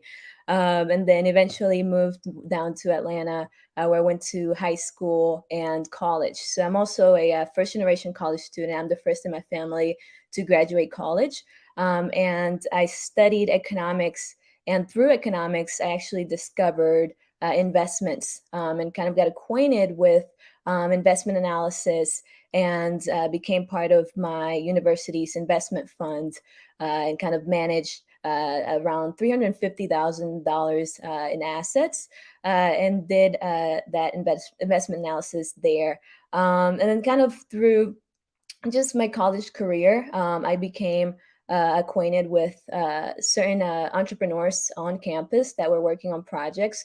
And I decided to kind of kickstart this community for entrepreneurs. So I launched a collegiate entrepreneurs chapter at my university. And at the time, it was really just me planning it with an advisor, a faculty member. And then I recruited around 4 other people. And eventually it grew to 355 people. And I did, just from recruiting and kind of just informing people of entrepreneurship. And a lot of the students that came in and the entrepreneurs that came in, they were working on projects, right? And all of a sudden, these projects became startups. And so at that time, I was thinking, okay, so we have a group of entrepreneurs. How can I provide resources to these entrepreneurs so that, they can grow from just being a simple project or startup and kind of continue to grow into companies that are profitable and that are providing value to a market. So I decided to kind of launch a level of consulting services and kind of harness subject matter experts, that being attorneys, patent attorneys, that being kind of attorneys that can help incorporate, successful entrepreneurs that have had exits in the past to come in and talk about kind of what they do and consult with these entrepreneurs and provide some value there. And through that, we also launched a fund, so kind of a little innovation fund where we could award equity-free, non-dilutive funding to entrepreneurs. And I think through my journey within that organization in college, I realized that I really liked working with that community. I think it's more about the level of impact that they are providing to other people in a given market, that being from online education to students that are special needs, etc., that is specifically tailored to help them learn, or that being autonomous technology, self-driving cars. That is happening, it's regular everyday people that are thinking of these things, yet they need to be connected to the market, they need to be connected to other people, to resources, etc. So doing that in college and after I graduated, I was kind of on the fence as to, okay, where do I go now? So I think Goodie Nation kind of provided that opportunity where you have the investment relations and the investor relation fellowship. And I was able to actually kind of bring that investment backgrounds. And currently I also work with other investors and kind of, I guess, still impact the community that I want to impact and continue to back that mission of closing the relationship gap and kind of being able to connect entrepreneurs to the resources that they need, that being funding, that being just connections to other corporations, that being connections to customers or to talent, employees, etc. So I think that kind of is what led me to be here and to want to be an investor relations fellow and add value that way. There it is. I love it. I love it. I love it. I love it. So next up, we're going to kick it over to Alex, and then after we're going to have another conversation around what you all are seeing and thoughts on and investments in VC and stuff like that. So Alexis, we'll kick it over to you. Origin story, why Goodie Nation, all that type of stuff. Thank you, Joey. My name is Alexis Doolin. I am also an investor relations fellow for 2023. I'm originally from Los Angeles, California, but I went to college in Atlanta, Georgia at Spelman College. I was an international studies major, but after college, I started off working in consulting, where I worked for several years on large technology implementation projects, where I really got a chance to learn more about technology and product development. After a few years there, I transitioned to work at Slack in 2019. Slack had just gone public, but my team was still relatively new. So I really got to feel what it was like to work at a startup and kind of build a team from the ground up. That's when I kind of learned a little bit about startup culture and venture capital. I had learned that right before Slack went public, they raised a Series F of $1 billion. But I also learned that underrepresented founders that year had raised about $1 billion as well. So the entire group of underrepresented founders had raised the same amount that my company had raised in one round of funding. Right after I started at Slack, the pandemic hit, and we saw that a lot of businesses of color, started by Black, brown, and women, started to close because they didn't have access to capital. And this hit home for me because I come from a family of entrepreneurs, and my family owns restaurants in Los Angeles, and my own family struggled to get access to capital. We saw that there is a disparity in the amount of loans and access to loans for people of color and communities of color, not only because of the access, but we didn't really understand what documentation we needed to be able to get those loans, who to talk to at the bank to be able to understand what was needed to get access to this capital. And this really hit me personally because I wanted to make sure that entrepreneurs of color and women founders were able to have access to capital. So that, coupled with the disparity I saw in the technology industry, really motivated me to learn more about venture capital and how I could become an investor and really bridge that gap between folks who are looking for capital and people who are willing to provide it to them.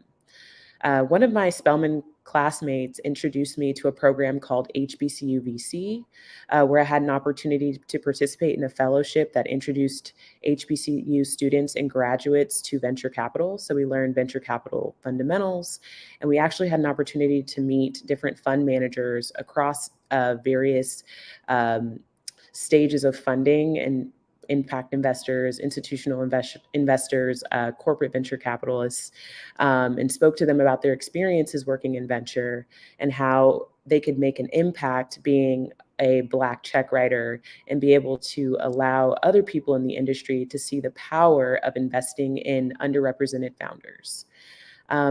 After this fellowship, I was really motivated to stay in the venture community and within the ecosystem. So I decided to participate in an internship where I interned at the Foundry Group this past summer.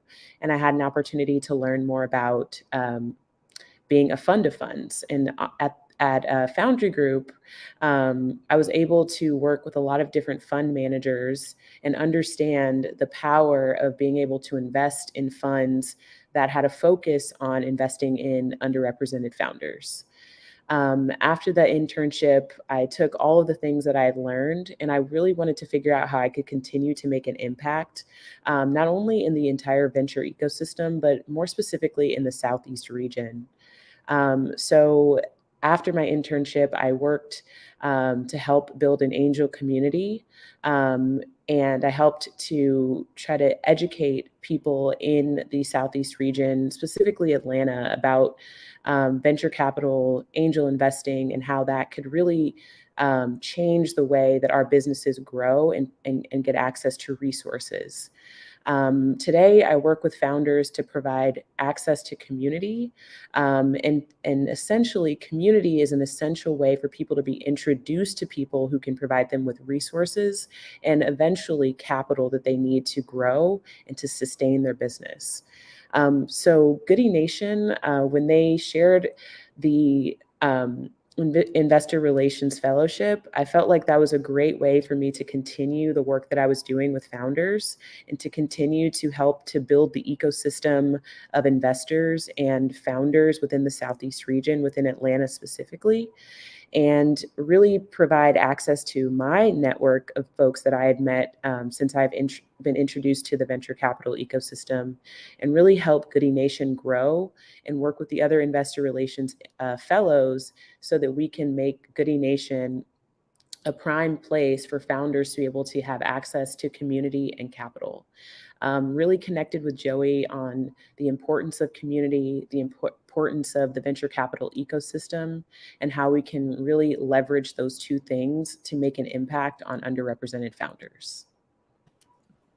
I love it. I love it. I love it. So Dennis did have to drop. So Dennis is in class. He's at MIT's business school first year, and so they're doing during the last kind of finals and stuff like that. So we'll also have in a second another investor relations fellow join us. But until then, again, I told you all year for a treat. Again, after hearing their story, how could I select one? Like, I mean, come on now.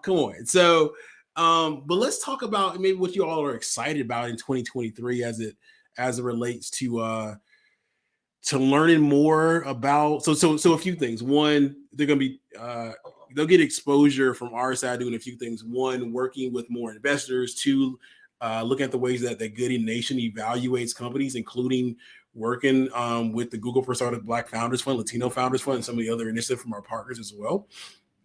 And so what are, Camille, I'll kick it to you first. What are some things you're excited about in 2023 around a space? And I'll kind of preface it by this. And I mean, this is an interesting time to be in the startup space.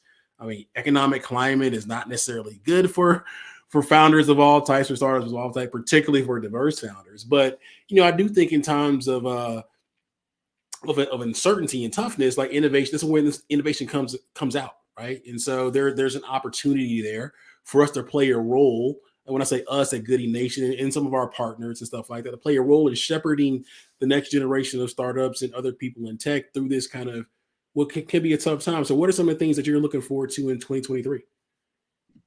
Yeah.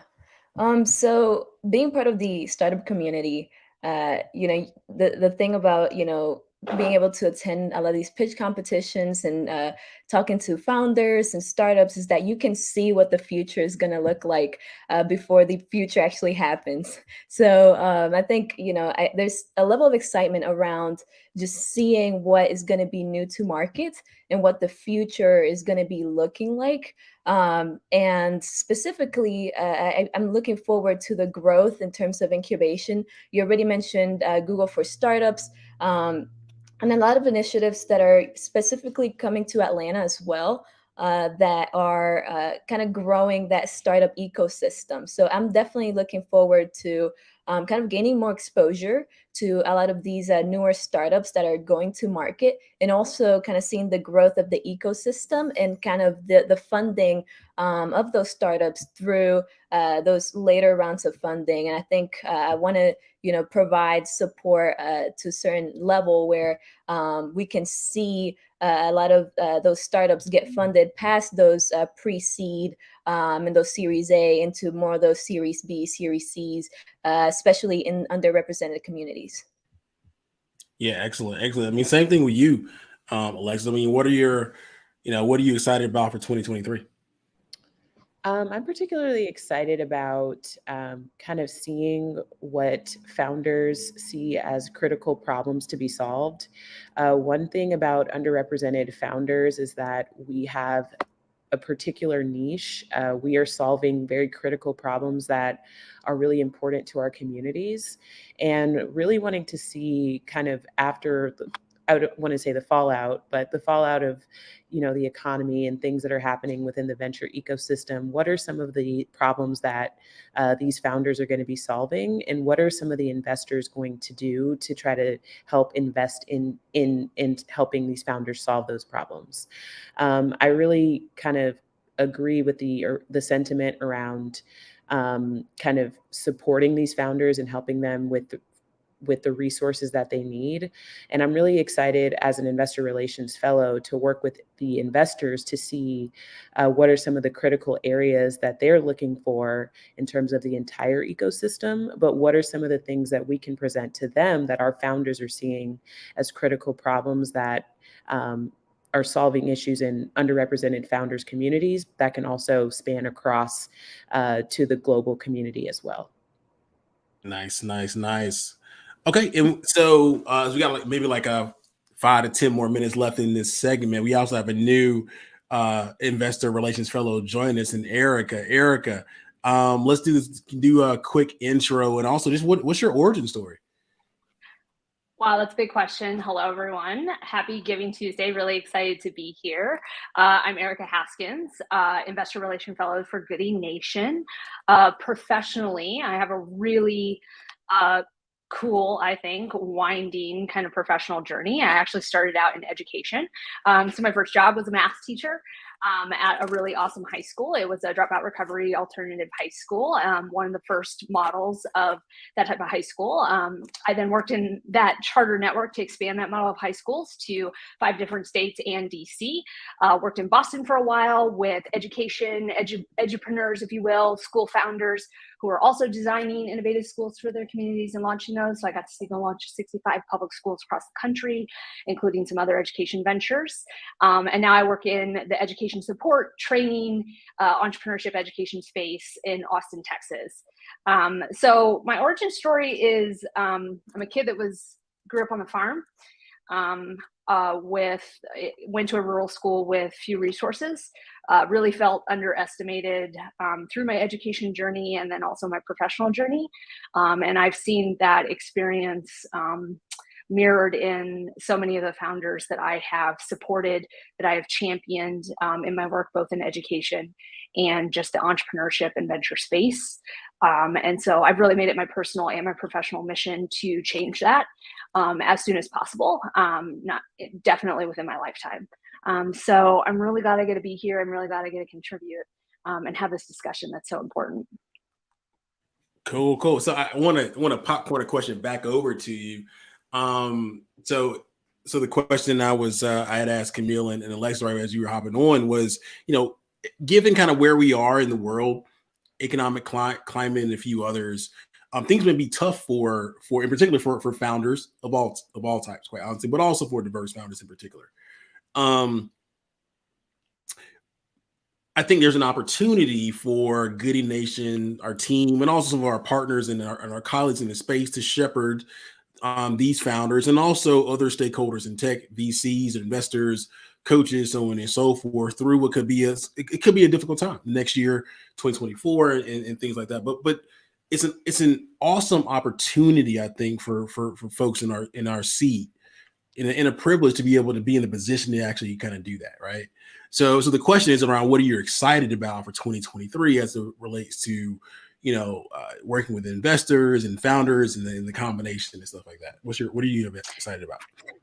Yeah, so anybody that, as scary as these economic times can be, anybody that has studied history know that times when resources are very constrained are when the most innovative ideas, thinking, business models actually come to market, prove what's possible, disrupt the status quo. So for people in the Goodie Nation community, like, now is our time. Is it going to be challenging? Yes, but this is our time. This is our time to spotlight the innovations that come from diverse founders as a result of resource constraint, or despite the fact that they are resource constrained, and saying, how can we pour maybe the limited or the risk averse resources towards these incredible founders and their ideas? How do we amplify what they're doing? How do we use it to inspire others? Yes, it's going to be a challenging couple of years, but like, this is our time. Folks like us were built for these moments and these periods in histories, and I don't think there's any greater opportunity to do the work and to advance the mission of Goodie Nation than right now. I love it. I love it. This is our time. I think we're gonna put that on a poster. We're gonna put out on socials. Like, this is our time. I love it. I love it. Okay, so we got a few more minutes. I don't know if there's any kind of closing thoughts anyone have. Camille, I want to kick it to you, and then we'll circle back for contact information and stuff. Any closing thoughts, and or I'll ask this too. I'm kind of putting you all on the spot here. Well, how about this? Camille, you can go if you want to. Anyone else can kind of hop in. How can we help you? How can the Goodie Nation community help each of you? I mean, and I talked during our summit a few weeks ago, and also generally speaking about being intentionally good and giving first, right? The question when we're meeting each other should be, how can I help? So the question I'm going to pose out to the Goodie Nation community, people watching this, is how can they help you all out in your career pathways? And I don't, Camille, you can start if you want to, or anyone else can kind of hop in, maybe raise your hand or something like that. But anyone else want to kind of tackle this question? Yeah, I mean, so I can go ahead and start. So for me, I think I'm continuing to develop in my career, and I want to gain exposure within that venture capital space where I'm impacting entrepreneurs, and continue to kind of build relationships, that being with investors in the VC space, or that being entrepreneurs who are creating those companies, and kind of working with them to see how can I be resourceful, and also I kind of continue to learn and build those relationships alongside those groups of people. So I think kind of the community aspect is huge for me, and I think that's a huge value add in my opinion.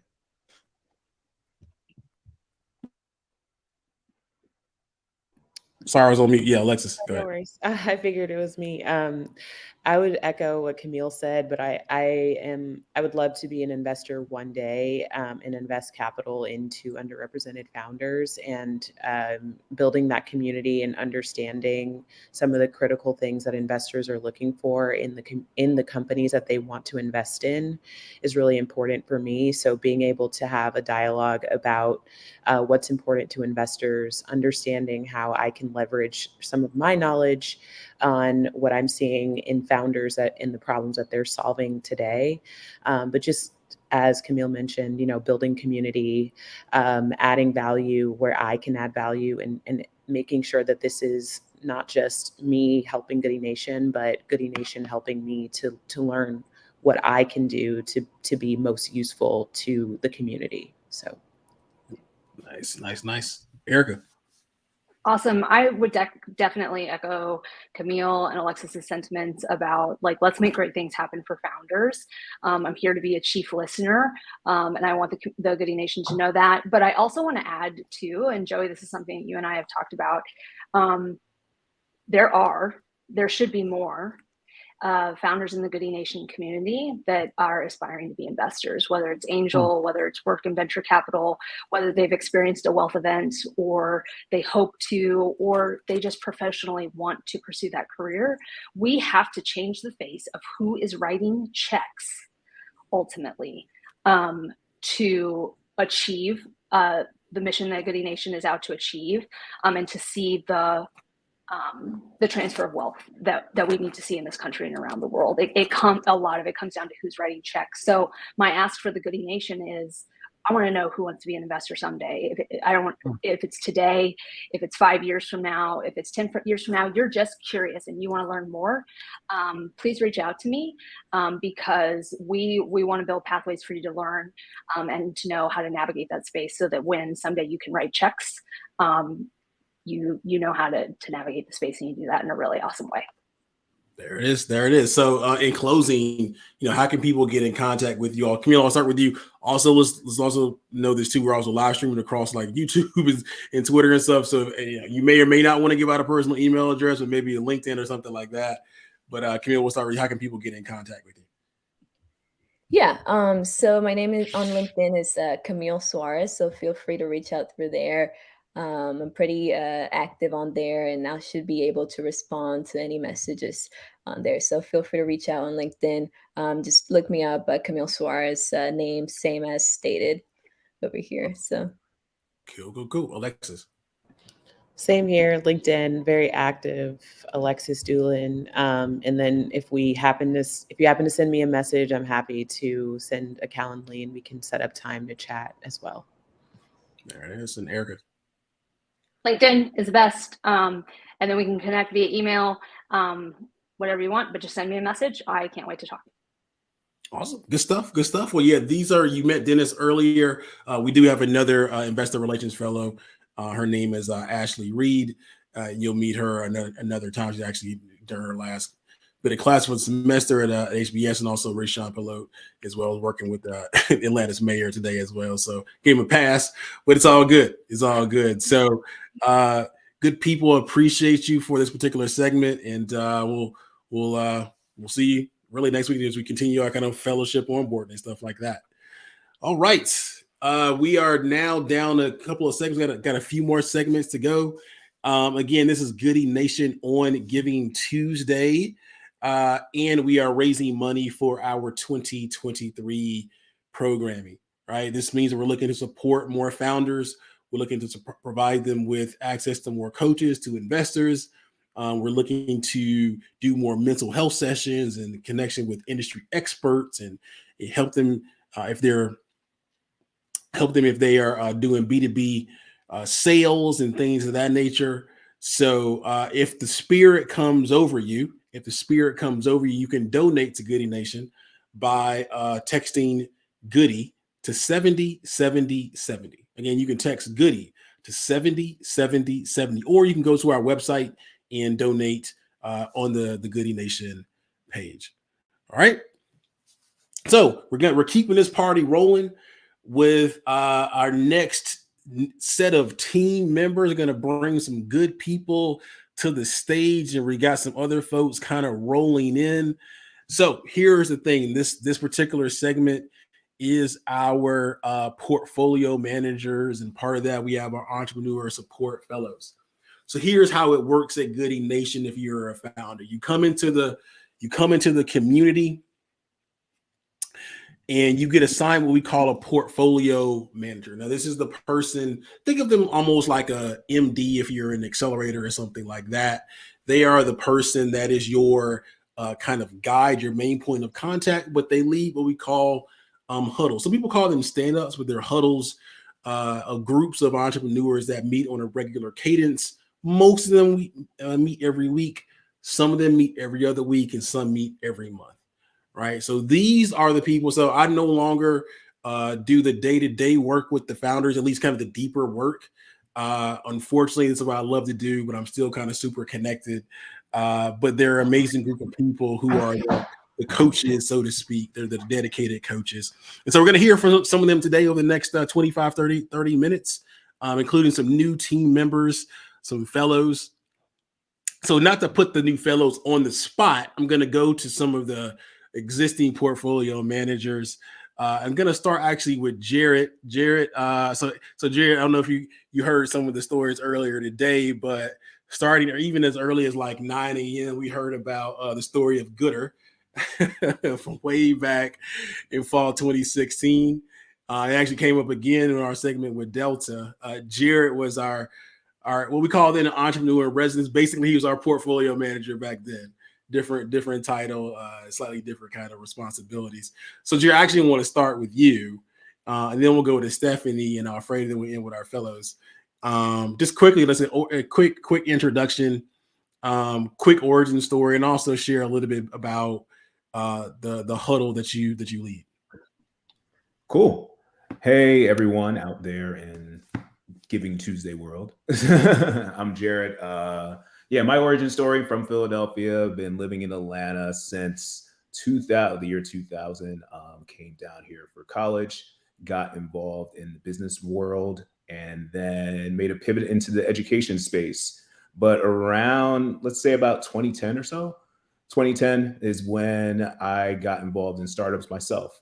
So around that time, I launched a startup, RIP. It was called Pavo, and it was a fun time. And that was around the time that I also met Joey, probably back 2011, 2010, sometime around that area when the startup community in Atlanta was pretty small. And, you know, I feel like there was like a pitch competition at like a restaurant that probably held about 15 people versus what happens now where there's 300 people packed out in the gathering spot. So it was a very small community back then. So yeah, you know, from there, spent some time in Silicon Valley doing Accelerator, and came back with a focus on transitioning my career into product design, and worked with a lot of clients, and also helped launch General Assembly here in Atlanta. So also got to work on like that workforce side and helping a lot of people transition into tech. And yeah, at this point now, you know, I'm a portfolio manager, and my full-time job is I work over at a large startup in Atlanta called Greenlight Financial, where I'm one of the product designers doing a lot of our new products. But my portfolio is awesome. I work with a lot of folks that are doing consumer-focused startups, and you know, we meet every Monday and talk about, you know, trials and tribulations, but also the success and wins that come with that.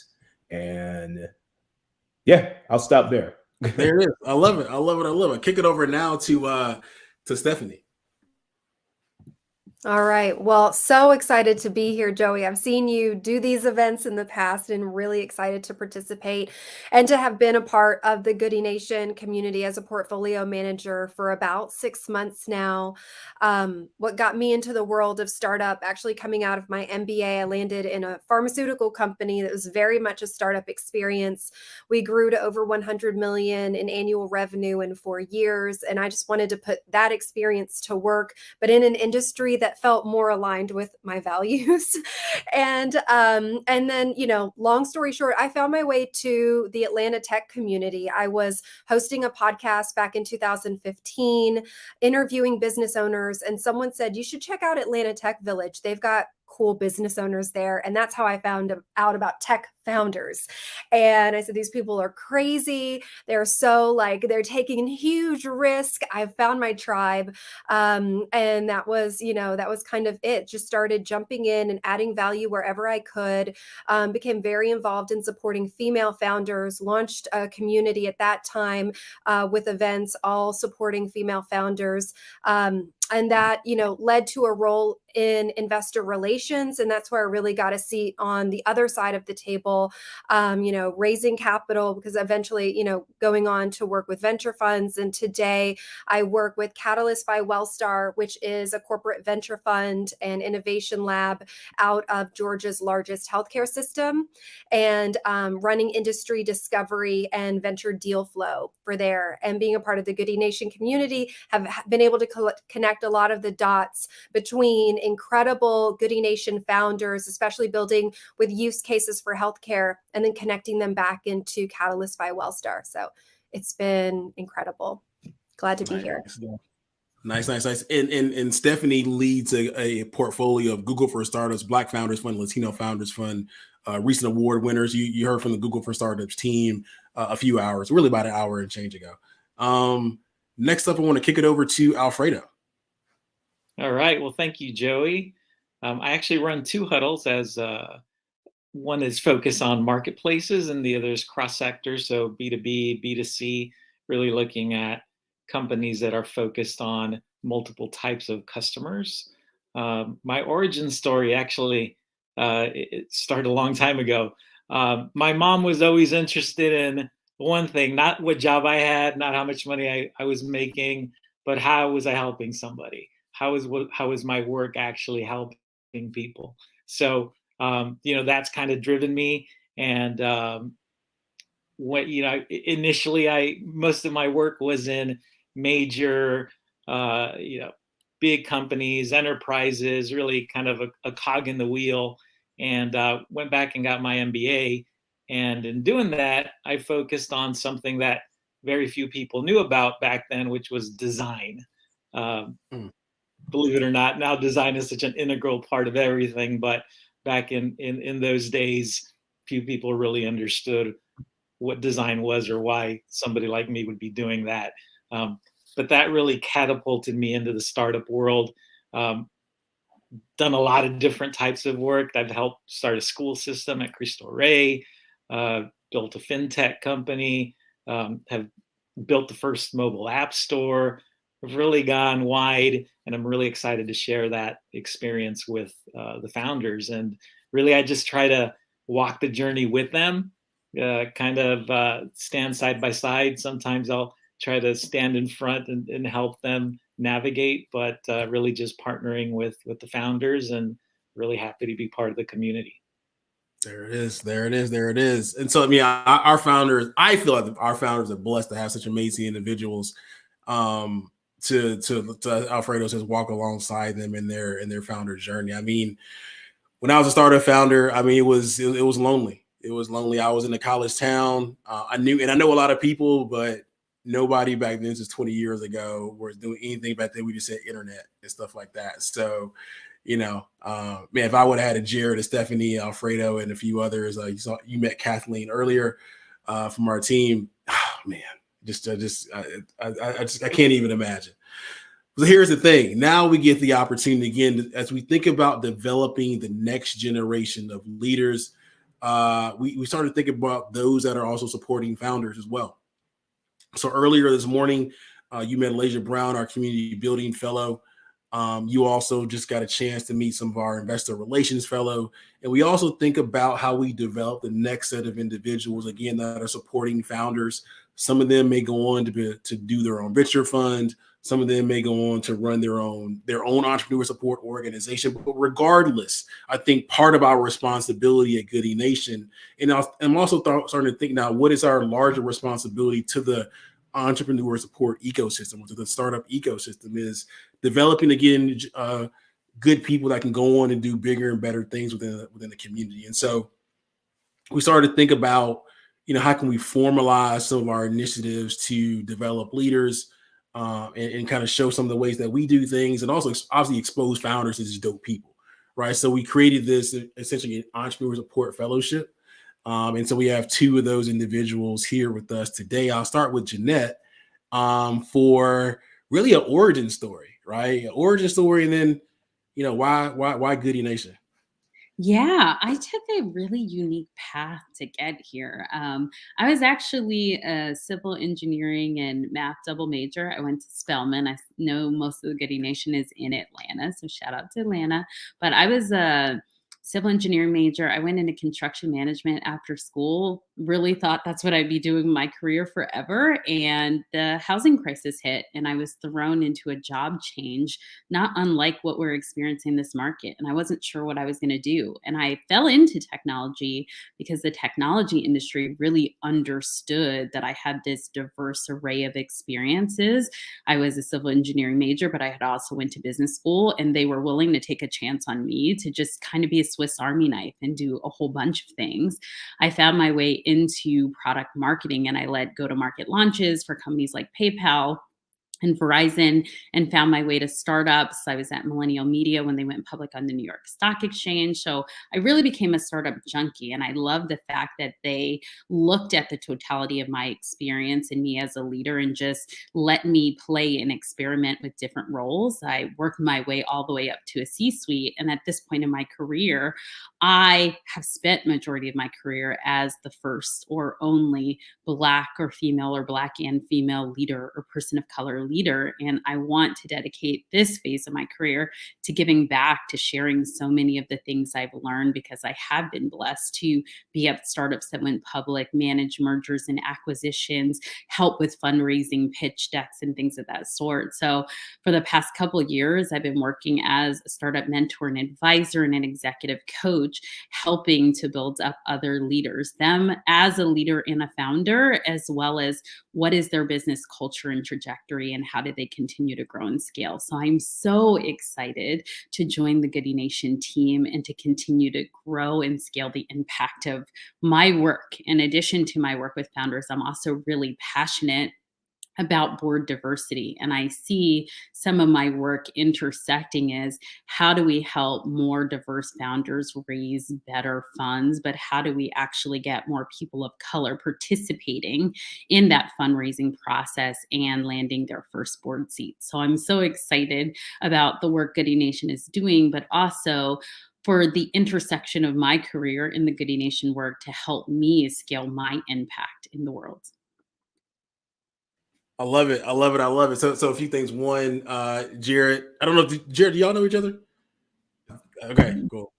Relationships matter, similar kind of AUC.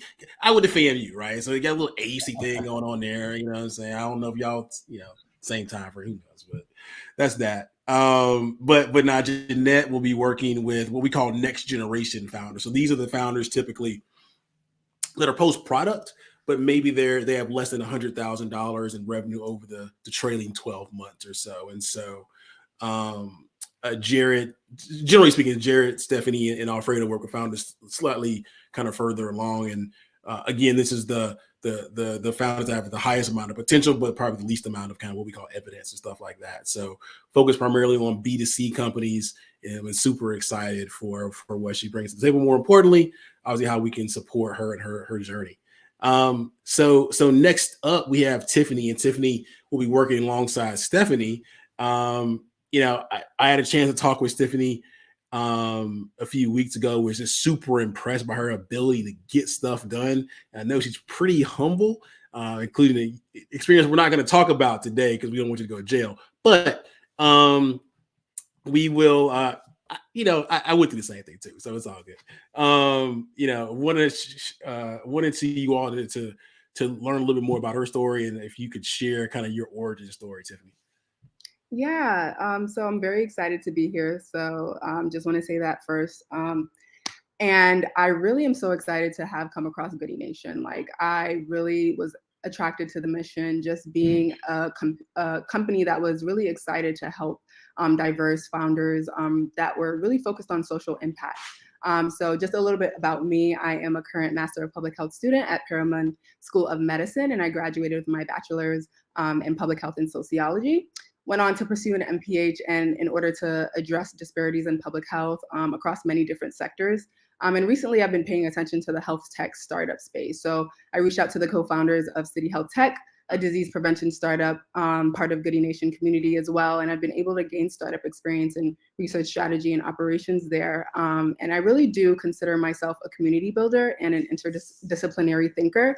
And I never let my passion for advocacy escape me. I'm just someone who's ready to jump in where I can fit in. And I have a lot of experiences ranging from research and operations to product development to education. But I think what made the entrepreneur support fellow role stand out to me is my natural strength and empathy, like getting a glimpse into the obstacles that diverse founders face and wanting to help them so that they can really free up that mental real estate to focus on more integral parts of company building rather, to really have that ability to focus on the things that they need to focus on was something that I said, this is a great part where I can jump in and help. So really excited to be here and to learn and work closely, of course, with Stephanie Diaz and get in some really just integral skills that are related to portfolio management, which is really important in supporting startups, especially those in diverse spaces. Again, so I told y'all this is some dope people, right? Stephanie also said, "Hey, listen, she's dope, right?" So here's the thing. I actually want to kind of open it up to Jared, Stephanie, and Alfredo. Perhaps Stephanie, I'll start with you. Like, what do you like most about working with the founders in your portfolio? Honestly, I've said this to many people, like the huddles, that's the fastest 30 minutes of my week always. Like it just flies by. I'm inspired by these founders as much as, as I can, like, I'm offering value to them. I love watching them connect with each other and support each other and just facilitating that conversation. And they are doing incredible things and working at a very high level. And so to know that this is a moment in their life and in their career as a founder, and to see, really behind the scenes of what they're going through, their challenges around team, challenges around scaling, decision making, it's an honor. And then to get to help connect the dots, or to just sit back and watch them converse with each other and support each other, I mean, it's incredible. And to think about where they might be in 5-10 years, and to know that I had the opportunity to be a part of this phase is not lost on me at all. And then we also get to have a lot of fun, and support each other on the really important things in the business. But our conversations always go to things that are much deeper around mindset and, showing up and leadership, and that's just as important. And so it's a really safe and sacred space. And like I said, it's my like favorite time of the week. There it is. Jared, I want to actually kick it to you. Especially if you're kind of full circle, moment, founder and now kind of leader of founders. I mean, what's your favorite part about managing your portfolio? Yeah. I mean, I would say it takes such a special type of person to become a founder and a CEO. And because of that, it also is a very lonely job. Like it's very lonely. There's things that, there are things that are going through your head that you may not even be able to communicate well with your team, or teammates may not even understand those struggles that you have, or the ability to make those different decisions. So, I mean, part of the best part is that it's just an unlock for them to be able to ask for feedback on specific things and get feedback on things related to team, or just be open. So it becomes that group therapy session where you are, that group therapy session, that group coaching session where you're just getting that peer-to-peer feedback.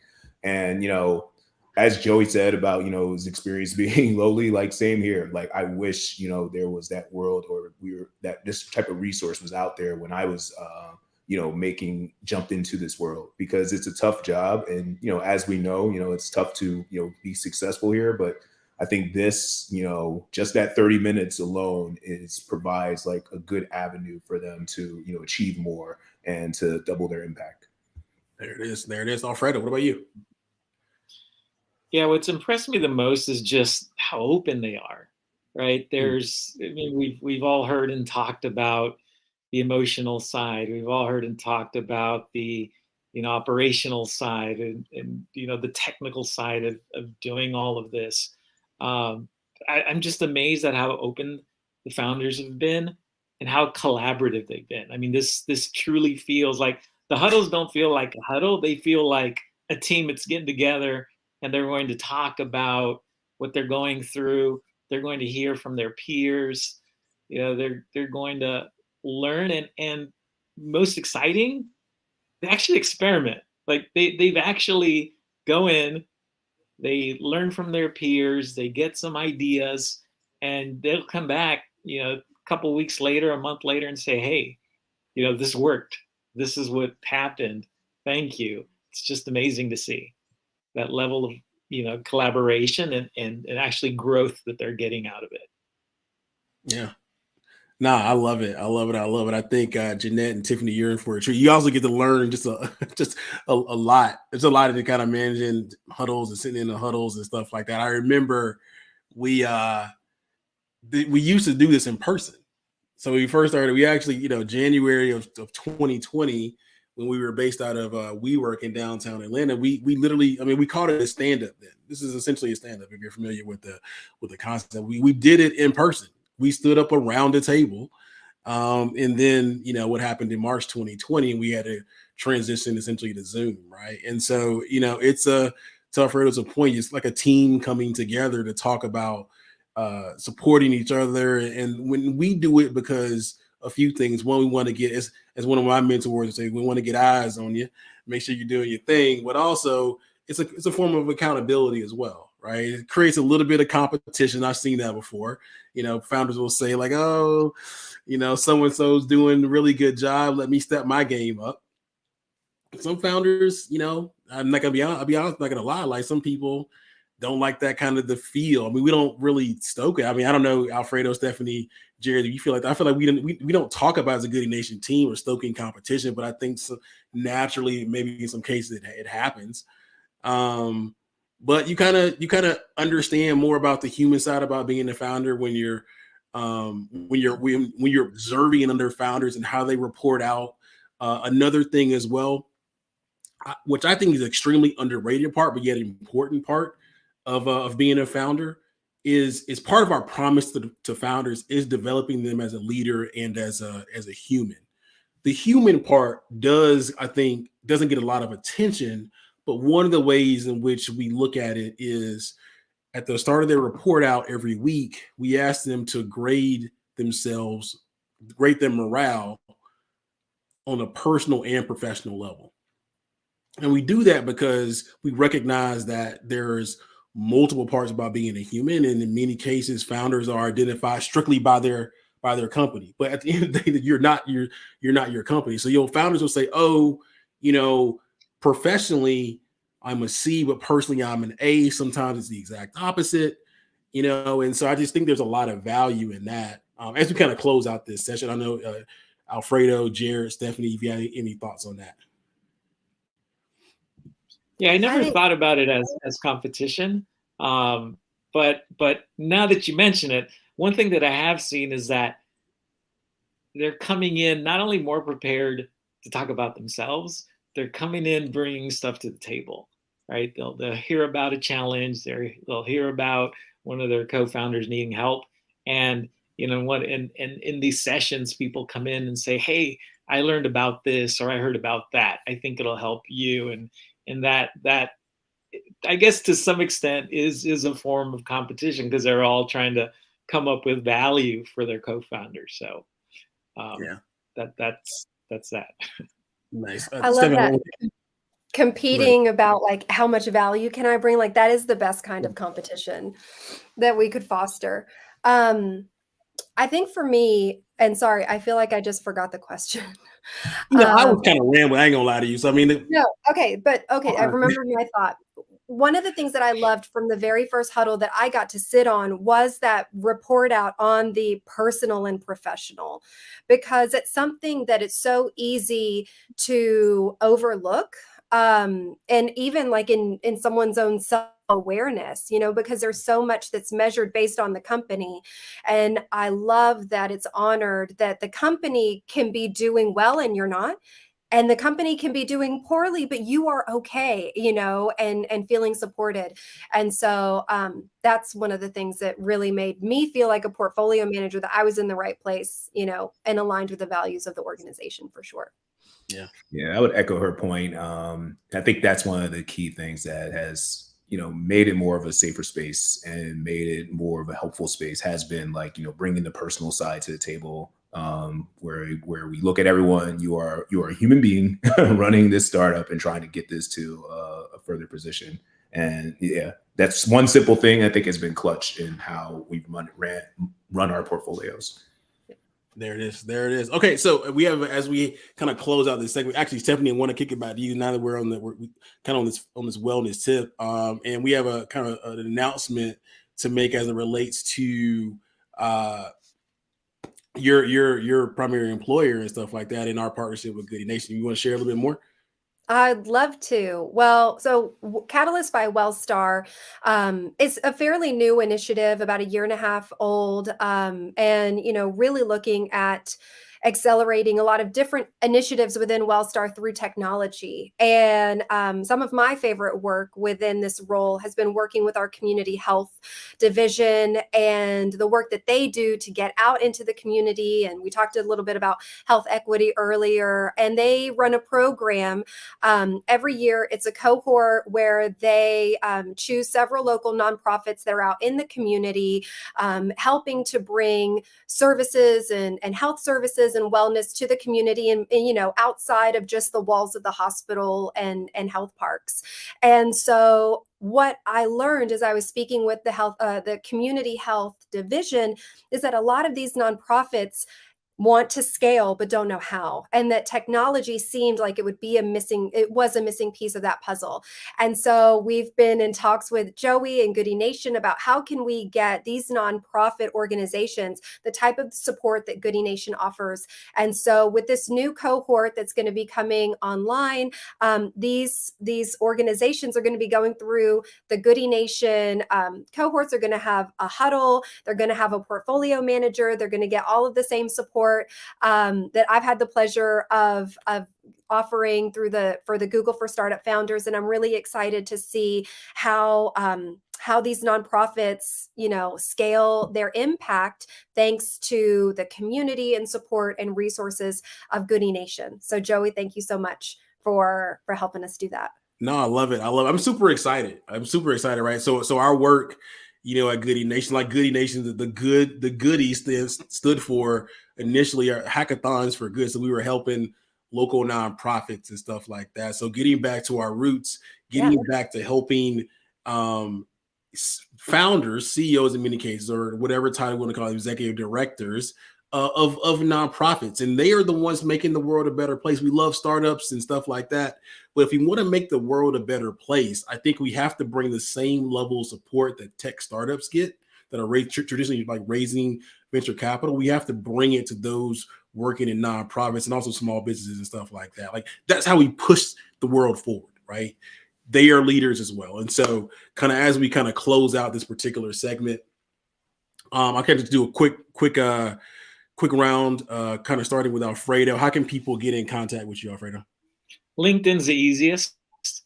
All my information is there. I check it regularly, so please connect. Awesome. Tiffany, what about you? Same with me. LinkedIn is very, very good. I check it regularly as well. So just reach out to me there and then we can go from there. Cool. Jeanette? Yeah, LinkedIn, IG, Twitter, my website, all Jeanette C. Jordan. There it is. Stephanie? To connect with me directly, LinkedIn. I'm also at the Stephanie Diaz on most platforms. And then to learn more about Catalyst, and Catalyst is a venture fund. We're also accepting applications for funding for early stage healthcare startups. You can go to catalyst.wellstar.org. There it is. And probably Jared. Yeah, LinkedIn for me, and I am a little slow, so don't feel bad if you have to message me a second time. What's your last name? Coger, Coger. There it is, Jared. Okay, cool. Good stuff. Well, y'all truly appreciate it. We're rolling to the next segment, but this is an amazing time with our portfolio managers. Peace out, y'all. Thank you. Enjoy. Bye. All right. Okay, cool. So listen, we are super excited for this next session as well. We're going to talk a little bit about building community. It's going to feature some of our portfolio managers and also some of our new fellows kind of as well. And so, there's a little community building takes form in a number of different ways, building ecosystem, telling stories and stuff like that. So I'm super excited to bring to the stage some amazingly dope people to talk more about this. And here's how it's gonna go. We have some new team members. Also, Sarita, you there? Can you hear us? Well, like Sarita may not be able to hear. Cool. So what I'm gonna do, Sarita, we can hear you. what I'll do, I'm going to remove you from the screen, kind of drop you in, and then we'll kind of message you kind of separately. All right, so here's how this works. Want to go kind of around, excuse me, around the horn to do some quick intros. We'll go Melanie, we'll go David, then we'll go Alex, and then we'll do an intro for Tiana. Melanie, you want to quickly just say, like, who you are, what you do, within Goodie Nation, outside of Goodie Nation, and just quick kind of backstory as well. Yeah. Hey, everyone. Nice to be here. Melanie Akule with the Goodie Nation team as the portfolio manager for the Social Impact Huddle. And then separately, I am a founder and CEO of a startup called Minwell. We're an economic development tech company focused on driving Black business forward. Very good, David. Hey, everyone. Good afternoon. I am David Gibson. I serve as a founder in residence huddle facilitator with Goodie Nation. I cover currently 2 portfolios, sports, entertainment, and hospitality. And the second portfolio is B2B enterprise software companies. My company, Sports Market, is based in Washington, D.C., and very happy to be here. There it is, Alex. Good afternoon. My name is Alexandria Foreman, also known as Alex. I am the Midwest ecosystem builder here at Goodie Nation. And on the side, I am what you call a super connector. So happy to be here, and let's get to it. Awesome. And next up, we have also one of our newest fellows focused on tech storytelling. Tiana, I want to kick it over to you for intro and quick origin story. Awesome. Hi, everyone. I'm Tiana Costa, originally from Atlanta. I know we have a lot of Goodie Nation people in Atlanta, but based out of Houston. And so excited to be joining as a tech storytelling fellow. But a little bit about me, I have a lot of background in energy, chemical space. And during the pandemic, when everyone, was shut in, working from home, I saw a huge gap in between minority-owned businesses, nonprofits that are focused on ESG, and them having access to affordable digital marketing expertise and communications resources. So I founded Acostacom, which is a small communications and digital marketing agency to kind of help fill in that gap. I then bumped into Goodie Nation and saw that as an opportunity to scale and kind of focus a little bit more on diverse founders in the tech space. So really excited to be working with a like-minded organization. Awesome. Now I'm going to try. We have Sharita back. I want to see Sharita. Can you hear us? Yes, I can hear you. Hi, everybody. Awesome. Okay. Quick intro and kind of background what you do inside and outside of Goodie Nation. Okay. Hi. So I'm Sharita Smith. I am from Oakland, California, based in Los Angeles, California. I've been with Goodie Nation since January of this year, and I am the alumni portfolio manager. So for founders that matriculate through the Goodie Nation program, once you graduate, then you come over to alumni, and I help connect you with each other and to additional resources to help support you in your company. I came to Goodie Nation by way of a referral from a Goodie Nation founder based on my background in community organization. I have organized gig workers at the highest, most critical level in California, and that started by me being a Lyft driver. And I ended up becoming the corporate liaison between Lyft and all of the drivers on the West Coast. So I was responsible for drivers in California, Hawaii, Nevada, and representing those voices at the table, at the decision-making table. So that pivoted me over to the Yes on Prop 22 campaign, where I worked with gig workers, trying to make sure that we remained independent contractors instead of becoming employees. So after like a couple years, I have all this community organizing experience and finally a seat at the tech table. So when I got introduced to Joey, it just made so much sense to collaborate with this alumni relations portion. So I'm just so excited to be a part of this community, and I'm excited to be here with you guys today. Awesome sauce. And also Sharita will be focused on building community in LA for us as well. Yeah. All right. So let's use the next 20 or so minutes to talk about communities, ecosystem philosophies, storytelling, and stuff like that. So y'all probably heard me say this a number of times. I'm kind of a natural community builder. I'm a connector of people. I turn those communities into ecosystems. I get it genetically. I want to be honest with you. My mother's like a human Facebook. My father builds communities, also tells stories, right? So they came together, actually, ironically, via a warm intro. Came together via warm intro. That's literally how I'm. So again, at Good Nation, we're focused on closing relationship gaps and warm intros. I am literally standing here in front of you because I'm a product of a warm intro, of a community builder and a human connector, right? And so those powers came unto me from my parents. So let's talk about building community. Melanie's in the DC area, also focused on Black founders. David's in the DC area as well. Alice in Chicago. Sharita's in LA. I'm obviously in Atlanta. Tiana's in Houston. Is an amazing storyteller.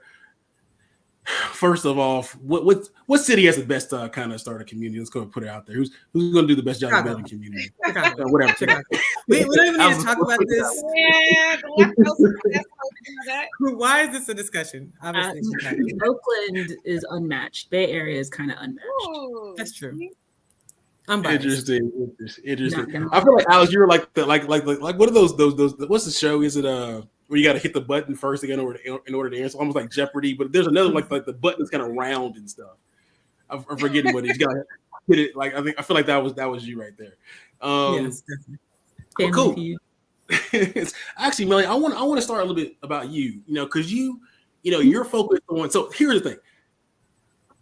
Here's how I define ecosystem building and community, which may be different than maybe some of you all, but also folks watching.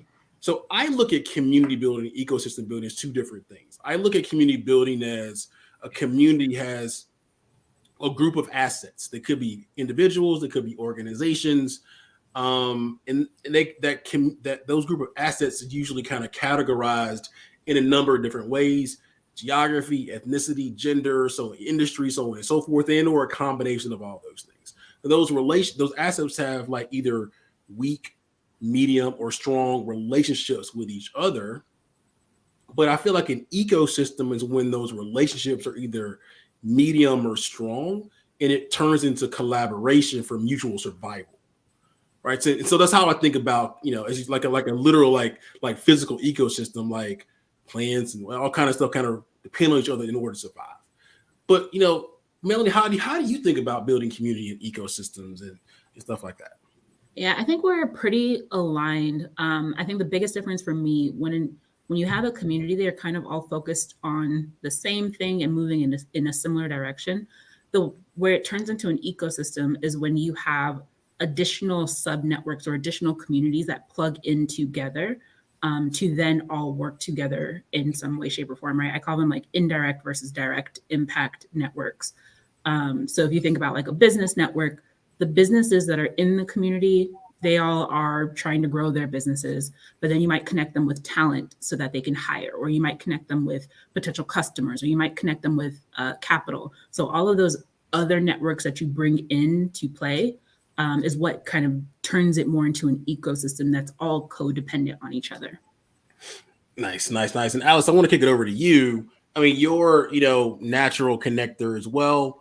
What are your thoughts on building community ecosystems and stuff? And I know you do it not just in Chicago or the Midwest. I think you'll pop up anywhere. I feel like you're probably going to be in Miami if you're not there already. How do you think about building community and ecosystems and stuff? Well, I think it's like building a company. You have to figure out, who needs what, who is there actively, who's trying to get there, and really meeting people where they're at, literally, or metaphorically speaking. So, making sure that you have an open door policy, taking calls, trying to be as personable as you can so that you can actually get to the matter and get away from the fluff, and really figuring out how to be solution oriented and useful. Nice. I mean, and I want to kick it over next to Sharita. I mean, you talked a little bit about, your experience with Lyft and building community amongst gig workers and stuff like that. I describe myself as being kind of a natural community builder. Obviously, I get it genetically. Is this something that you always did even as a younger person, or is it something you kind of fell into? You just know that you were good at it. As an example, right? So when I was growing up, I was a kid that organized the sports games in the neighborhood. That's effectively what I was building community. No one actually had to tell me to do it. I kind of did it, right? And so as I look back on my life, my skill sets around building community started out were expressed in that way. But for you, I mean, do you have similar experiences when you were younger, or did it kind of just you got the opportunity and you kind of ran with it? Because you're amazing at what you do. Okay, thanks. So I really do think that it's something that kind of fell into my lap. I didn't know what I didn't know what I didn't know, and I had no idea that I was actually like good at convening people. What I always knew was that I was good about having individual relationships with people. I always knew that's why when I do my one-on-ones, like that feels like home for me. When I was a Lyft driver, that felt like home for me. Like the one-on-one conversations with people is really something that I feel like is almost like a skill of mine, but it's really genuine. And I really like to get to know people, and I think that like on a large scale, the one-on-ones and the making people feel seen and feel comfortable being themselves, like what Alex said, like meeting people where they are. So making people feel comfortable with themselves and feeling like they are part of something and a part of a bigger community. It's just something that I think that kind of comes natural to me, but I didn't know that I had it in me until the opportunity started coming into my lap. Nice. David, I want to kick it over to you. You're in the DC area. I took a trip up there not too long ago. We talked about, what's going on in the startup community in DC and stuff. I mean, I know you've had conversation with a few organizations and looking to build community. I mean, what's going on? Effectively, I'm going to ask you what's going on in DC, and I think even the larger question is, what do you think the potential is for the diverse startup community in DC? Because on the outside looking in, being in Atlanta, we're like, like DC got all the ingredients, right? But I mean, how do you all think about it being in the living there every day?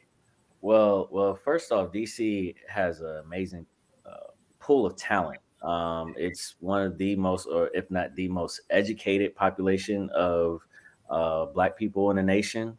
One of the wealthiest areas of Black populations in the area, and actually has been rated as one of the top, if not the top, city to be a Black entrepreneur in the nation. And so, with all of those ingredients, mixed in with, you have the government, you have medicine, you have a very large population of university ecosystem. It's ripe for ecosystem building. It's ripe for innovation.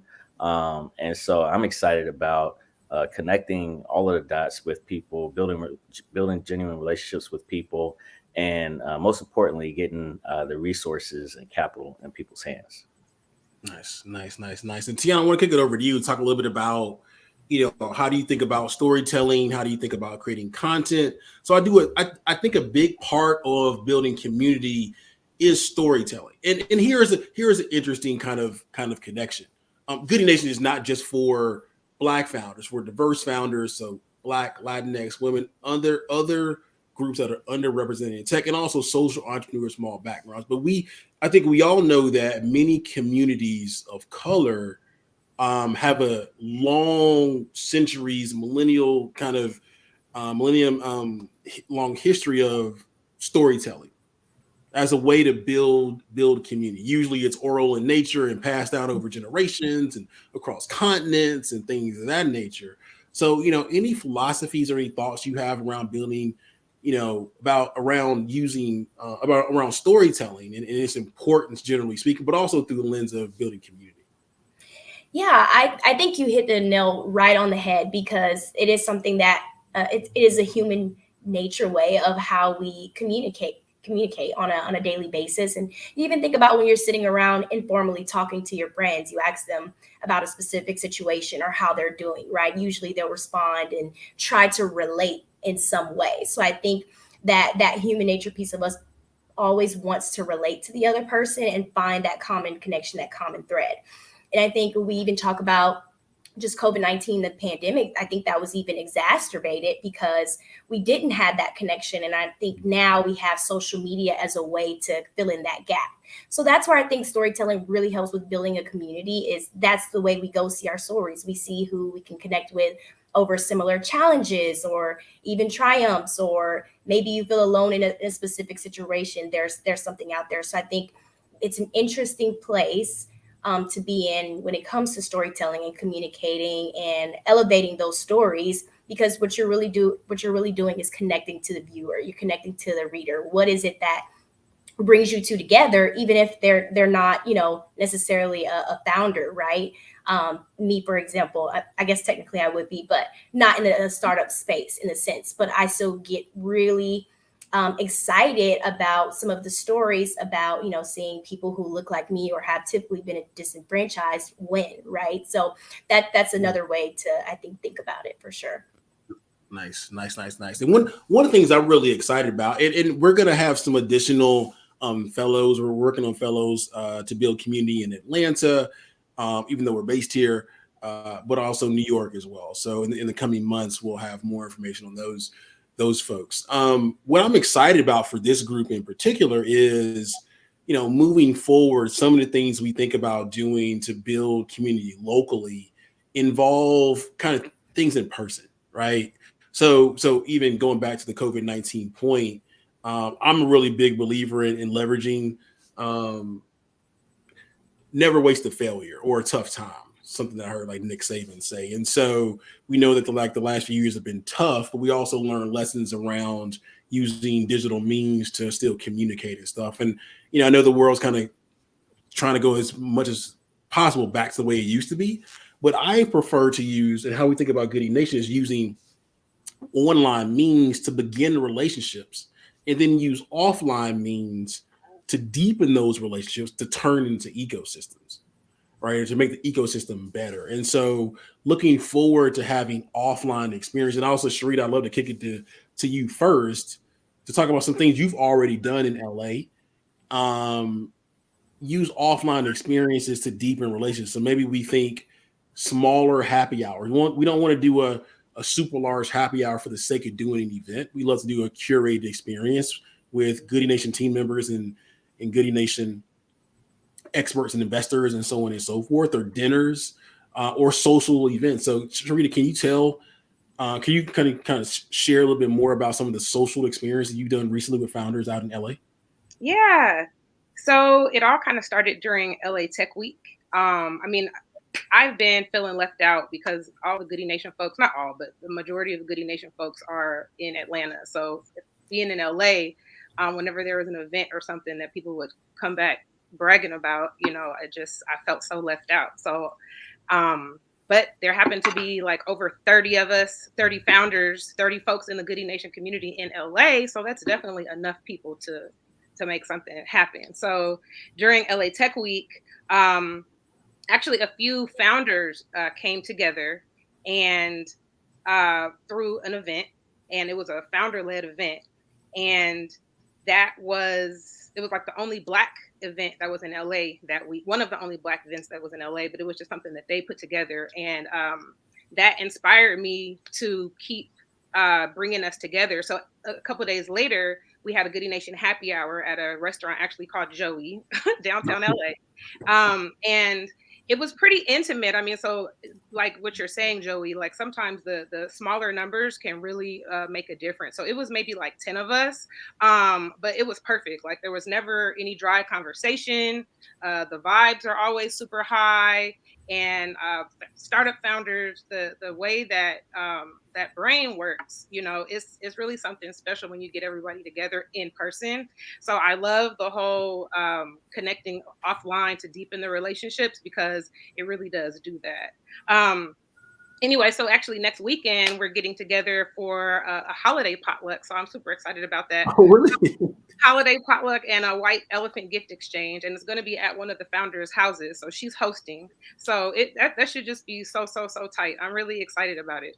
There it is. I love it. Alex, I want to kick it over to you next, because again, here's an opportunity to tell a dope story. If I understand the story correctly, South by happens earlier this year. You meet for the first time a number of founders for the first time in person. One of those founders, I think you worked with recently, that founder had a good. They recently won an award. I'm not trying to steal this thunder, but I understand like that's kind of how it played out. Yeah. So Alex, you're kind of the queen against popping up, especially event weekends and conferences and stuff like that. So that's also how we're thinking about doing more. One of the reasons why we're raising money, again, text Goodie to 707070, so we can do kind of some informal events during places like South by. So obviously, we don't have too much more time left in this segment, but can you tell that quick story about Glenyce and South by this year and stuff like that?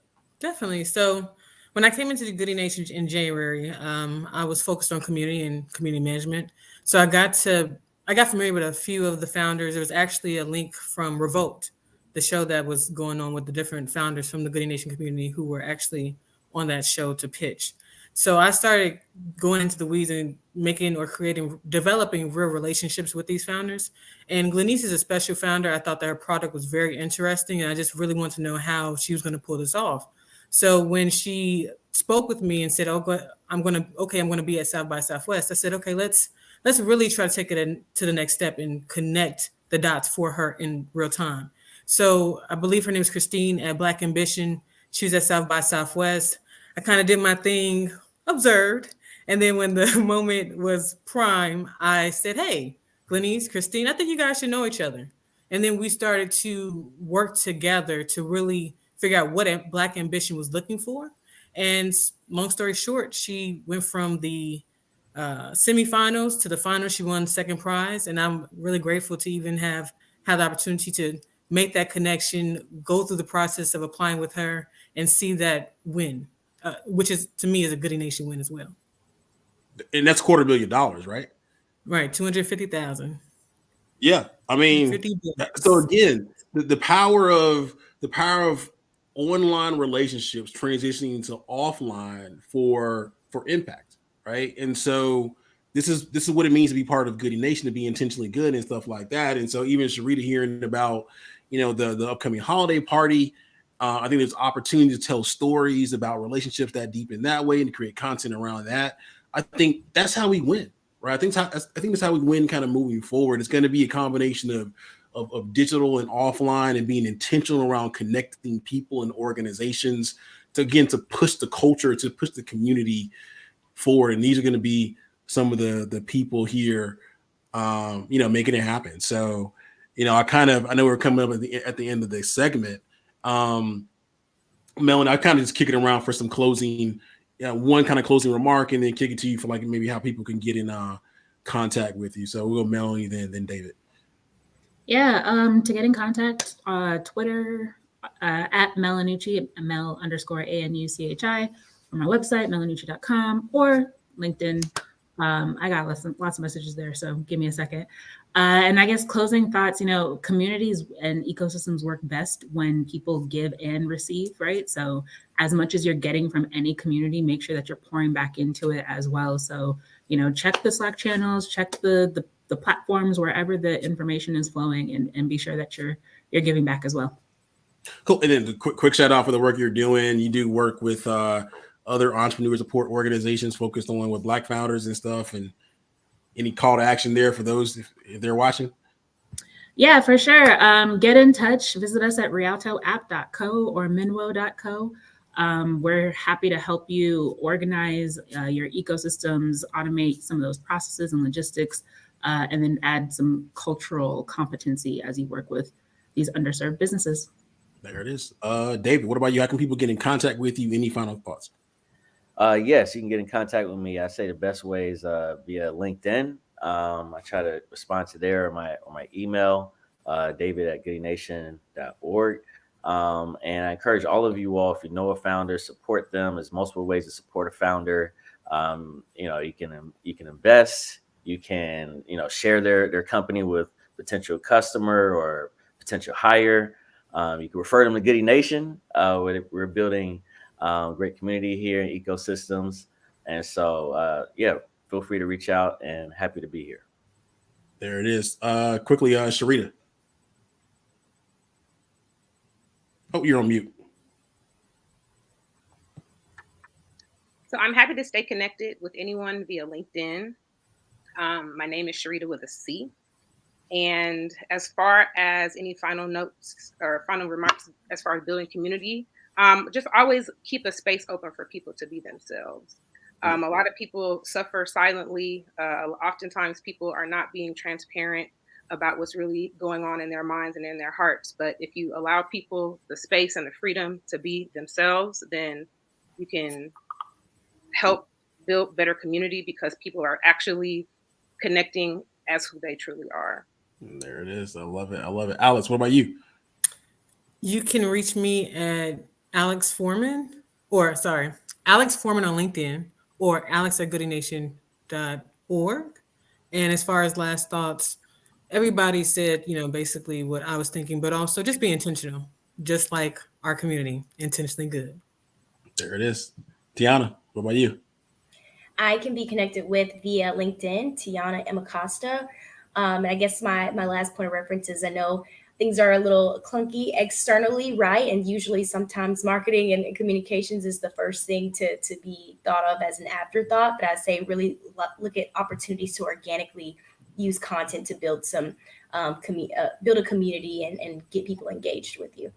There it is. There it is. So these are local community builders and storytellers and stuff like that. Amazing segment. Probably don't tell anybody else. Probably my favorite segment of the day. Okay. So good stuff, y'all. Truly appreciate it. We got the next set of guests coming on, but thank you for your time. More importantly, for your work. So, okay. So kind of want to reset the quote unquote room for a second. Again, this is Goodie Nation on Giving Tuesday. We're focused on telling good stories, right? We're focused on telling good stories about the work that we're doing, the work of our partners, the work of our sponsors, and things of that nature, and more importantly, our team as well. So again, this is all an effort to raise money for Goodie Nation as we go into 2023, and we're looking to kind of expand our programming. And so what does that mean, right? We're looking to work with over 150 new startup founders. We're also looking to grow our investor network. That also means we're looking to grow our network of coaches. We're looking to do more things on a local level in terms of building community in places like LA, in DC, in Houston, in Miami, in Chicago, in New York, and even more things in Atlanta.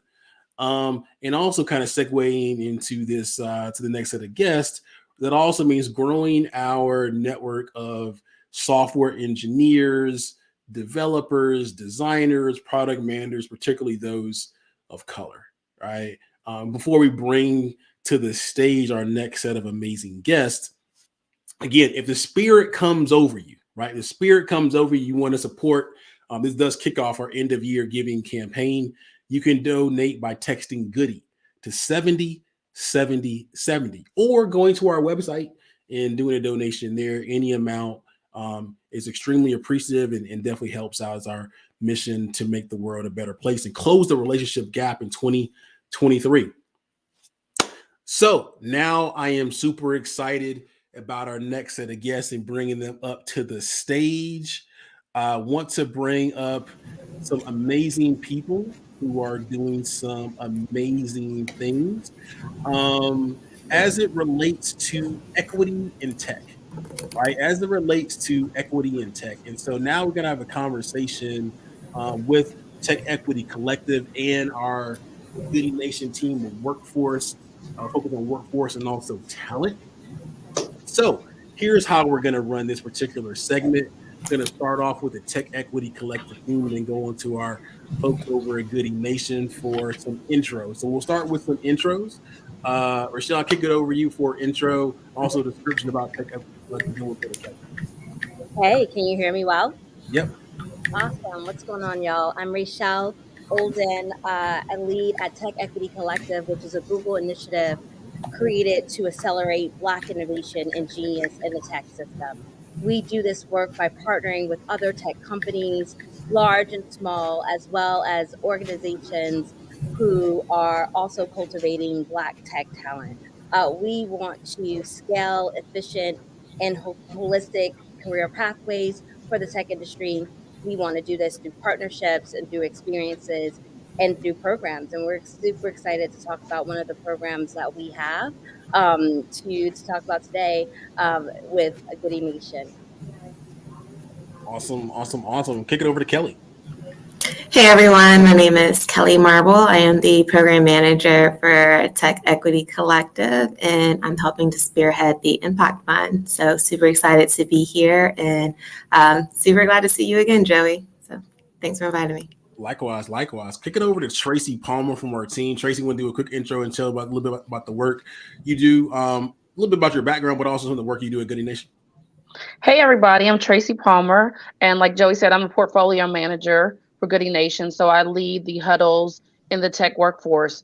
So I've spent the last 20 years in education, attracting, retaining, training, and connecting talent to opportunities, particularly tech talent and underrepresented tech talent. So I am super excited about this conversation and super excited about the collective. There it is. Okay, and so last but certainly not least, we have the newest addition to the Goodie Nation team. Our first, quite honestly, talent relations fellow, and Nikki Johnson. Nikki, would you like to do a quick intro and even a quick origin story as well before we get into the nuts and bolts of the Tech Equity Collective? Sure. So once again, I am Nikki Johnson, and as Joey said, I'm the new Talent Relations Fellow.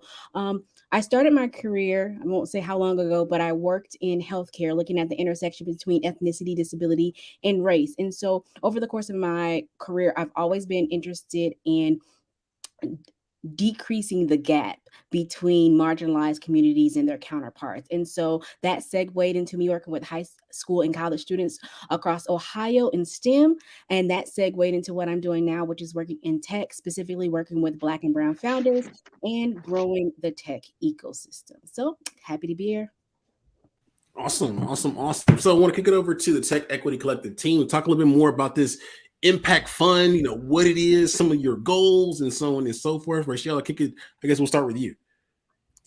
Yeah, Joey. So I think, so Tech Equity Collective, as I shared earlier, is we really want to make sure that we're doing work with the community, with the Black community, with people who are already doing and leading this amazing work. And so when we were looking at our programs and our offerings, we realized that hey, we don't need to recreate the wheel. There are organizations, companies that are being led by Black founders, Black leadership that's doing amazing work in a similar mission. And so we asked them what's missing, what do they need? How do we work together? And the resounding message was capital, right? We need capital in order to amplify, grow, scale, and sustain the work that we're doing. And so we created Tech Equity Collective. We created the Tech Equity Collective Impact Fund. We want to support organizations that is doing this work. We want them to be able to measure their impact, to have scale.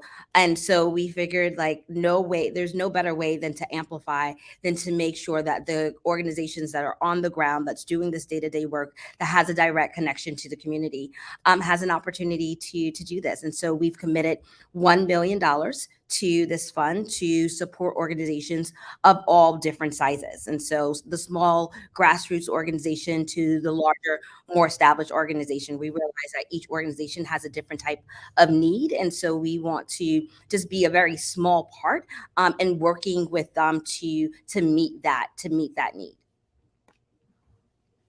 No, I love it. And I don't know if there's anything else you wanted to add, but I mean, I just love the thought of providing capital. I mean, we've worked with another part of Google for Startups on the Black Founders Fund, Latino Founders Fund, and we see the impact that capital has had on those organizations. And when it comes to the organizations that are doing tech workforce and tech talent training, sometimes they get left out of the conversation as well. But they are doing the work and doing a number of different things. In my view, creating pathways, particularly for more income and wealth for people of color, for black talent, Black professionals. There's a lot of opportunities there. We don't have time to kind of go into during this segment. But you're also making the world a better. The opportunity there to make the world a better place, right? Some of the individuals that are running the programs will go on to do bigger and better things. But more importantly, some of the individuals that are being trained will turn into the next set of people doing the Tech Equity Collective Impact Fund. And they'll do their own version of it moving forward. So I don't know, Kelly, if there's anything else you wanted to add to the mix before we kind of get some thoughts from Tracy and stuff. Yeah, no, I think Rachel hit a lot of the highlights and key points. You alluded to the Black Founders Fund and Google for Startups. I would say that they have been super helpful in this journey as we spearheaded the Impact Fund. So super excited to be a part of this community and bring folks along with us. Yeah. And Tracy, I want to kick it to you. I mean, again, every week. So, and just for people that are now joining in, portfolio managers on our side, they work with the founders, generally speaking, every week. They walk with them on their founder journey. Again, the majority of startup or founders in our community run tech startups, but we do have a number of them that run programs from working those trying to get into cybersecurity to software development and engineering and kind of everything and kind of in between. It's Tracy, you walk with them every week, every Monday evening at 6 p.m. Eastern. Like, what are some of the things that you see? What's your experience been like working with those leaders of those organizations?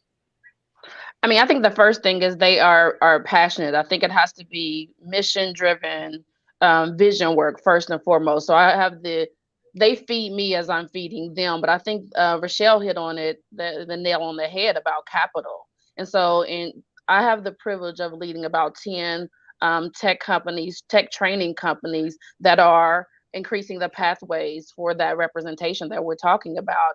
And like you said, capital is the thing that gets in the way. So they are training folks, but they're just looking for, now that we've trained the folks, connecting them to the opportunity. And we all know it takes capital to do that. I think about, Dr. Nehemiah Mabry, who's of STEM Media. He's in my portfolio. He just had a huge conference. And so now as he's on the outset of that conference, now all the folks that he's met, he's trying to connect them to opportunities. So that is definitely something that is resounding.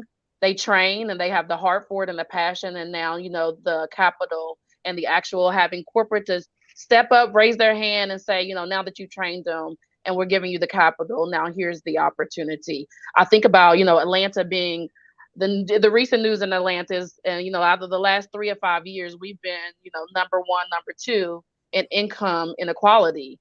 And it starts with training and providing pathways. And I think this collective is something that will open up those doors. I love it. Rochelle, I actually want to kick it back to you in a second. Talk about maybe some of the things, you're looking for in the application and things of that nature. Anything else you might want to add? Before we do that, Tracy, because I want to give a shout out to you because is it Dr. Nehemiah?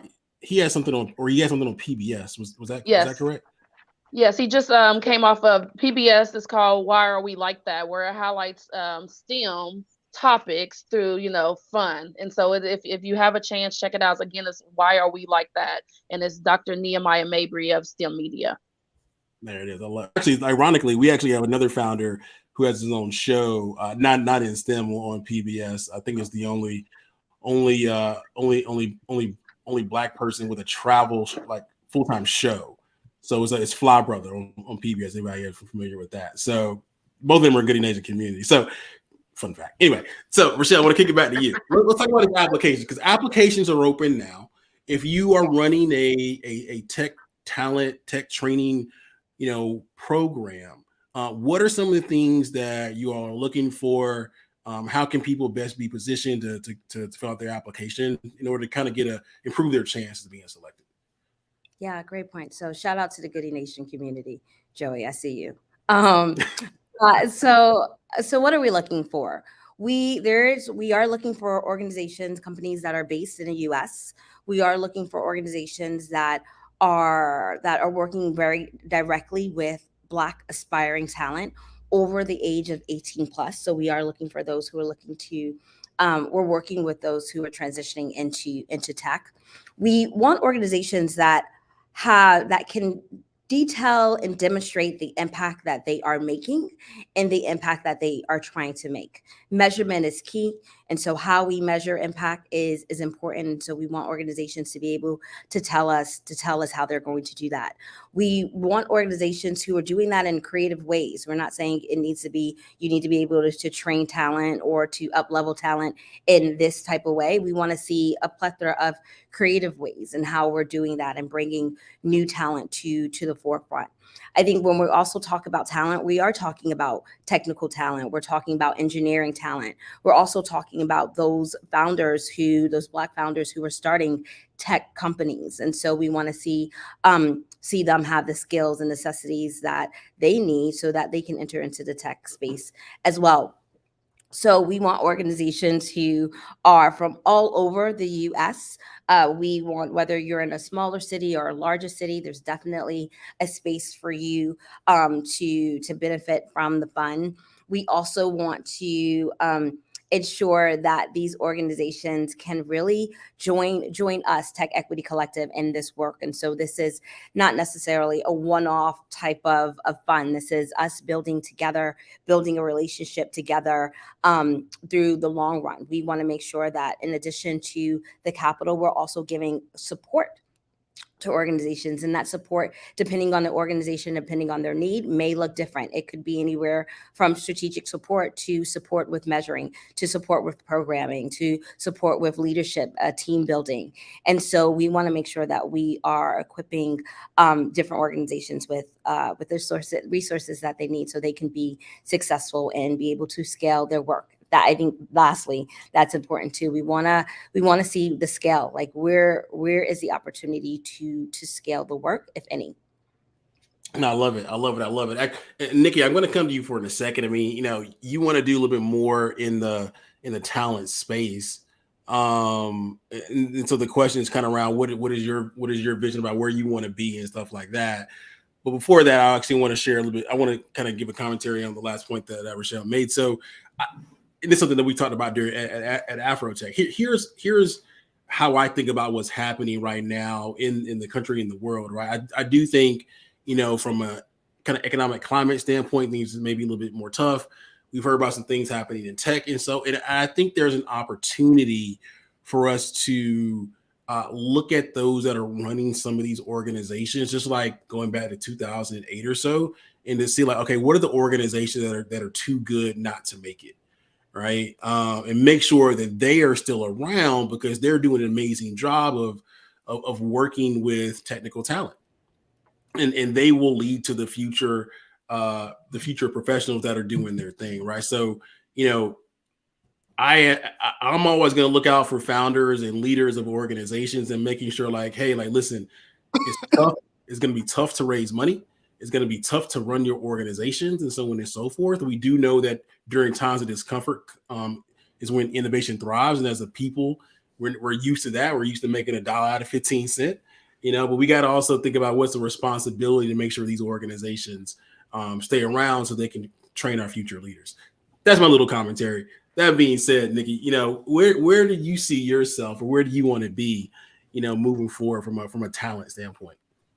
Great question. So it's two-pronged for me. So one of the things that I am really passionate about is helping early career professionals. So those individuals who are maybe at the end of a program or finishing undergrad and they wanted to transition into the workforce. The other set of individuals that I'm really passionate of working with are individuals who are looking to transition from one role to the other. So maybe there's someone who's working in higher education and they've been a program manager and they're interested in tech. What I found is sometimes they are a little bit hesitant on where their skills lie in tech and being able to tease out those nuances and then being able to speak very clearly and concise about the skill set that they bring to the role. And so that's kind of where I see myself. What organization? I'm not 100% sure, but those are the two sets of demographics that I would most like to work with. Nice. I love it. Cool. Okay. Kicking it back to the Tech Equity Collective team. I mean, you talk a little bit more about some things you're looking for. I mean, any other things that you all are looking to do, next year, just kind of moving forward? Like, what's the big vision for the initiative? Lots of things are happening, Joey. Thanks for asking. So one, we are kicking the year off with the fund. So Tech Equity Collective is actually a very new initiative started by Google. And so we've got some big launches coming up. So definitely go to www.techequitycollective.com to stay in contact with us to learn about the updates. But we are building programs in partnership with different organizations. So of course the Impact Fund to support Black serving organizations. And then we are also going to be launching a new program called Tech Prep, which is a career development program in partnership with Management Leadership for Tomorrow, MLT. And so more details coming about that. And in addition to that, we wanna make sure that we are also supporting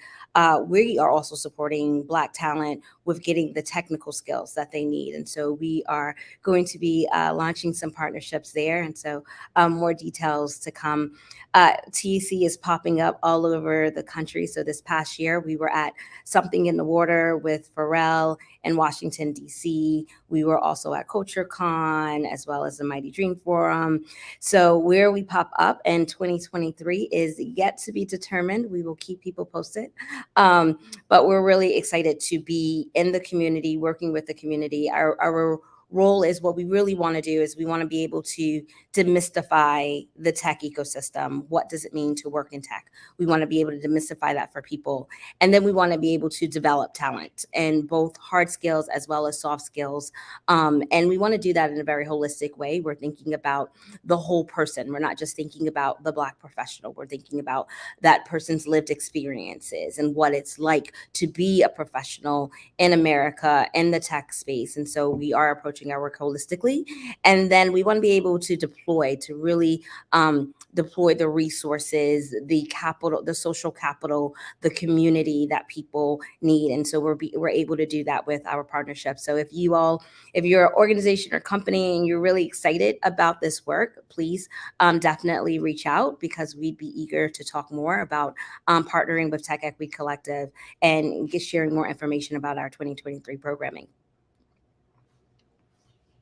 No, I love it. I love it. I love it. I think here's the thing, and this was said during an earlier segment. We have about 5 minutes left in this in this one. The time is now. The time is now for us to continue to lead. When I say us, I don't mean like the Goodie Nation, but I mean Google, Tech Equity Collective, and the companies that join you in the mission, as well as Goodie Nation. Like, it's time for us to think about what is our role in the tech community and ecosystem, right? And I think the time is now for us to, to lead a little bit more. And so, give me 1 second. Yeah. And Joey, while you're taking a sip of water, I would also say, like, the time is not only for us to lead in this work, but the time is for Black innovation to take the forefront, right? Like, imagine when the next product and the next leading technology that's changing our lives is created by a Black genius, right? The innovation that we bring to the tech, that it's built for us and it's built by us, right? But what we build is not only can not only positively impact our community, but it can impact the world. And I think that what for Tech Equity Collective is, we want to see Blackness be the architect of the architect of the future of tech. And so we're excited about that. We're excited about seeing people get the core skills that they need so they can elevate in this space. And so we truly want to do this really with other people, with other organizations, other companies, but mostly we want to do this for our community. Anything we create is for the community. It's open source. So that's where we're headed. No, I love it. I love it. I mean, that was gems right there. I think we need to kind of replay that a few more times. You know what I'm saying? Need to replay that a few more times. I don't know, Tracy, you have any thoughts on the opportunity, what we can do moving forward? No, what I think is amazing is one of the premises and foundations for Goodie Nation is relationship connection. Connecting relationships, and I think about the founders in my tech workforce portfolio with this pathway. I think it's just like you said, now is the time, because there are folks that are doing the work, and now it's just time for visibility, resources, and support. A lot of the tech workforce ecosystem, they're solopreneurs, or they have a small staff, and resources, support, and visibility are at the heart once the connection and the relationship is made. So I know the collective will be an amazing platform and launch, like you were saying, Rochelle, for the new year, for Goodie Nation as well as for Google. Yeah. And Joey, if I may, I want to talk about, the conversation that we're not having, right? Is what we're seeing over the last few weeks is that a lot of tech companies, the larger ones, are letting go of staff, right? And people are wondering, like, is tech still the new hot thing? Is there space for me? Is there opportunities? I do believe that the answer is yes. I think the beauty about technology, it's not just at tech companies, it's the technology that we create as well. And so I do believe that there will always be a space for Black innovation and Black genius at companies large and small, as well as within the entire ecosystem. And so Tech Equity Collective, we definitely have our ear to the ground, and we're looking at hiring trends. We're looking at what's happening in the greater ecosystem. And we do believe in continuing to develop our talent, to make sure that our talent is prepared, to make sure that talent that during this time, that they're still equipped with the community, the resources, the connections. So once when there is a change of tide, they are going to be fully prepared to bring it to the industry. So we're excited about that, and we're also thinking about it as well. I love to hear it. That's real. That's real. Let's spin up maybe another conversation on that, another 30-minute segment on that another day. Cool. So listen, so I'm out there, I'm watching this either live or via replay. I run a program that's training people in tech in some way, shape, or form. I'm interested in the impact fund. What do I do and when do I need to do it by? Yeah, I'll let Kelly lead on that one. All right. So if you're interested into applying into the TEC Impact Fund, go to goodienation.org/Tech Equity Collective Impact Fund, and you can apply there. Also, the application deadline is December 31st. Nice. So nonprofits, for-profits, anyone in between, as long as you're training people in tech, you got a few more weeks to make some things happen and fill out the application and kind of go from there. I think the again, it's a $1 million fund, so you have some opportunity there. So again, not only there's an opportunity to get some little bit of capital, but also support from some of the best companies in the entire world, quite honestly. So, kind of in closing, I'll kind of go kind of counterclockwise here. Nikki, one, how can people get in contact with you? And then any final thoughts? Awesome. People are more than welcome to connect with me via LinkedIn. I love LinkedIn and I love meeting new people. And I'm ready to get to work. I'm ready to work with these individuals who want to upskill. I'm ready to just dive in and looking forward to connecting. There it is. Tracy? Folks can reach me on LinkedIn at Tracy Palmer, and that's Tracy with the E-Y, Tracey. And I think my final thoughts is, like Nikki said, I am ready to get to work. I always live by this saying that we wait for perfect conditions, we will never begin. We are creating the conditions to move forward. And I'm just excited to be in the conversation and be a part of the connector to launching this next level and opening up partnerships. So I'm super grateful and super excited to be a part of this. Thank you, Joey. There it is. You're welcome. Kelly? Yes, you can connect with me as well on LinkedIn. Please check out our website at techequitycollective.com. Thank you, Joy, for having us and hosting for Giving Tuesday. Super excited to be here and to be a part of this community. I think one thing I would leave is that partnerships are key, and I'm super excited that we are partnering with Goodie Nation. There it is. Super excited as well. Rachel? Yeah, I would second that. Rachel Olden on LinkedIn, definitely, as Kelly said, techequitycollective.com. Socials will be up soon too, so follow us there. I think what I want to leave with is, for those organizations, companies that are considering applying, do it.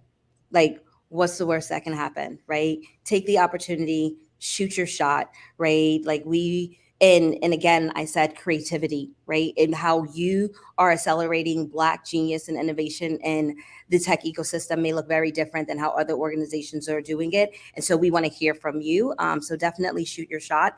And I think lastly is that we are the architects of the future, of our future. And so everybody go out there and be architects. There it is. I love it. I love it. I love it. Well, y'all, this has been an amazing conversation. Thanks for joining us as we talk about Tech Equity Collective and building, really accelerating Black genius, quite honestly. So if you're running a program, please apply by December 31st and then get in contact with these amazing folks right here. So we'll see y'all later. Thanks for joining us today. Thank you. Bye-bye. All right. Cool. So next up, gonna bring Tamisha Squire from our team. She's been listening behind the scenes diligently. Tamisha, what are your thoughts so far, like the last few segments and stuff? Man, honestly, Goodie is a lot deeper than I thought it was, especially the relationships and the partnerships that we have.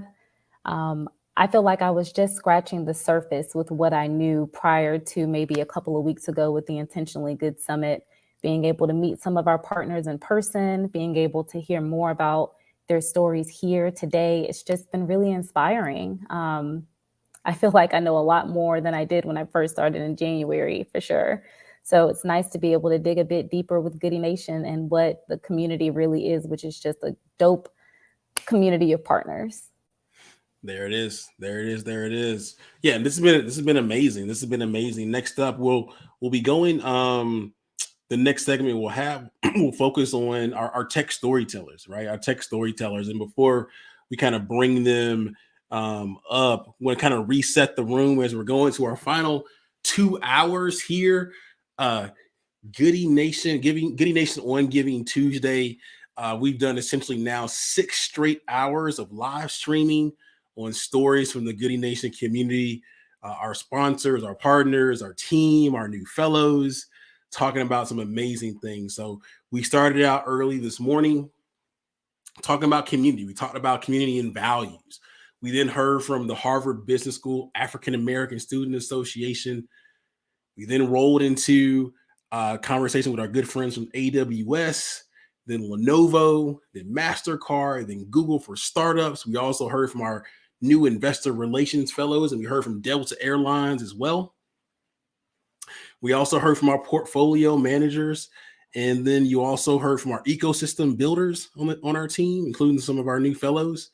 And then you just heard from the Tech Equity Collective and the work they're doing to bring and train more technical talent, particularly that's Black, right? And so now we have a few folks coming to the stage. Some of the folks, again, that are doing an amazing job kind of telling their stories in tech. And what I'll do, I'll kind of bring them up one by one to kind of get a little bit more into their origin stories. And then we can kind of have a larger kind of group conversation after they do their origin story. So next up, I'll kind of bring to the stage Deja. Tamisha, I think you're going to roll off for a second, be behind the screens. But Deja, I want to kick it to you. To share a little bit more, kind of do a quick intro, and then take a few minutes to share your origin story, right? Share your origin story. So I'll give the floor to you. Who are you? How'd you get here? Sure, that's a lot of pressure. My name is Deja White, and I am one of the Tech Storytelling Fellows. And how did I get here? So I've always known that I wanted to tell stories. And I am a recent graduate from the University of Georgia. And while in that program, I got really interested in sort of the space, the new media space, telling stories about how companies were founded and how they were built. I also studied film and TV production. So I was like, okay, this is a great way to combine all of my interests. I love it. After sort of graduating from that program, I did work in Silicon Valley for a little bit. So that sort of intensified my love for stories and also the hustle and bustle and the grit stories that founders go through and experience as they are building. So from working in Silicon Valley to coming back to Atlanta, I got involved with Goodie Nation. They popped up on my radar. Now a part of Goodie Nation in a more established way, but I've always had Goodie Nation on my radar, always have been telling stories. And now I'm excited to continue to tell the stories in this community. Awesome. And Deja will be focused on helping to tell the impact stories. So just like how Goodie Nation has had an impact on individual people in our community, from our founders or experts and investors and so on and so forth. Okay, cool. Now let's kick it over to the next person. I'll bring to the stage Allie. Allie, what's your origin story? What's your background? How'd you get here? Yeah, totally. Thanks for having me. I'm again going to echo a little bit of what Deja just said. So for me personally, I think storytelling is our most powerful, most underutilized tool. And I have been telling stories for most of my life. I've had a fairly eclectic career path. I studied literature in college, and with that, I have a very specific skill set. And yet, once you graduate, you're just kind of like, what do I do now? And similar to Deja, I spent a little bit of time in film. I was working at the Atlanta Film Festival in the screenplay department for a little bit. And I loved that so much. And it was contract work. So I had an opportunity to kind of try other things, see what other shoes may fit. And in doing that, I ended up teaching pesky 6th and 7th graders how to read and write. And then after that, I was like, I really want that kind of stimulation that I felt when working at the Atlanta Film Festival. And I knew I wanted to write for my career. And so then I started writing for enterprise software, and that evolved. And now I work at an agency where I help tell the brand stories of Fortune 500 companies, and also those companies that are on the cusp of something big, that are fairly small and really about to do something pretty powerful. And they need the right story to get there. And I saw Joey speak at a conference, a virtual conference, about 6 months ago.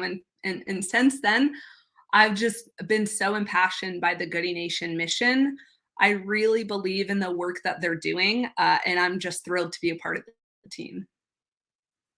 I love it.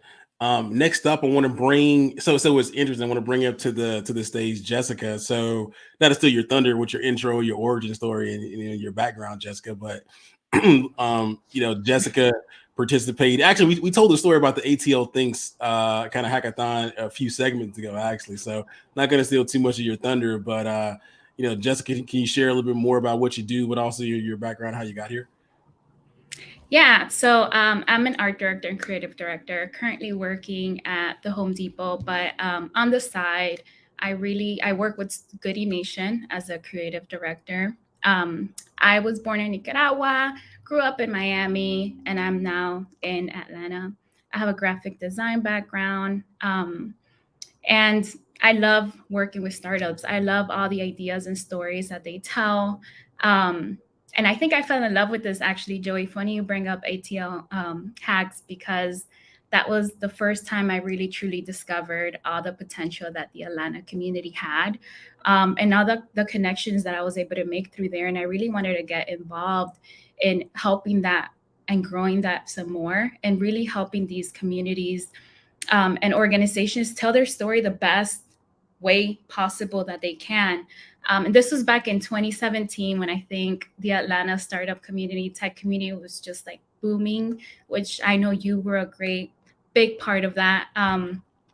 And yeah, as a creative person, I love storytelling visually and messaging. I come from a marketing campaign background. So in that kind of space, the message needs to be clear, concise, and direct, but it also needs to connect and have a very empathic way. And now I'm here. Thank you for having me. I'm super excited. There it is. Last but not least, we have Casey. So Casey, at this point you kind of know the drill. What's kind of quick introduction and a little bit of your origin or your background. Sure thing. So going last has its advantages. It's so cool to hear about the artistic backgrounds of my fellows. I too come from an artistic background. I'm actually come from the world of theater. I started out as a theatrical sound designer, been working at different theaters throughout Atlanta and nationally for about 10 years.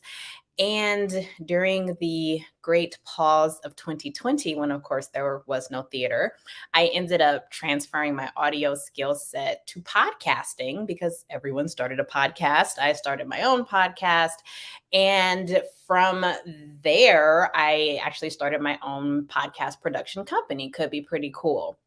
And so my interest in working with Goodie Nation stems from a few places. One being a new entrepreneur myself, I'm finding that the information that is the most invaluable to me is coming from just having conversations with people, coming from asking questions, coming from people who are willing to say, hey, I made this mistake or I did this thing. I just want to let you know so that hopefully you don't make it yourself.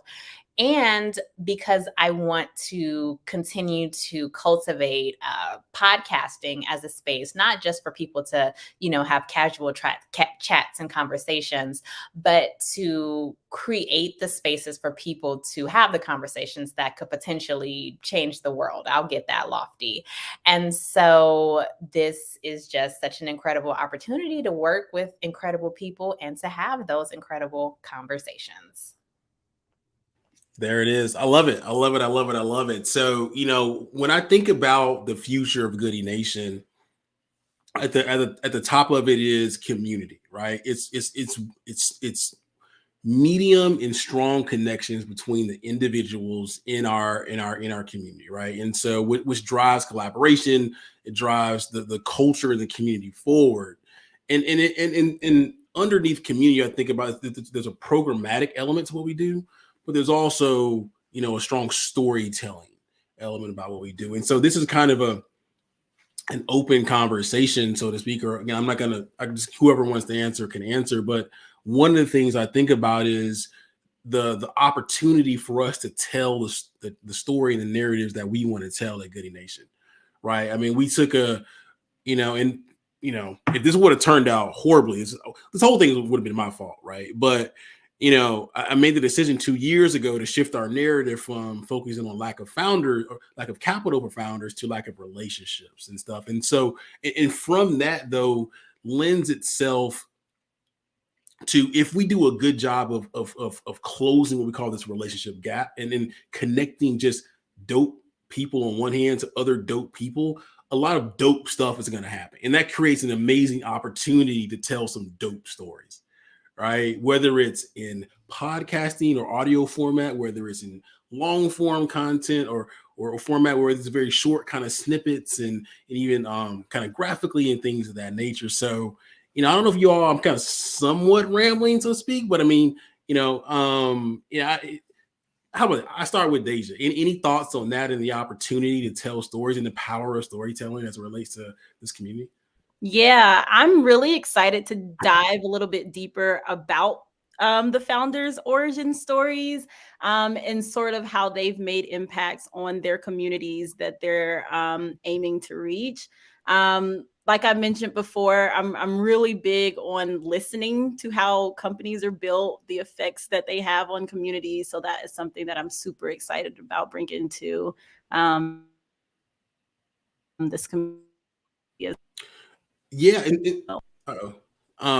so for as another example, like the segment not before you all, but just 2 segments ago, was featuring some of our ecosystem builders and fellows and stuff like that. And one of the stories, which is a founder win, but also an impact story, is the founder of Glenise Clenard Moore here, founder based in Atlanta, right?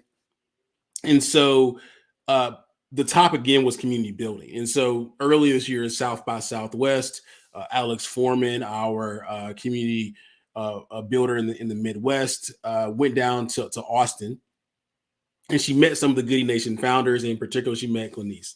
Now, Glenise was looking to raise capital and was having a little bit of a difficult time doing so. But because Alex is a natural connector, somewhat like me, she knew that Black Ambition, the organization founded by Pharrell Williams, could be a potential funding source. And this is March. She connected Glenice to one of the team members from Black Ambition, and when the applications opened up a few months later for Black Ambition, and they give out cash awards, I think a total of like $1 million to diverse founders. Alex took it a step further. She also worked with Glenice on the application. Ultimately, Glenice gets selected for second place and wins $250,000, right? $250,000. Now, that's an amazing win for Glenice and helping to build her company and getting capital and so on and so forth. But it's also an impact story about the power of community in our team and how we influenced and impacted Glenice and her company. I think there's a number of different stories that could be told there, right? But I mean, it's the power of when you take people, dope people, and connect them together. Just generally speaking, dope things happen, right? Yeah. I wish we could do a documentary on it or something to that effect. That's like kind of like my dream, but we'll kind of get to that in a second. But I don't know, Ali, do you have any thoughts on that as a concept, or not the documentary, but just kind of the opportunity that we have to tell stories? Yeah, I'm gonna jump back and say that even telling her journey to get there is also very powerful, and that goes back to what Casey was saying about opening up the conversation. So there it is. I love it. I love it. And to echo that, to open the conversation and then invite people into it and see, like, this is possible. This is a community that can foster growth for you and create that connection. To me, that is the true power of sharing stories, is that you have insight and understanding and empathy and power and leverage to create these connections and communities and build something that was previously seen as maybe impossible. And so I think that's really, really powerful. Nice. I just want to kick it to you. I mean, you've been a part of at least some of the work I've done, and you've kind of seen this impact and, relationships and so on and so forth. But, any thoughts on the opportunity kind of moving forward and telling stories of the stuff that we're doing here in Goodie Nation moving forward? Yeah, I think there's a lot of layers and a lot of opportunities from these stories, even down to connecting with the different people that touch these things outside of those two people. You know what I mean? Because it takes a village, really, to put stories together, to bring people together, to achieve goals. So even just capturing who else was involved in their process from that perspective, I think is great. I can somewhat connect to that story from Gooder, as you know, back in the ATL hack. I actually worked with Gooder from the very beginning, developed the branding and everything. And I know my perspective and my takeaway was different. And I'm only a small piece of that, so that's why I think, focusing on other people in the greater team is also beneficial, because it's a lot of moving pieces, a lot of puzzles, a lot of people's emotions involved and energy that can really bring out a lot of stories that you can tell and also connect in different the industries. Yeah. I actually want to, before we go to Case, I actually want to kind of put you someone on the spot, Jessica. I mean, so a few months ago, I got a chance to ring the bell for the NASDAQ as a part of Google for Startups efforts with Latino Founders Fund. As you all know that we're a partner with them on that. And as a part of that process, actually the first thing they said to us is like, well, first, listen, it's going to happen in 1 week, so you got to get here, right? And so I'm like, and they're like, send us your logo because it's going to go on the big screen in Times Square. Now, I imagine a lot of things about Goodie Nation. One of the things I never thought about was, what would the Goodie Nation logo look like on the big screen in Times Square? So they're like, okay, these are the very specific dimensions we need your logo in. And so I'm frantic, like, Jessica, we need a, so on and so forth. But, I know you end up seeing some of the photos and stuff like that. I mean, Jessica, you created the original logo, you kind of altered and kind of updated it and stuff. I mean, how did you feel seeing, your work being displayed in the big screen in Times Square?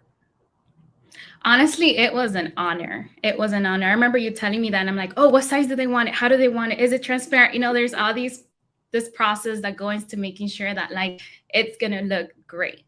right?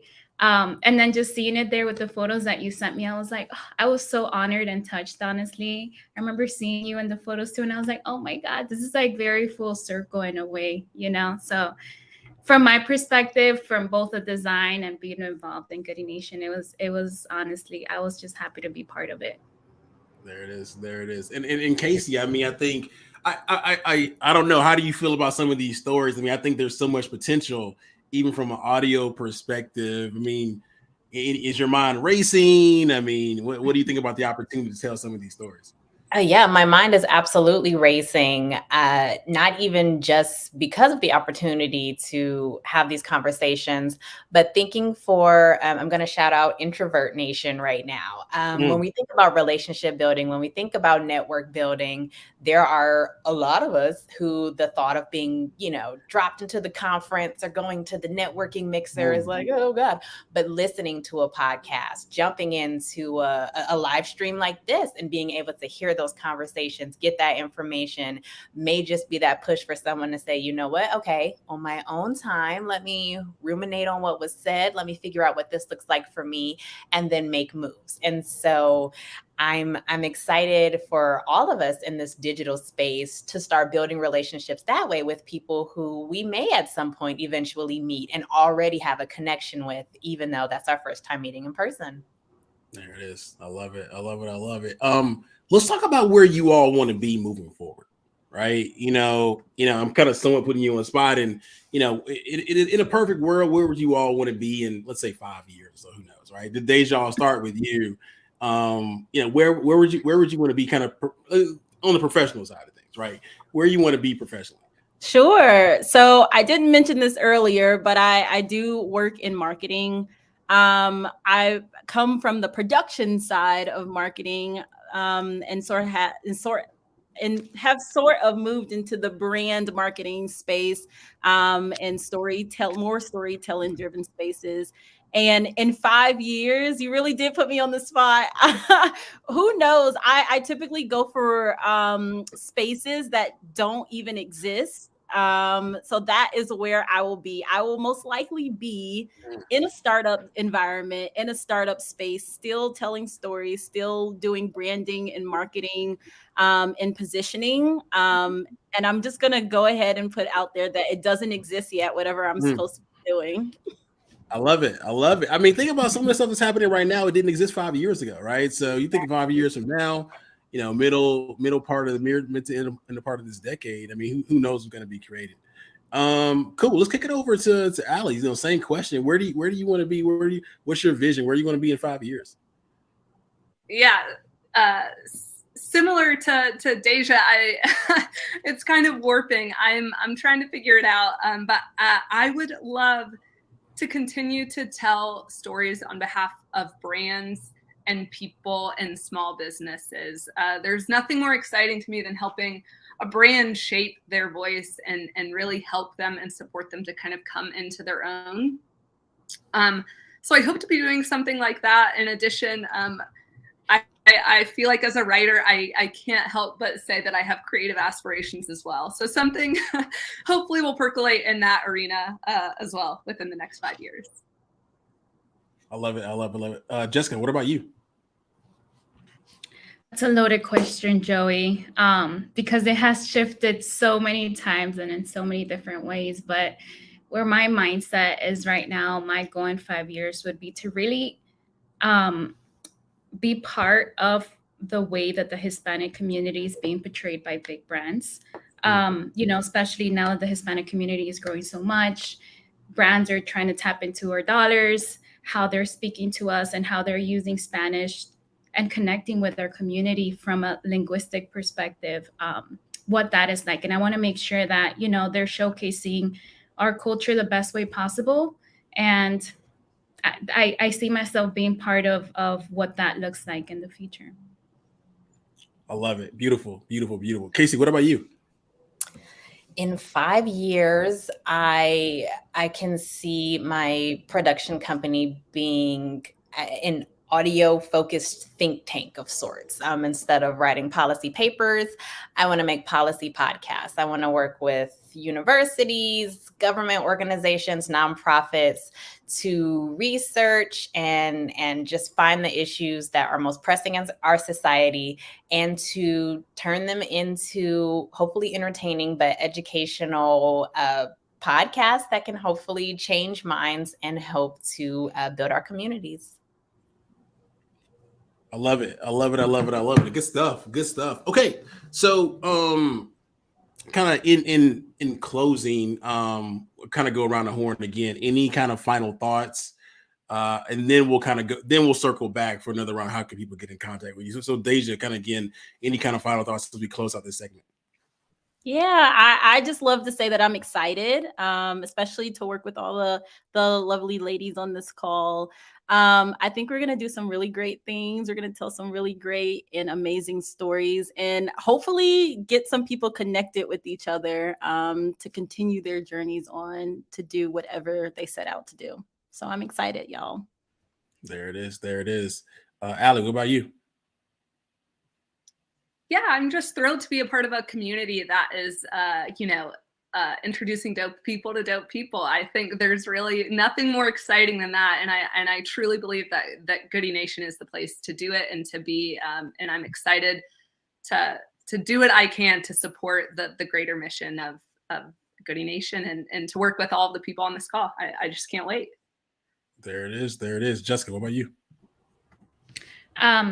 Echoing everybody else comment, just really happy to be here. Joey, thank you for giving me the opportunity to really be part of Goodie Nation and helping you all deliver the best way the stories. And yeah, I'm motivated every day. So I'm here for new ideas, full of energy, and I'm just happy to be here. There it is. There it is. Casey, what about you? Creative collaboration is my absolute favorite thing. I love this beginning stage, the dreaming phase, when there are no wrong answers. And so I am looking forward to working with everyone and to the people we have yet to meet and encounter. Looking forward to what is to come. There it is. And why are you there, Casey? I mean, so how can people get in contact with you? Is it LinkedIn? Is it Twitter, Instagram? What? Oh, sure thing. I'm on all the things at Could Be Pretty Cool. There it is. Jessica, what about you? Yes, you can connect with me on LinkedIn at linkedin.com/Hola Jessica. Nice. Allie? Oh, I think. Sorry, you got in the way. Yeah, there we go. Yes, you can connect with me on LinkedIn at my name, Allie Code. There it is. There it is. There it is. And Deja. Same here. I'm very active on LinkedIn, so you can always reach out to me there. And my name is just Deja White. There it is. There it is. Awesome. Well, listen, one, thank you all for your talent, for what you're contributing to the world and to Goodie Nation, to the Goodie Nation community. It's been an amazing segment. And again, if you're out there watching in Goodie Nation verse, please help these amazing young individuals as they're looking to achieve their professional goals and stuff like that. And more importantly, not necessarily more, their goals are the most important. I'm sorry. Next up will be, how they're contributing to Goodie Nation in 2023. So thank you all. This is an amazing segment, and we'll see you later in the Goodie Nation verse. So kind of as we reset the room for our kind of last big, one of the final kind of last big segments of the day, I want to share a little bit more about Goodie Nation, what we're doing here today. So again, the opportunity is this, right? Today is Giving Tuesday, one of the biggest days of the year for nonprofits and their fundraising efforts. And so this is Goodie Nation on Giving Tuesday. What that means is that we are raising money for our 2023 programming to support awesome and dope founders, right? Specifically, that means we're looking to bring on and support like 150 new founders in 2023. We're looking to support them in a few different ways, right? One, providing more mental health sessions for them. Two, providing more coaches and investors and people to kind of connect with, and talented people to potential for them to hire. That also means doing some things locally in places like New York and LA and Chicago and Atlanta. in Miami and places like that, but also during special event weekends. So think like South by Southwest and Afrotech and a bunch of other like tech weeks and things of that nature, right? And so, you know, if the spirit comes over you, you want to support, please feel free to contribute and donate to us. Any amount is helpful, and you can do that by texting Goodie to 70 70 70. So again, texting Goodie to 70 70 70. Right? Or you can just go to our website and hit the donate button and contribute there. So thanks a ton for your support so far as we go into our last 90 minutes of the program. And so here is what I consider. Now I told this earlier is I bring some of these dope founders to the virtual stage, so to speak. I said earlier, like, you know, another segment was like my favorite one, but here's actually my favorite one. And this is a one where we focus on founder origin stories. And so as we kind of transition from the tech storytelling fellows into the founders telling their stories, we believe that storytelling is powerful because it allows the viewer to see part of themselves in the founders. And so therefore kind of slowly but surely closing what we call the relationship gap, right? This thing we call the hero's journey, the journey from when, you know, either you think about starting your company or going back to birth is a very powerful thing. So what we're going to hear from today or the next few minutes or so is stories and origin stories, and we call inflection points, or the major moments in their lives which led them to start their companies. So I'm joined today by a number of, you know, what I'm going to call dope founders. And so here's how the next few minutes are going to go. We're going to do just some quick intros. So name of the company, 1-2 sentence description about your company, and then where you're based out of. And then once all the founders are kind of finished with their intros, and we may have some other folks join along the way, by the way. When the founders are finished with their intros, we'll go into their individual origin stories. They can take up to 5 minutes or so to kind of share the story about how and why they started their company. Some people may start from birth. Some people start like just before they started their company. Regardless of what it is, it's an amazing story. Maybe I truly believe that, quite honestly, for you all, your origin story should be turned into a documentary one day, or at least a short form. But that's we'll get to that a little bit later on. Again, we're going to have a few other kind of founders join us along the way. We'll kind of go as people kind of appear on my screen. So again, we'll start with just a short intro, name of your company, 1-2 sentence description, and where you're based out of. We'll go John, then Simon, then Elise. My name is John Brooks. I'm the co-founder and CEO of Palmly. We help people build a faith community, and we match them to a church that fits their unique needs and personality. And we're based in Atlanta, Georgia. Nice. Simon? Yeah, my name is Simon Okeke, based in Atlanta. I'm the founder and CEO of the Lowe's Pro app, and we help anybody with a truck or commercial truck start making money in the truck industry with our platform. Nice. We'll go Elise. Hi, everyone. I'm excited to be here. I'm Elise Schuster. My pronouns are they, them, and I'm the founder of OKSo.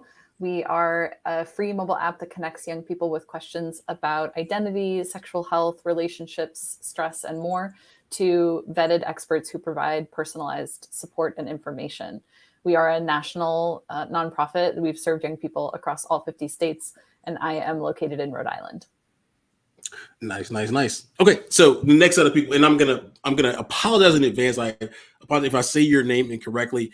Know that it's 3:30. I've been up since around 4 preparing for us to go live and standing here. So Valentine, Elian, and Erie.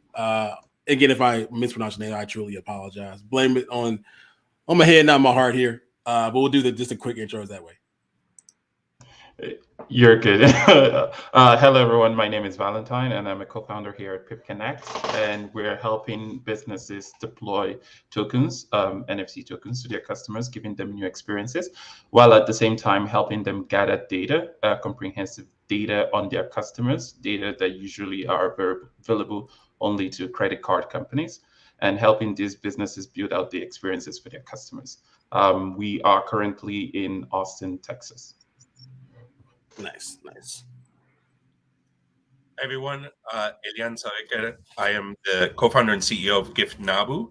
We help families gift experiences to children, so replacing the toys that they get for birthdays, holidays, anything in between, gifting them experiences that children love. I am based out of Los Angeles. Nice. That's nice and eerie. Hi, my name is Ariel Daya. Thank you again for having me here. I am the founder of SID Technologies, which leverages principles of data science and machine learning to address the problem of human bias in the judicial system. And I am based here in Minneapolis, which is quite right now under snow. Having a snowstorm. So, Wow. pardon my Wow. Well, hopefully you're warm up there. Okay. So I want to kick it back over to John. I mean, John, you can take a few minutes, take up to 5 minutes or so to tell your origin story. I mean, you know, how did you get there? And I know your wife is a co-founder as well. So how'd y'all, you know, tell the whole story. I mean, how'd y'all meet and everything? I mean, how'd you get there to start in Palmy? Sure. So I'm a military kid. I've lived in England, California, Virginia was the longest time, middle school, high school. And I went to Old Dominion University and graduated in business management and administration. I've been in pretty much sales my entire career. I started like MCI, AT&T, like doing telecom and technology sales. And then I ended up moving to Atlanta because in Virginia, it's like really testosterone driven. It's because it's all military installations. So it's like when I came to Atlanta to visit one of my friends, it was like a stark difference. It was so much fun. And I saw a lot of like Black owned businesses and like Black people, really nice cars. And like everybody was always like having fun and smiling. Like when you go to the grocery store, so I'm like, yeah, I'm going to move. I moved here. I wasn't like a church person. I didn't go to church. And at one point, one of my friends was participating in a concert that their church was having. So I decided to kind of go on a whim just to support them. And in that 15-minute sermon that the pastor had did, like it was like really captivating. And I ended up going back that following week and giving my life to Christ. So for like 4 weeks straight, I sat in the house, read my Bible. It was like really boring. I wanted to quit because there was like no way I could just keep sitting in the house bored. And then I ended up getting invited to a small group. And when I went there, it was a bunch of young people like myself. They were all like having fun, but like they were all in different stages of their faith journey. And during that time, like it really helped me stick around to like continue to go to church because at that point I was just going for the people and the community aspect of it. And I went on to lead the singles ministry, grow that really popular. And we had a lot of fun during that time. And over the past 11 years of serving in the ministry, kind of saw the same exact pattern, like people that had community, they stayed, people that didn't have community, they left. And it was really hard to get those people back because they would just like kind of disappear in thin air. And I'm like, you know, church doesn't really have technology, and like there's a way that we could do this, like in the sense of using technology to help people like have that experience of community. And when I came up with the idea, we had recently gotten married. Me and Rita had met at that church. Through that community, we got married, had children, and we were like, you know, like that experience isn't like easily distributed amongst everybody, right? So we built Palmly and launched it. It started working pretty well for the community aspect. And the pandemic happened. Once the pandemic happened, we realized, you know, the whole landscape changed.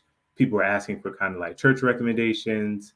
So we built out the other side of it, which is the matching platform. And we relaunched it back in 2021.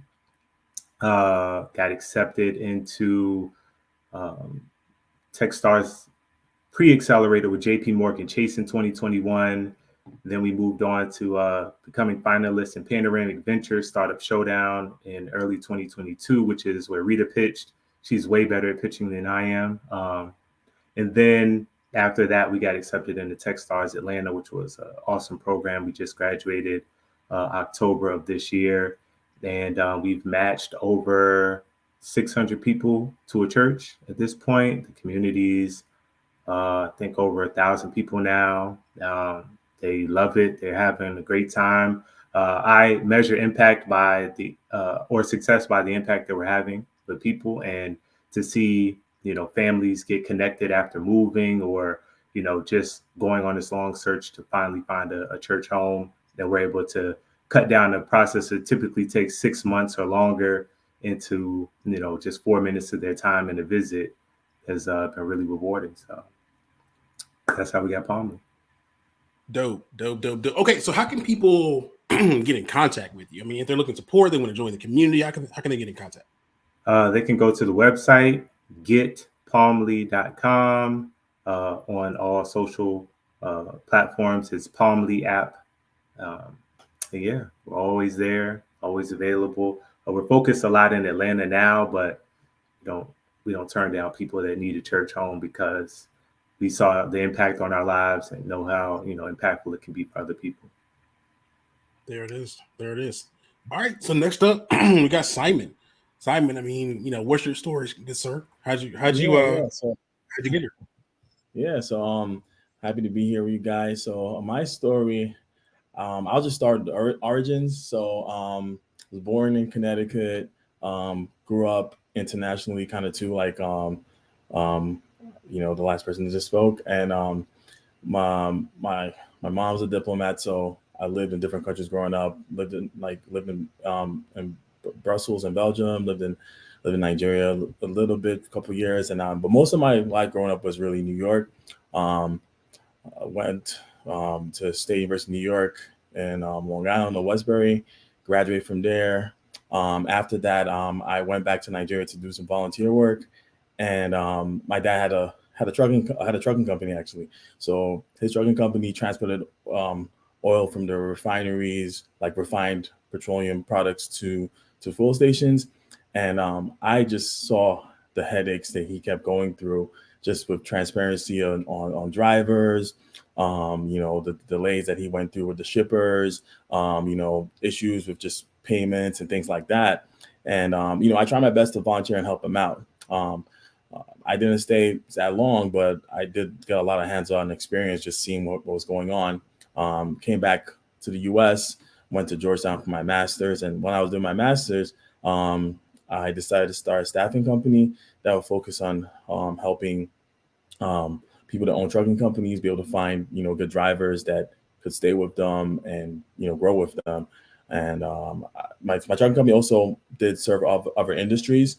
But, I did have a soft spot for the trucking industry, just coming from the background I did. As the years went on, I was able to, get on some big clients and things like that. But there were still issues because I was just staffing drivers. And there was an issue where most of the trucking company owners, small fleet owners, which is like, a large percentage of the industry, they faced the issue where they could not keep track of the data on, how good certain drivers were delivering certain type of goods, or, specialized things, like if it's like hazmat, or if it's containers, or if it's flatbed. I mean, these are like terms in the industry, but like, specific type of goods, having drivers that know how to deliver certain type of goods is very important for their business, because if a driver makes a mistake, they could go out of business. So one issue I faced was there was a wind plant that was being decommissioned, and a driver that was on one of the projects that we had staffed. We had done a background check and everything, and we thought he was good, but there was an issue where he kept asking for money for permits because they had to move a excavator, and he would get the money for the permits, and he would just send it to his family. He wouldn't do anything, and it got to the point where we almost lost that contract. So we decided, what, we have to take this, we have to use technology to solve this problem. And that's where LowsPro came about.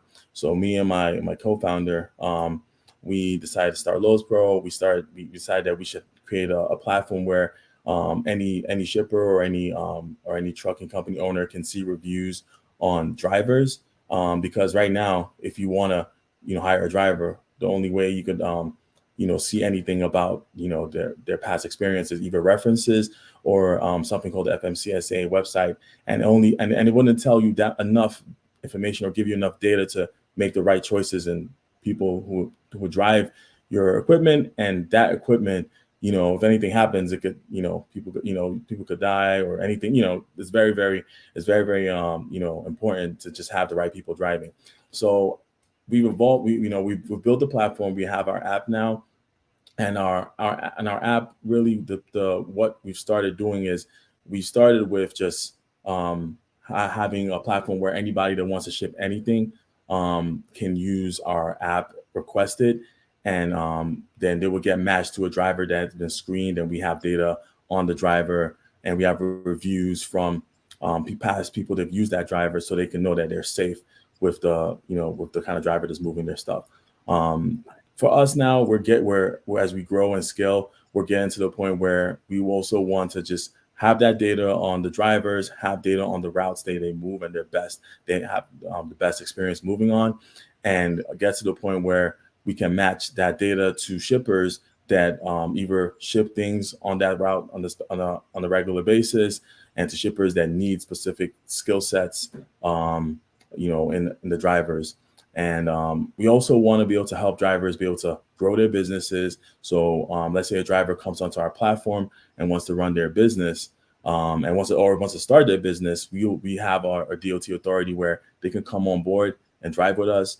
We collect a small percentage, but that small percentage, we offer them back office services. We offer them dispatch, so they can actually be able to just focus on driving and not worry about be able to know where they're going, or be able to get home on time to see their family.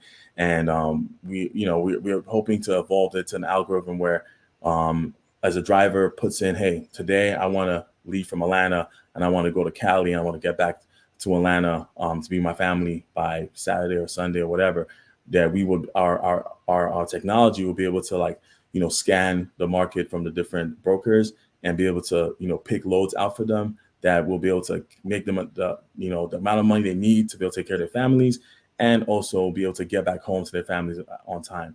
So I'm really excited about this because this market is a big market. There are a lot of people that drive. They're part of this gig economy, and the only way they can survive is by driving.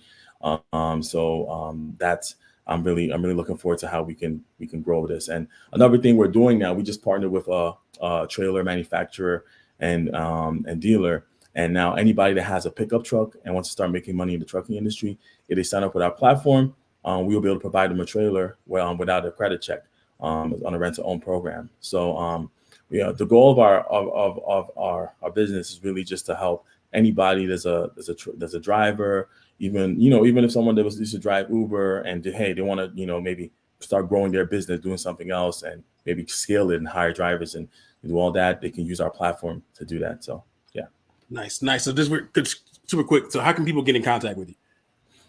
Yeah, so you can go on our website, lowespro.com, make a request. I'm on LinkedIn too, just Simon Okeke on LinkedIn. And so we have lowespro.com if you want to just reach out to us, or we have another website too called lowespro.ai. So we have two websites you can reach out to us with, and LinkedIn. So yeah. Nice. Cool. Good stuff. Now we'll kick it over to Elise. I mean, Elise, you know the drill. What's your origin story? How'd you get here? Yeah. So, all right, let's see. So I grew up in the Midwest in a pretty traditional and conservative family. And I was actually opted out of my sexuality education class when I was in high school by my parents. And so that meant that I was really kind of trying to figure out all of that kind of information by myself. I was exploring my identity. I was trying to figure out who I was. I felt really alone. And as I was learning things, and I'm old enough that this is all like before Google. So I'm, on my Apple IIe trying to figure all this stuff out. I don't even remember where I found information at this point. But I really became sort of the person that my friends were also going to. and discovered that I really liked talking about these things, liked supporting people. And in college, I became a peer health educator. And I discovered that I really loved creating safe spaces where people could be themselves, where people could be vulnerable. And really, I started realizing, I think that, when we have spaces like that, where we can kind of share the things that are really deep inside us, those are the moments when we can really grow and make change. And so I decided I wanted to kind of, pursue that in my work, and did a number of different things after college, including working directly with young people, doing sort of direct service work at an organization in New York City. And it was while I was there that I realized that we were serving literally thousands of young people every year. And it was 1% of the young people in New York City. And there were so many folks who would say, I wish I could come there in person, but I can't get to you. I have to work, I have school, my parents won't let me. And that was New York City, where there's a subway and, presumably maybe easier to get around. So I started thinking a lot about, what does it mean when people not only have questions, have issues that they're dealing with, but then don't really feel like there's a place that they can go? And what would it mean to kind of meet young people exactly where they are in the moment when they most have that need, instead of sort of asking them to fit into our like Monday to Friday kind of 9 to 5 world. And so that is really where the idea for OK So started, was to think about how to use technology to both reach more people and to reach them kind of exactly where they are in that moment. And so on OK So, all of our volunteers, or all of our experts, are volunteers. So they're all really giving their own time. And because it's on their phones, it allows them to kind of hop in and out and answer questions. It doesn't feel, I think, too onerous for them, and they get to really make an incredible difference for folks. And we started OK So as a side project while I was working, and just hired our first employees last year. But in the 4 years that we have been around, we have answered over 13,000 questions from folks across all 50 states.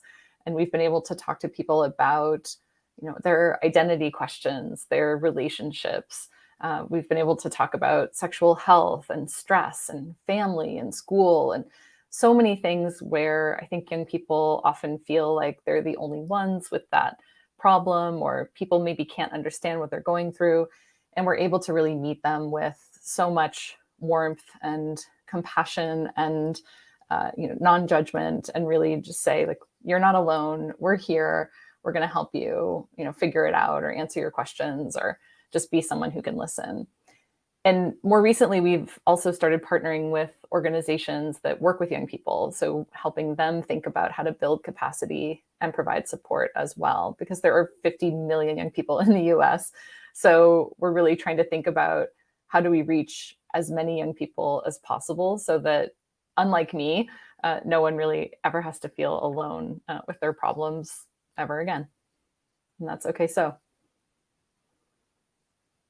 I love it. I love it. I love it. Thanks for your commitment and your hard work. So how can people get in contact with you? They want to support or join the community or anything? Absolutely. So we have a website. So it's okayso.org. So OK So, like, spelled all the way out. And we're on social media at Hey OK So. And then, of course, it's Giving Tuesday. So if folks want to support, the other thing, I think the thing that we are realizing as a nonprofit is that we kind of sit in this space where a lot of the traditional philanthropy that's out there doesn't quite understand where we are, or doesn't quite see what young people see, which is like, yes, this is exactly the kind of way that we want to access support. And so for us, really building donations is incredibly important, from just regular folks who know that something like this would have been really helpful for them when they were younger.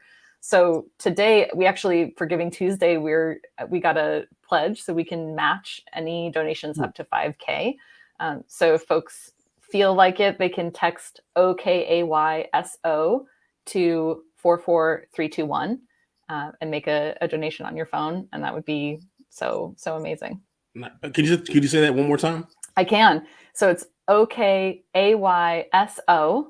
and you're going to text that to 44321, and then it'll text you back with the link to donate. Nice. Good stuff. Good stuff. All right, let's want to kick it over to Valentine. Valentine, good sir, you know the drill. I mean, how'd you get here? What's your origin story? Oh my gosh, thank you so much. It's a pleasure actually just sitting here and listening to other amazing founders and hearing their stories. My name is Valentine, and I am an immigrant originally from Nigeria. My parents came to this country almost a long time now, over 20 years now.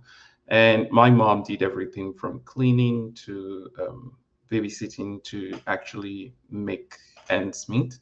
Over time, the problem that we had was she wanted to create kind of like an African store that kind of catered to the African community in LA.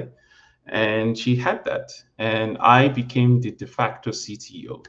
No one told, it's not like they came up in the morning and was like, hey, Val, we're going to give this to you. You do this. And no, it wasn't like that. It was always, she comes back and she's like, James' mom said she could do this. Can you figure it out on Facebook? And I'm like, oh, sure, I'm going to do it. And those were kind of my early introduction into technology. Fast forward, I went to college, Northwest Missouri, to study computer science. And every time in class, like in college, like anything, call it like anything that requires hacking, I did it. I like to say that I was already like techie way before the word entrepreneur came into my head, because like I love figuring things out on my own. I love just breaking things and knowing how do things work. I am one of those that will open a web page and right click and click inspect just so that I can see the HTML code. These are things that inspired me. These are things that I just want to figure out how do people, like even Facebook and the rest of them, how do they use that? How do they write their code? How do they understand it? Fast forward to me about to graduate. This was at the onset of COVID.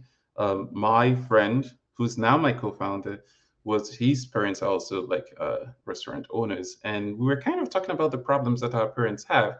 And the one thing that was synonymous about it was that businesses cannot grow their TAM outside of food and merch. Like, this needs to be very understandable. Like, there is no restaurant out there, no matter how many times you go there and eat today, that will grow their attainable market outside of food and merch. Very important. And in today's world, and so what we did in the initial days was we wanted to build something that our parents could use, that we could use ourselves as young people, as students who understood the new market, how to build a digital community. So the early days, what we did was that we built kind of a geolocation tool that whenever you shop at a restaurant, it shoots it up to your network.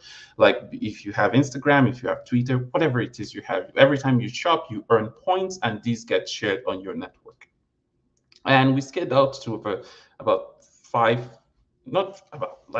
7 universities all within the Midwest. We got into Techstars Chicago.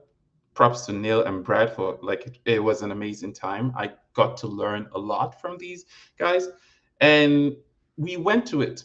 So over time, while trying to grow out of the college town ecosystem, one of the problems we had, it wasn't really a problem, but it's a problem that businesses have that they don't know that they have. So you will notice that every time you walk a block in New York, you see a coffee shop, and each coffee shop has an app. Now, as a user, I'm not going to download 20,000 different apps for 20 places I love to go to. It's not possible.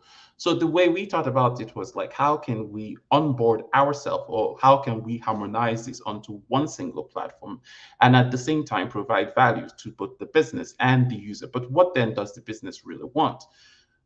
A good thing that businesses need at this point is data. How can I create an experience? Because today people will pay more for an experience than they would actually pay for. No one cares about 20% off. No one cares about discount. What they care about is experience. And how can we give users these experience both in-store and outside store? And that is kind of the whole demand for what we are going to now do. Our main mission, I like to say 2 words, and that is experience breeds loyalty. Starbucks is losing market share today, not because they have a lot of things to do, but just mainly because there are other players in the market that are providing way more experience than Starbucks is. So, and that's why Starbucks went into Web3. How can we provide experience to our customers? And that's what we're doing for smaller businesses now.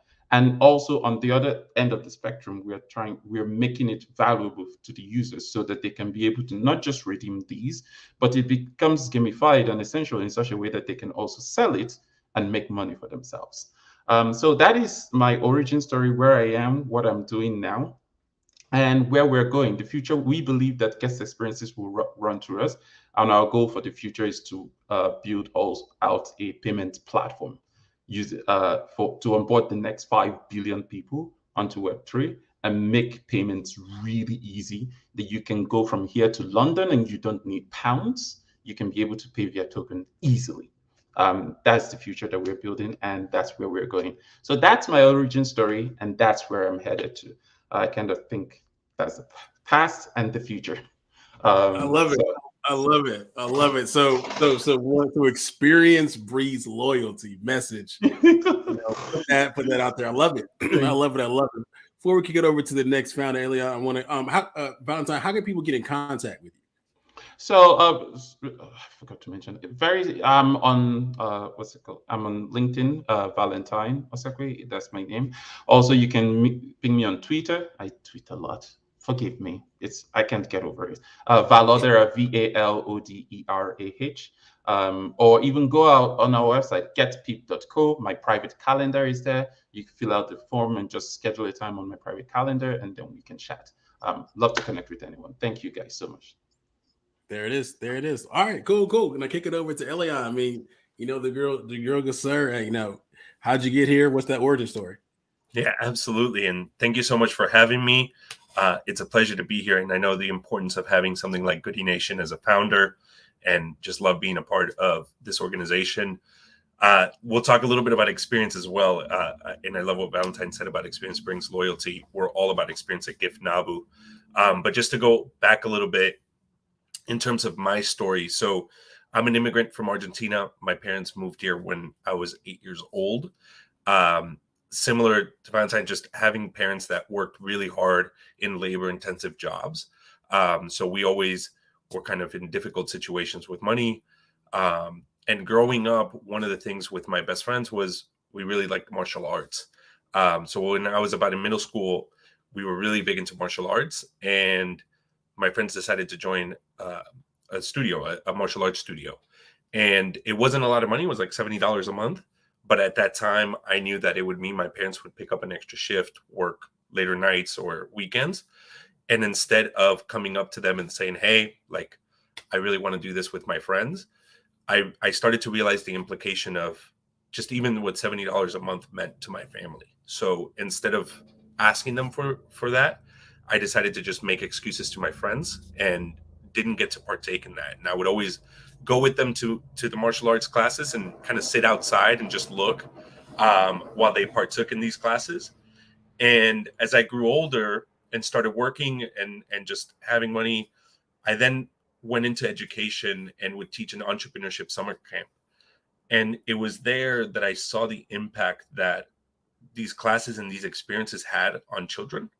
But I also knew as we grew this operation of teaching summer camps worldwide, how expensive they were, right? A week or 2 weeks would be like $2,000. And it was unaffordable and unavailable for many of these students, and especially for students that came from the same background as I did, or that I knew and were part of my community. And so I started to think about how important these experiences were for children, right? Whether it's martial art classes, soccer classes, but even Zoom memberships and being able to go out and do something with your family, how important that experience was to molding and giving you the tools and the experiences that you then take on for life, but the high cost that comes with that. And then at the same time, my family started to have kids. So my brother had 2 kids. And when I started looking at the birthday presents that they were receiving and the birthday presents that I was having to buy them, I realized that I was buying them junk, right? I was buying them toys. I was buying them things that they weren't even using, right? I remember walking into my goddaughter's bedroom one day as we were just hanging out at my brother's house and just seeing her bedroom just filled with toys that she never plays with. And in that was one of the ones I bought, right? Still in the box, unopened months after. So we started to think about, well, what would be a better gift? What would be a much more meaningful gift? And during the pandemic, just kind of putting two and two together of saying, well, what if we were to gift experiences, right? What if instead of gifting a toy, if the family came together and gifted a Zoom membership or gifted coding classes or ballet classes, right? She was really into ballet classes. So we started kind of testing out some things. And one of the things that we bought her as a family, as an experience gift, was tickets to see the Nutcracker, the ballet show. And it was something that, you know, it was very manual, right? It was just kind of like, I bought the tickets, we kind of pulled some money together. But it was something that she still talks about today, right? This was a couple of years ago. And it was something that she brings up a lot of like, hey, remember when you guys took me to see the Nutcracker? And so we started to realize that's what we want to give. That's what we want children to come out of these events and these gifts with, that experience, that memory, that moment that they'll always cherish and that will mold them. And so in the pandemic, we kind of started doing some research and started to build Gift Nabu, the app where parents can come in and really build an experience for their kids, be it with summer classes or memberships or sporting events, things like that. And then they send to friends and family who can contribute as much or as little as they want to really give a memorable gift. One of the amazing things that happened to me earlier this year was really, we wanted to bring in a co-founder, especially a mom that knew and really cared and had this passion for this project. And we were featured on a podcast called Super Mama, which is for Latinx and especially Latina moms, where we were able to talk about Gift Nabu and what we were building. And we were really early on. And at that point, Danny Robles sent me a DM on Instagram and said she loved what we were building, that she was doing this manually. We got on a call. She's based out in Atlanta, so we did a virtual call and just figured that there was a really deep connection between what we were building and who she is and the passion that she has for this. And so during the early summer months, she came in as a co-founder, and that was absolutely crucial to what we're building. She went through similar situations, also being from an immigrant family.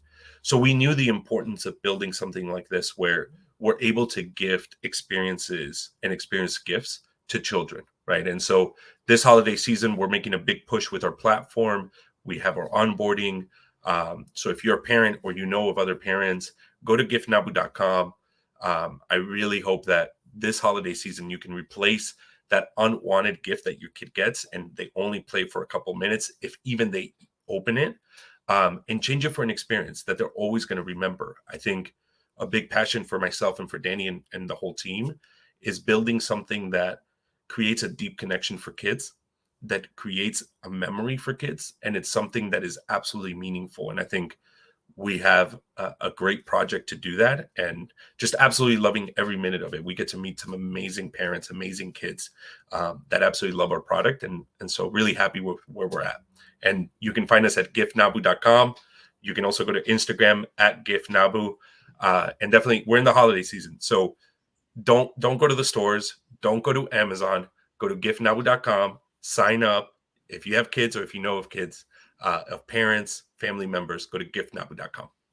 I love it. I love it. I love it. So a few things. One, I promise you all, like the order in which people go, like we in no way, shape, or form is that like I selected. Like this just happens naturally. So hearing a lot of similarities, and I'm gonna Elia kind of building on what Valentine said. I'm gonna say, in addition to experience, kind of breeds loyalty. Experiences breed memories.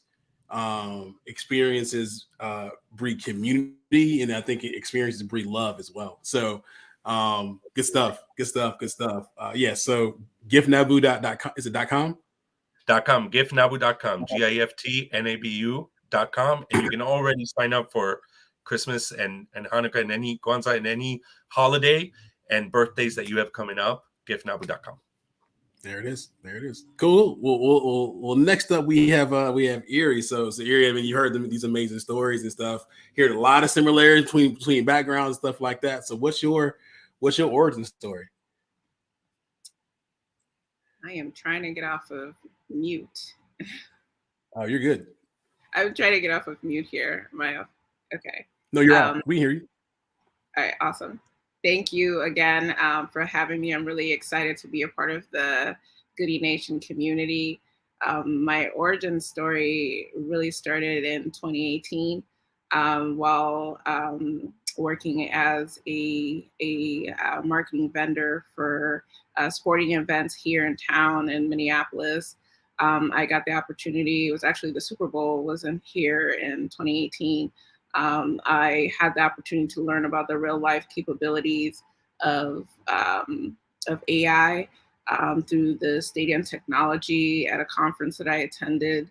And the idea just really started to formulate. Now we are leveraging data science and machine learning to mitigate biases. And the idea for SID started to really formulate in 2019, initially as a Grammarly for bias for media and marketing. My professional background, my degree is in electronic media management, and my career, the majority of my career has been spent in the digital marketing space. I actually ran a digital marketing boutique here in Minneapolis, and I directly actually experienced the biases that I was trying to address with this technology as being the only one in the room and being asked, being the token, I guess, that would be asked the questions around ebonics or some type of term to use that would be appropriate for social media or whatnot. So my thought was, if Grammarly is using AI to help people become better writers, could the same technology be used to help my colleagues become more aware of their unconscious bias and how it manifests in their work? So and that was in 2019 that I was doing the research for this and doing the work around this. By 2020, the pandemic hit. By the summer of 2020, George Floyd happened. And being here in Minneapolis, it was mayhem. George Floyd is our modern day Emmett Till, and his murder sparked what I consider modern day civil rights movement. So, this was around the pandemic. We were, because Minneapolis had turned into somewhat of a war zone in a sense, we were under lockdown for quite a while, and I had a lot of time to spend by myself watching all the various news channels and the conversations around police brutality, bias, the history behind policing. I learned a lot around that time. At the same time, I was diving into the science of data, trying to understand what is happening in the policing space.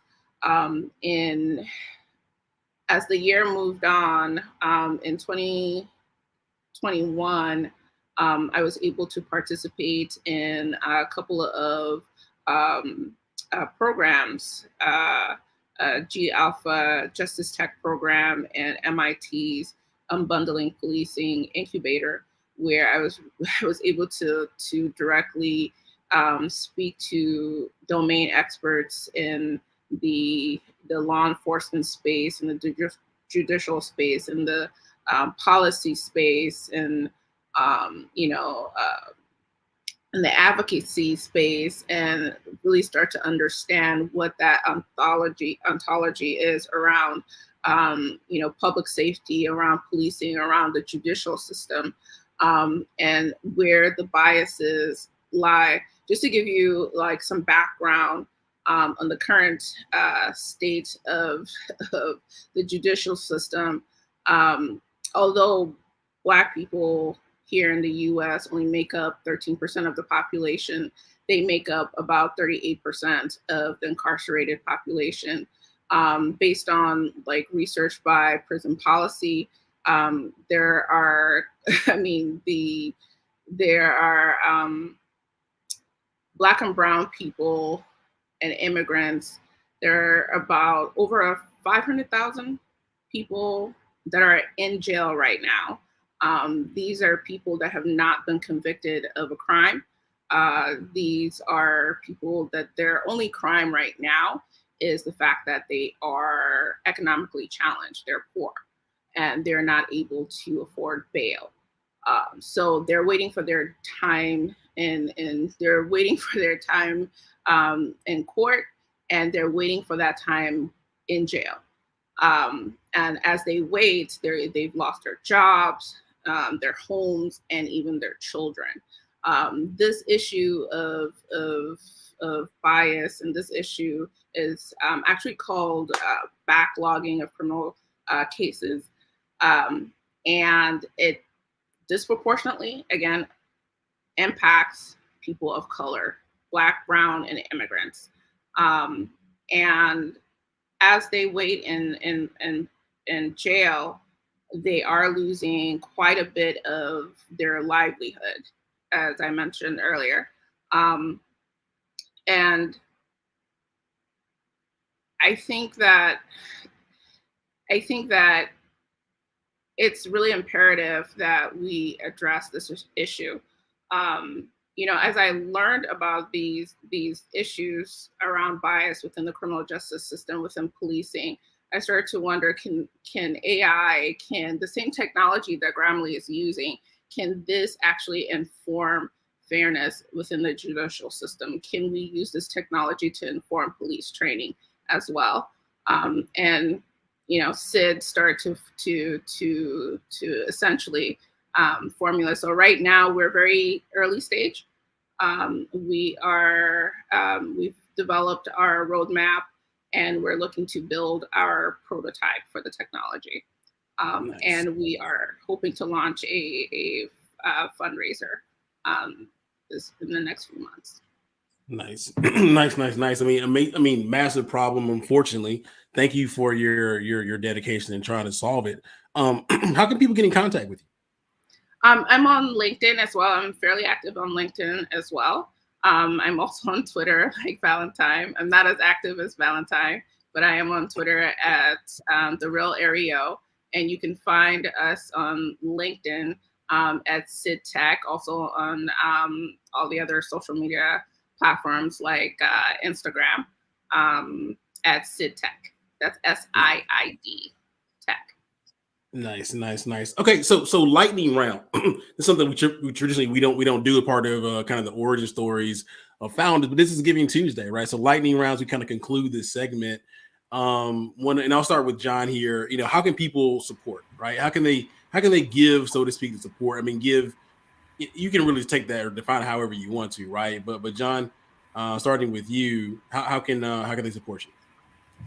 If they know any faith-based investors that focus on mission-driven companies, putting them in contact with us. And if you go to church or know somebody with the church or know pastor, something like that, just getting them in contact with us for us to sign up their church and hopefully get people connected with them. The more churches we have, the more we're able to get people in the right place that fits their unique needs and personality. There it is. Simon, what about you? How can people support? Yeah, if they know anybody that wants to get into the trucking industry or know anybody that wants to start driving and start making money from driving, they can reach out to me on LinkedIn or we have a Los Pro Instagram account or or our websites. So yeah, we're just looking to help anybody that just has a pickup truck or has a commercial truck or just wants to get started. We want to be able to give them the resources to be able to get started making money. So yeah. Good stuff. Elise, what about you? So if you know any young people, anyone ages 13 and up who might have, I mean, I want to say if you know any young people who have questions, who might have questions, but the actual reality is that basically every single young person has questions. So if you know a young person, please tell them about OK So. We'd love to help them. It's free. It's anonymous. It's we will be there for them. So that's the first thing I would say. If you know anyone in your life who is a health educator, who's in public health, who's a social work student, et cetera, who might be interested in volunteering with us, we are always looking for new experts. And then I changed my name on here to have all of the text to donate link as well. So if folks want to support, we would love that. Yeah. There it is. Good stuff. Good stuff. Valentine, what about you? Hey Joey, I'm gonna twist this a little bit. So I know it's Giving Tuesday, so I would love to give my own before I put my Techstars as the give first. So my give is this: if there's anyone that knows a business that would love to improve their experiences free of charge, I'll open up my our platform for the first 5 businesses that reach out to me through this platform and say they heard about me through this. First 5 we're giving it to you. We're onboarding you for free, you lifetime for free, you stay there forever. Also, I will help. I'm also giving my time and talent to help you improve your experiences on how do you grab more build a digital following for your customers. It's something that I do very well, and I can help any restaurant owner out there that's looking to do it.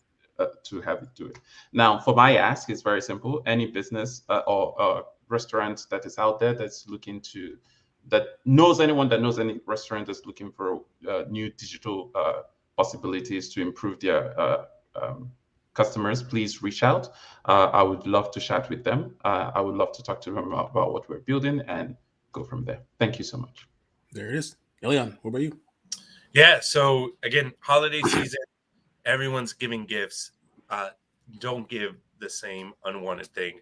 Go to giftnabu.com, GIFTNABU, and you can gift an experience to someone that you love, a kid that you have in your life.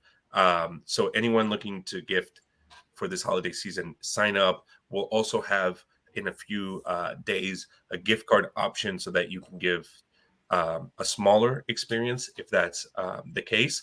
And then also if you're an experienced provider, so if you run a program yourself, right, you teach ballet classes, you teach music, you have a museum or organization that would be a good fit, join us at Gift Nabu so that we can help gift these experiences.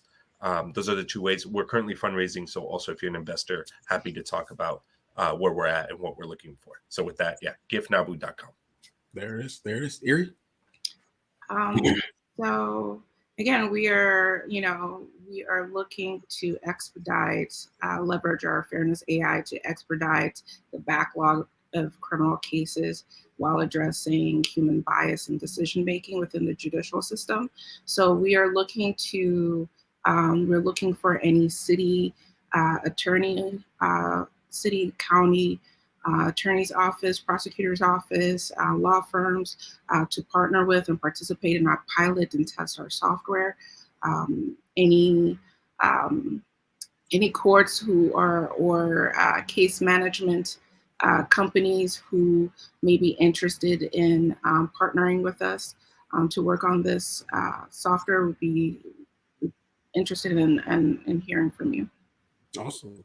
Good stuff. Good stuff. Good stuff. Okay. So good people out of the Goodie Nation verse, the Goodie Nation community. We talk about closing the relationship gap. So hopefully you saw a little bit of yourself in these founders' amazing stories, right? So again, they've outlined some ways in which they can support it. Again, I kind of summarized it in this way. Generally speaking, they're looking for 1, investors, 2, potential customers or partners, 3 additional people to kind of tell their story, or 4, sometimes they're looking for strategic advice and stuff like that. So my thing is, perhaps you don't fall within one of those buckets. Hopefully you do. You can reach out to them. They provided their contact information earlier. But if not, I feel pretty strong that someone in your network can do one of those things, right? So my ask that if you can spend at least maybe 30 minutes kind of going through your network to see who in your network perhaps can support these founders and give to these founders, That's how we go from essentially doing closing the relationship gap and making it smaller, right? And so if you can do that once a month for like 6 months, right? You go from actions turning to habits turn into behavior from a group perspective as you get more of your network to do the same. And that's how we develop a culture of intentionally supporting diverse founders and social entrepreneurs, right? So that's what we call about being, again, intentionally good. So founders, thanks for joining us today. Your stories have been inspiring. I think you see some common traits and some storylines between all the rectangles here on the screen. So hopefully you all can connect offline or in Slack or something like that and kind of help each other out. So thanks for joining us. And we're going to kind of close out the Goodie Nation on Giving Tuesday podcast with a segment on kind of some final thoughts. So thanks for joining us, founders, and we'll see you all in Slack and huddles and stuff like that. Thank you. All right. Thanks, Joey. Thanks all. Cool.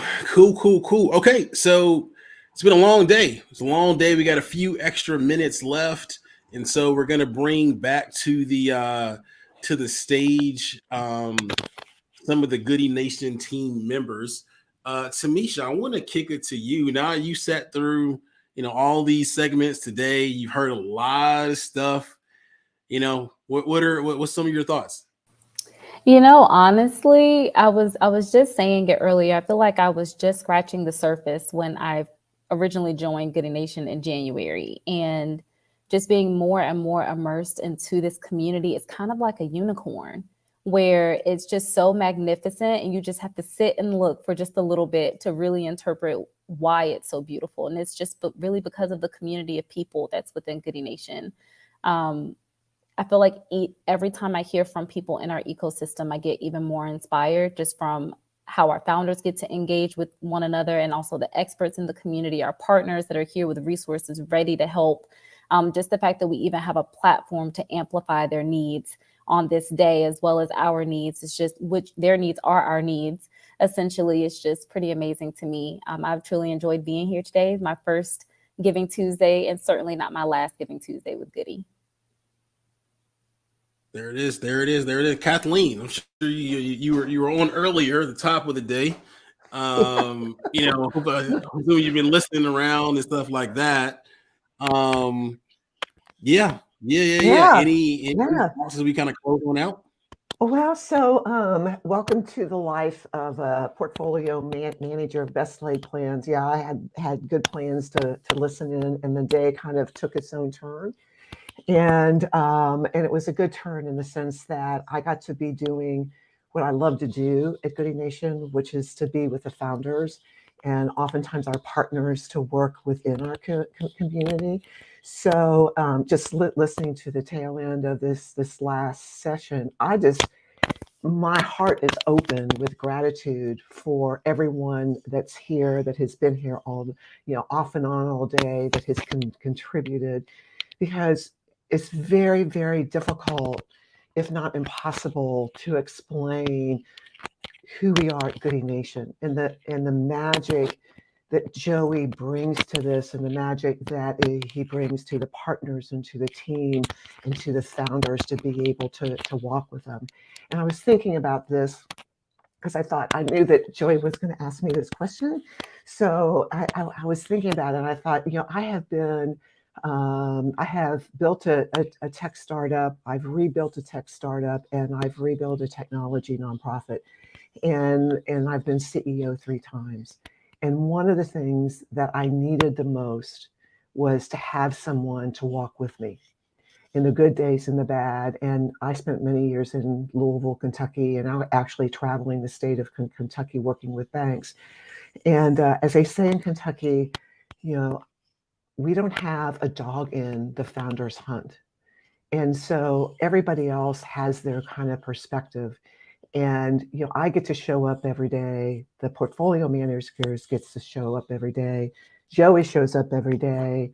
Our team platform members show up every day. And now our fellows, we get to be there for the founders, because the only thing that we want is their success. And I said this morning in about creating, we believe we're creating companies, but we're also creating ourselves as we build these companies. Not every startup is going to work. In fact, many of them, the vast majority of them, don't at someplace along the line. But the other thing that's happening is, as we're creating ourselves, as the founders are creating themselves, what we know, and as we talked about this morning, that human in us has been changed by the experience. And anything and everything that we've done, the ups and the downs and the rocky roads and being underwater and being on top of the world, brings us to the next thing that we will in fact do. And that's the most powerful piece of the work that we do. Everything is powerful, but the having the opportunity for everyone to listen and to hear, from everybody who's involved in Goodie Nation and what this village really looks like, how deep and how broad it is, and the impact, and basically, what's happening. And a lot of it goes unseen. This world is social media. We got to show it everybody. But a lot of times, most of the time, the work that I do as a portfolio manager is just none of it is really seen, but it is felt. And so thank you for joining us today. And it warms my heart knowing that you all are out there. So thanks, Joey. I love it. I love it. Thank you. I mean, it's been a great day. It's been a great day. Awesome.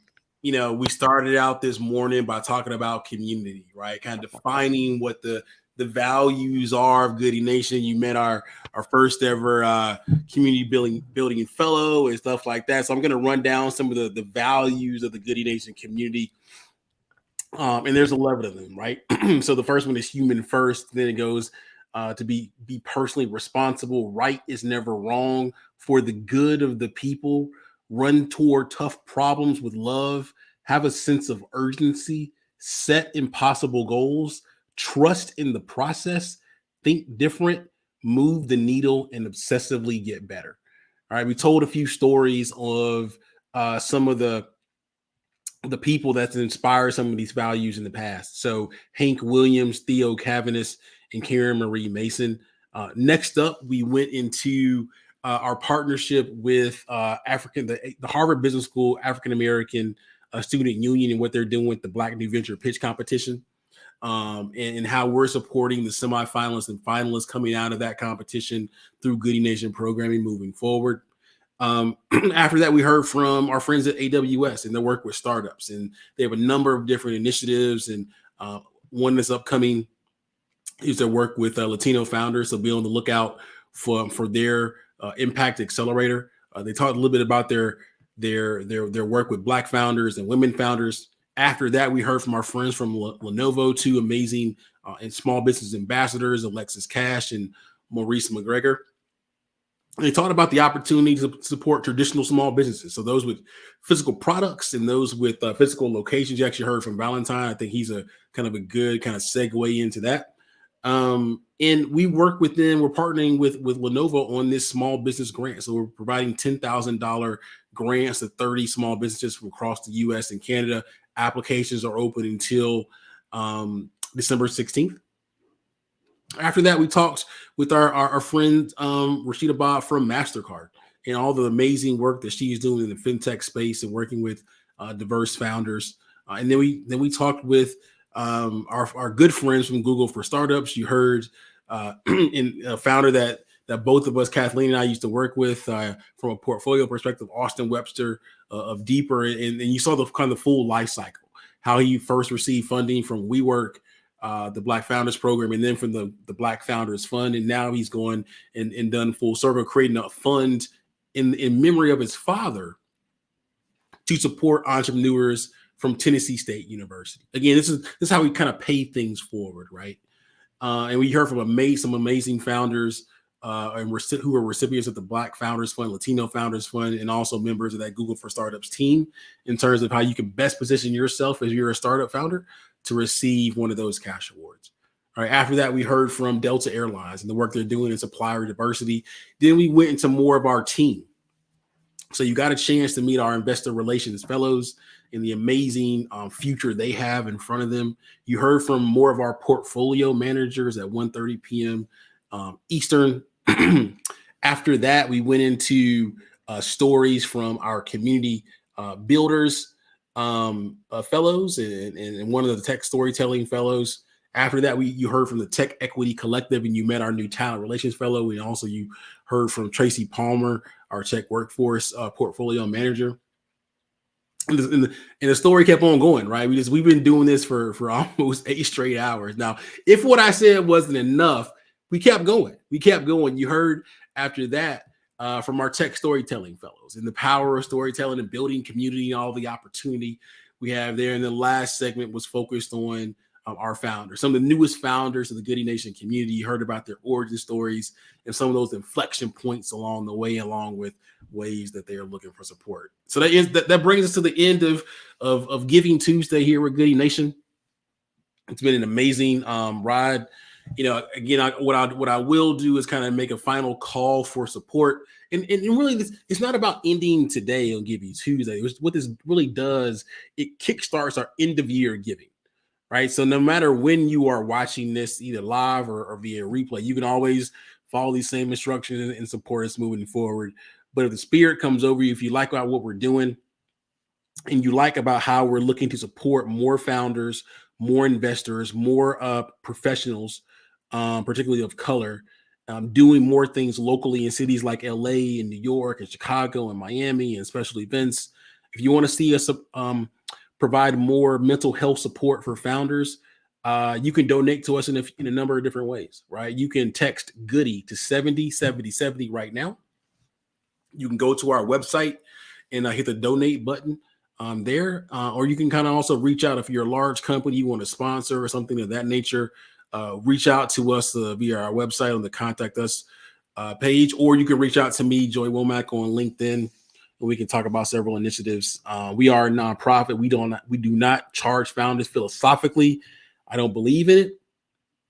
And then we also don't take any equity in the founders. We are funded by the good-hearted people of the world, donors and companies and foundations and things of that nature, right? And so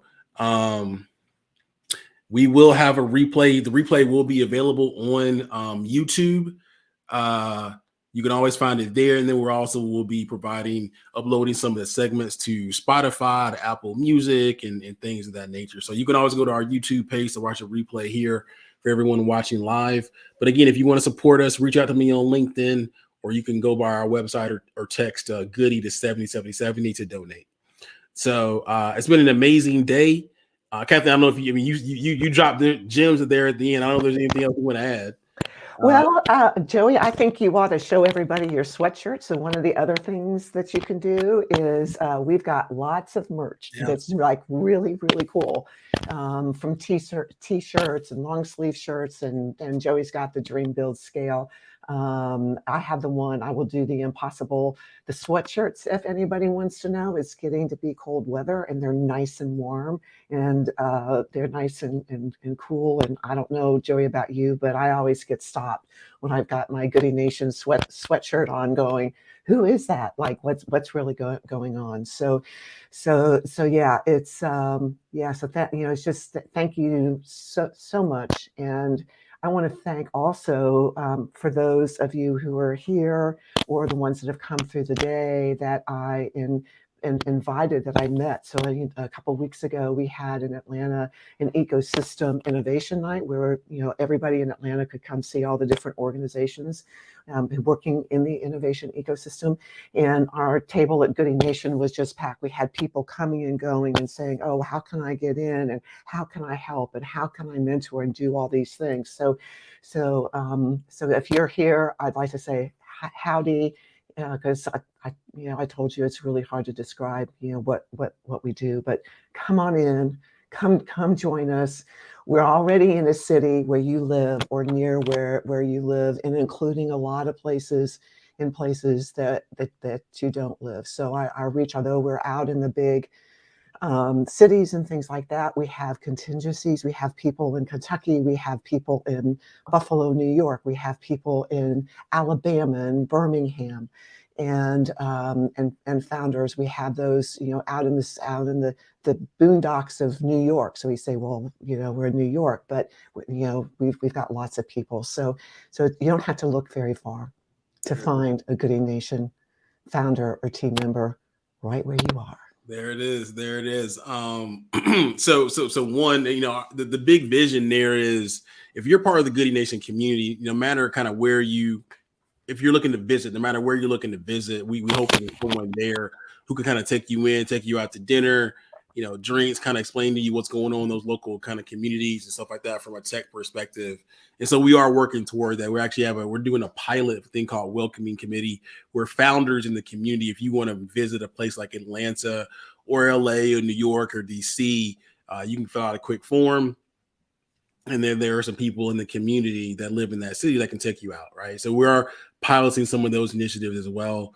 And then again, any donation, any contribution you give, including also if you're and Kathleen, thanks for the reminder about the merchandise purchase. You can just go to goodienation.org and click on the merch button there to get access to the hoodies and the t-shirts. We have our fall 22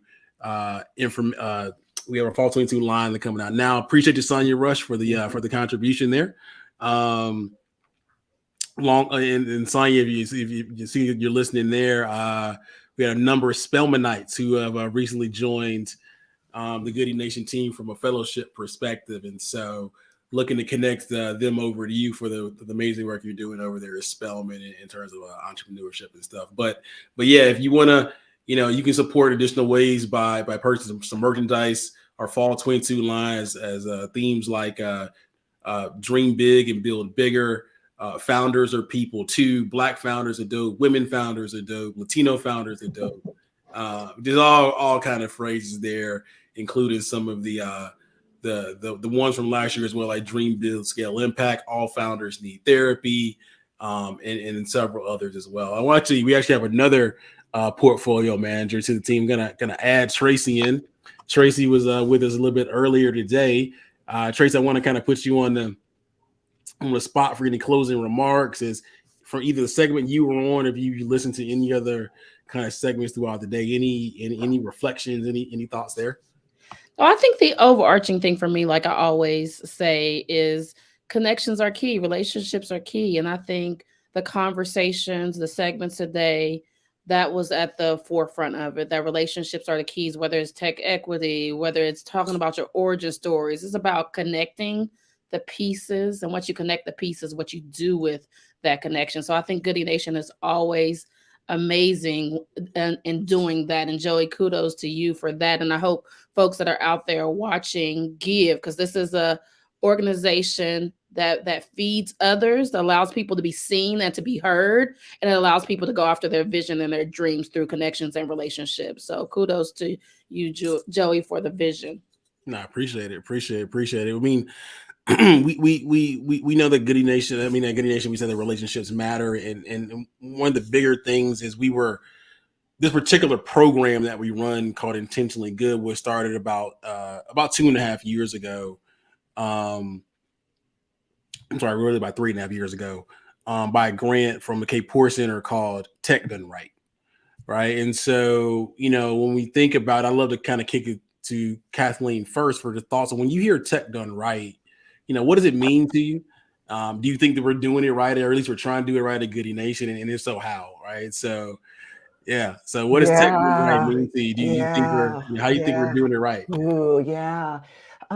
So I've been in technology since I was a freshman at Purdue and a math major. So I grew up in the dawn of the tech, and have been, all my good friends who are white guys, and built companies with them and all of that. But there was always, for me, something missing. I could do that, but there was something that was really missing, and there were conversations that were not being had.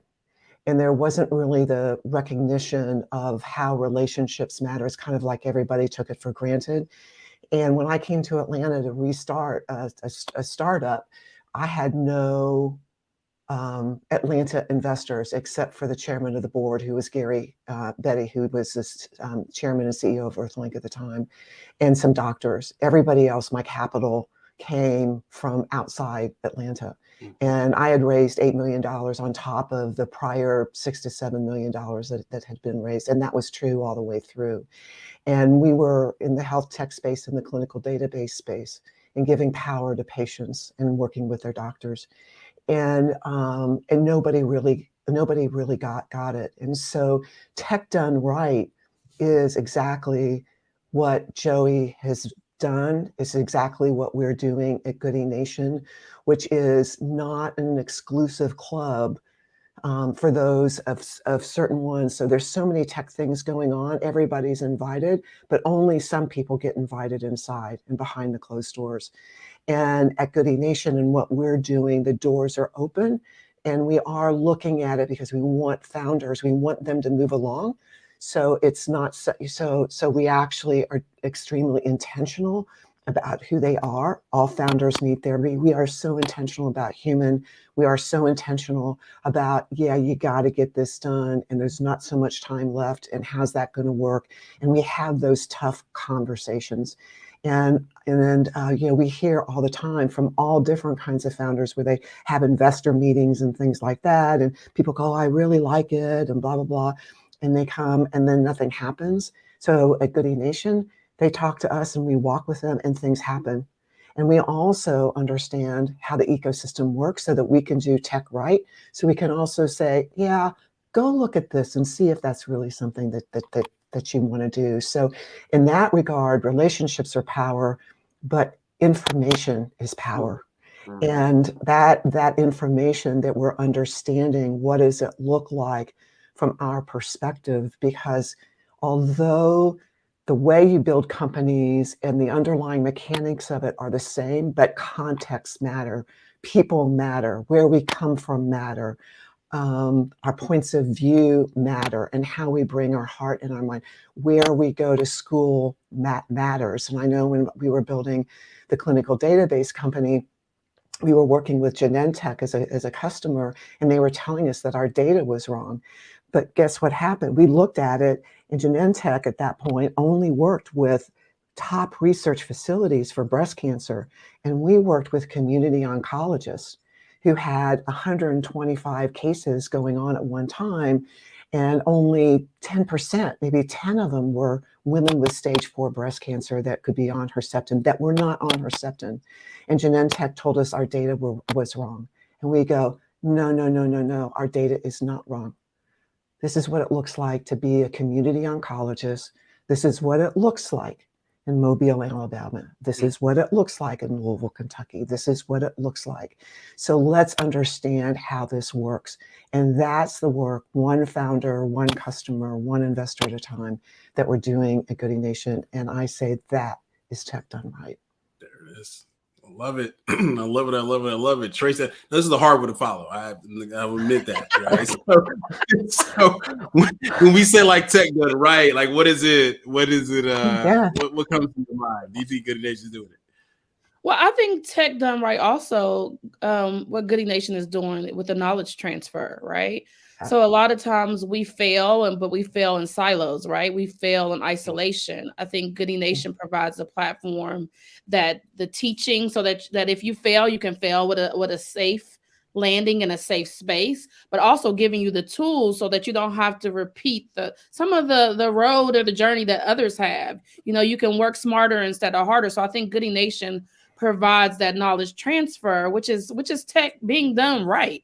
What I also love about Goodie Nation is the origin story. So, working in tech for, 20 plus years in the tech workforce space, I never understood the power of the origin story and how it forms us and how it shapes us in everything we do and we say. And I think that is one of the things that, when I think of tech being done right, is first you got to know where you come from.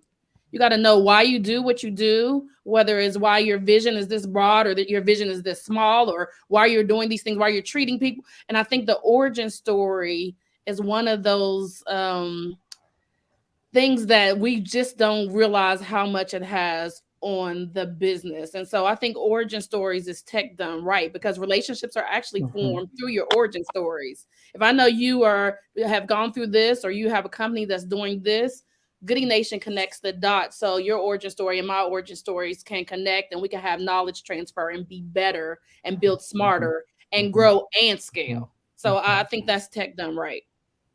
Yeah. Yes, I love it. I love it. I Yeah, love it. I love it. Yeah. Oh, go ahead. Yeah, the other thing, Tracy, that you bring up for me is when we're so much of this is we feel that we have to show up the way people think that we have to show up, and we think that there's a magic way to do it, and we go like this. At one point, I had an investor say to me, "I really love talking to you. You talk like a man." And I thought, well, I've been training myself to do that all my life, and I can, and that's fine. But there's this part of it. So when we tell our origin stories, it reminds us that we're confident in ourselves, and our gift is not acting like somebody else does, or what we think this world means, or what it means to be a founder, but we're bringing us and our uniqueness to it. And we can see, as portfolio managers, the confidence in our CEO and a founder as they come in. Well, I'm not so sure, and then they go through this, and they go through this, and then they go through this. That knowledge transfer, and the part of the knowledge is you're confident in yourself, and just go and be able to do it. And it's just really wonderful to see.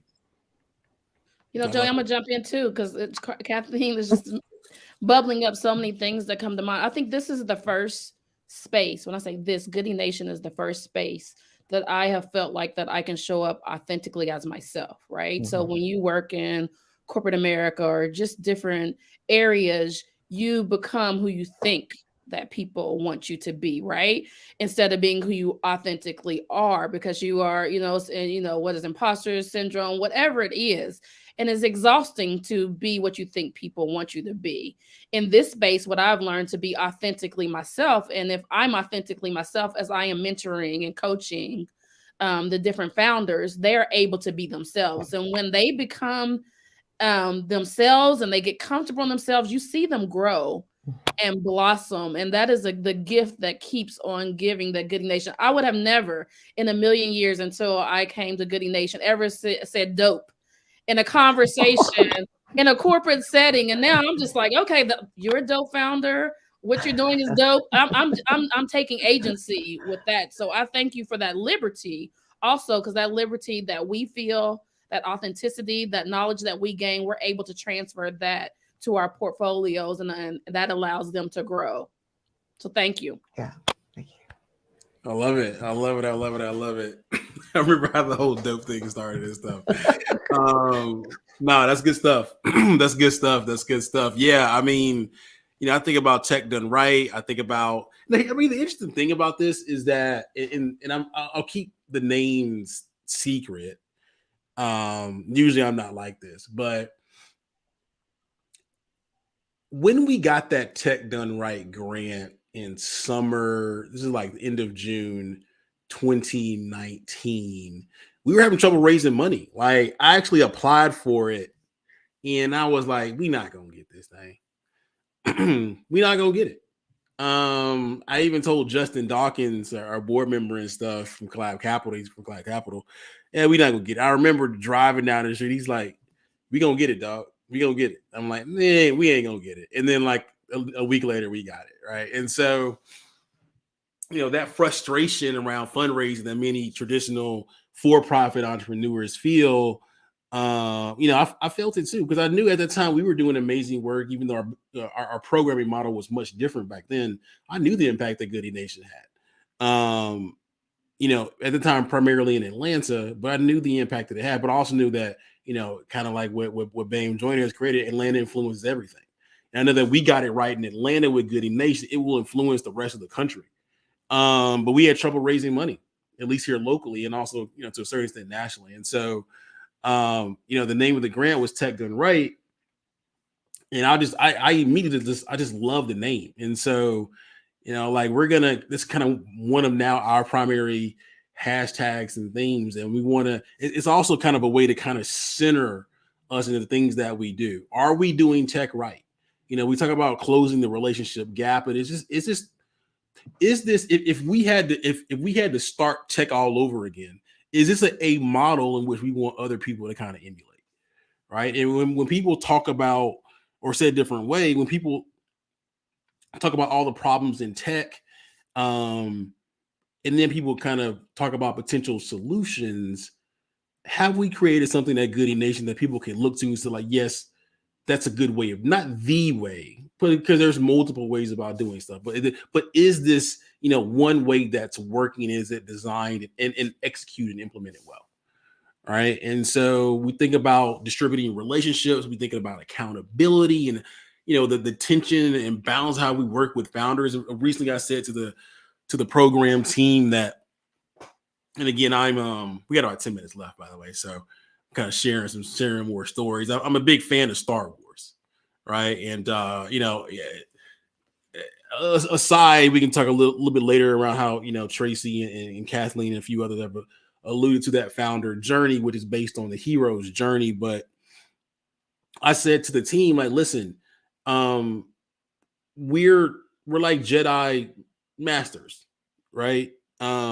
Our job, like the Jedi's job, was to bring balance to the Force, right? Bring balance to the Force. It wasn't necessary. They never said, you know, they're going to tilt everything just to their way of doing it, and just bring balance to the Force. And so the way we think about working with founders and that balance is, when things are going super well with the founders, I instruct the team as, you know, sometimes you got to kind of ask them the hard questions, right? Because sometimes in many cases, success can actually be a bigger threat, quite honestly, because people tend to get lazy when they're successful. They tend to kind of not focus on the true things that actually move the needle. So how can you ask the hard questions to make sure their assumptions are valid and kind of, again, bring them, not to be a hater, right? You don't be the hater. Don't be a hater, right? But, you know, strategically, you know, kind of asking the questions and make sure you're thinking about things the right way, to, again, to bring balance to the Force. Now, in many cases, you know, if you're a founder watching this or you work with founders, you know that things are not going to go well, right? And so they're feeling down. And we alluded to earlier, we asked the founders about their personal and professional morale. And so again, it's an opportunity to bring balance to that Force, right? You know, there's a time where sometimes you may not want to kind of harp on them more. You want to kind of just kind of bring their morale up, because at the end of the day, you know, maybe they can't take too much, right? Too much of the hard questions, even though maybe the hard questions should be asked. Sometimes you gotta be kind of emotionally intelligent and kind of soften up a little bit, again, to bring balance to that Force. So that's how I think in many cases about doing one way around doing tech right, especially when we're dealing with founders that have been locked out of access to opportunity, in many cases by what they look like, by their gender. And one thing we haven't gone into many cases with Goodie Nation is from a geographic perspective. I think that's one of our big things, kind of maybe moving to 24. Again, assuming we can raise some money. So again, donate to Goodie Nation. Text Goodie to 70 70 70, right? Absolutely. So you know, we haven't gone a lot into, you know, how geography, no matter what you look like, how that plays a role in lack of access to key relationships that can take your startup to the next level. But we'll get into that in the months to come, right? I mean, that's how we, you know, focusing on these issues, how I think about doing tech right. I just hope and pray that, you know, we've had an impact on the world, and, you know, perhaps, you know, my big vision is around, and I promise y'all a story at, you know, near the at one point or day, and I'll end with it. I hope and pray that we at least have created a model that can be replicated by people in the distant future, right? When I say also 10, 20, 30, 40 years moving forward, they can at least take an outline of what we do, what we've done here, and utilize it to close the relationship gap. Absolutely. Awesome. Absolutely. Yes. The seed has been sown, Joey. The seed has been sown, and we're watering it, and we're just waiting for it to bloom in the different places. It's already blooming in certain places, but it will continue to bloom. That's tech done right. You made a point about having hard conversations, but I think as portfolio managers, for the first thing that we're doing before we give a single piece of advice or coach is it's a trust exchange, right? Yes. It's a trust exchange that we can't take for granted. So it's first gaining trust, and whether that be emotional intelligence, discernment, whatever you want to call it, we first have to gain trust, right? When I work with 18 to 24-year-olds, they used to say, Miss Palmer, game recognized game. It's the same thing. It's building trust. And so once they trust us and that we are good stewards and trustworthy, then we can give feedback and we can have hard conversations and we can pivot with them when necessary. I think, but that's what it's about. It's about having trust, because many people, particularly people of color, women, underrepresented populations, feedback hasn't always been good to us, right? Feedback hasn't always been good to us, but when it's in a safe environment, a safe space where trust has been stewarded, then feedback is a gift. I always say feedback is a gift. It comes from people who want you to be better. And so I think part of our job as relationship, conductors, portfolio managers, is to garner trust. And once we garner trust, we can give them the tools, the feedback. We can talk about origin stories. We can be sometimes a shoulder to cry on when the revenue ain't looking right, or we can also be the cheerleaders when you won a pitch competition or a grant or garnered some type of funds. But it is a balance, and it's a healthy tension. I used to hear that word all the time in corporate America, and I used to be like, no. But now I truly understand that a healthy tension, hard conversations with entrepreneurs are necessary for them to grow and be everything that they want to be, so that seed that we have sown will flourish generation to generation, because what we're teaching is transferable from generation to generation, from company to company, whether it's tech or not tech. So we're doing relationships right, which tech can only be done right through relationships. So one of the things that I need to give a shout out to is to Joey as this incredible individual and to the team that he's built. Because Tracy, when you were talking about that, and particularly in the tech world, there's so many masters of the universe. Do it this way, do it that way. That's the way I did it. And one of the things about building the trust and us building trust, and when I think about and feel Joey and our team, it requires from every one of us a great deal of humility, as well as strength and compassion. So it's a place where I've never heard a PM say, I've never heard Joey say, you got to do it this way because this is the right way. We open the space and we honor what each individual has, that they have the knowledge to be able to do that.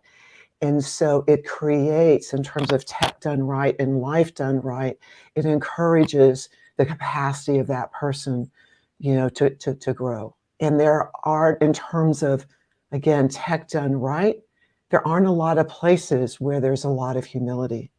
But we have a team, Goodie Nation, other founders, working with other founders, bring that, hey, bro, I can do this. Do you want me to do it? And, when you're ready to, for me to do this or do that, just let me know. So it's really that interaction, which is key to seeding the garden for the future, I think. There it is. Yeah. I love it. So we are at the end of our show. We're right at 8 hours. And as we go with 55 seconds left, I promise y'all a super quick story around the 1 billion person goal and how I think about doing that. Here's the thing. I don't track the number. Here's what's more important, I believe. It's the process about what it takes to be successful in reaching that number. I'm a fan of Nick Saban. He talks about inner scoreboards and outer scoreboards. The outer scoreboard is in this case, the number of people that may have been impacted, the social media mentions, press mentions, so on and so forth. But that inner scoreboard, right, is how I'm living up to what I can control in my potential. That's the only thing that I can do, right? And I say myself, but it's really for you as well. out there watching. The only thing you can control is what you can control. As long as you're living up to your own potential, that's the only thing that matters, and trust in the process that you'll get there. So as we close on out, thank you all for joining us on Giving Tuesday. Support us at Goodie Nation by texting Goodie to 707070. Visit us at goodienation.org, and we're looking forward to working with you all and impacting the community in 2023. Peace out, y'all.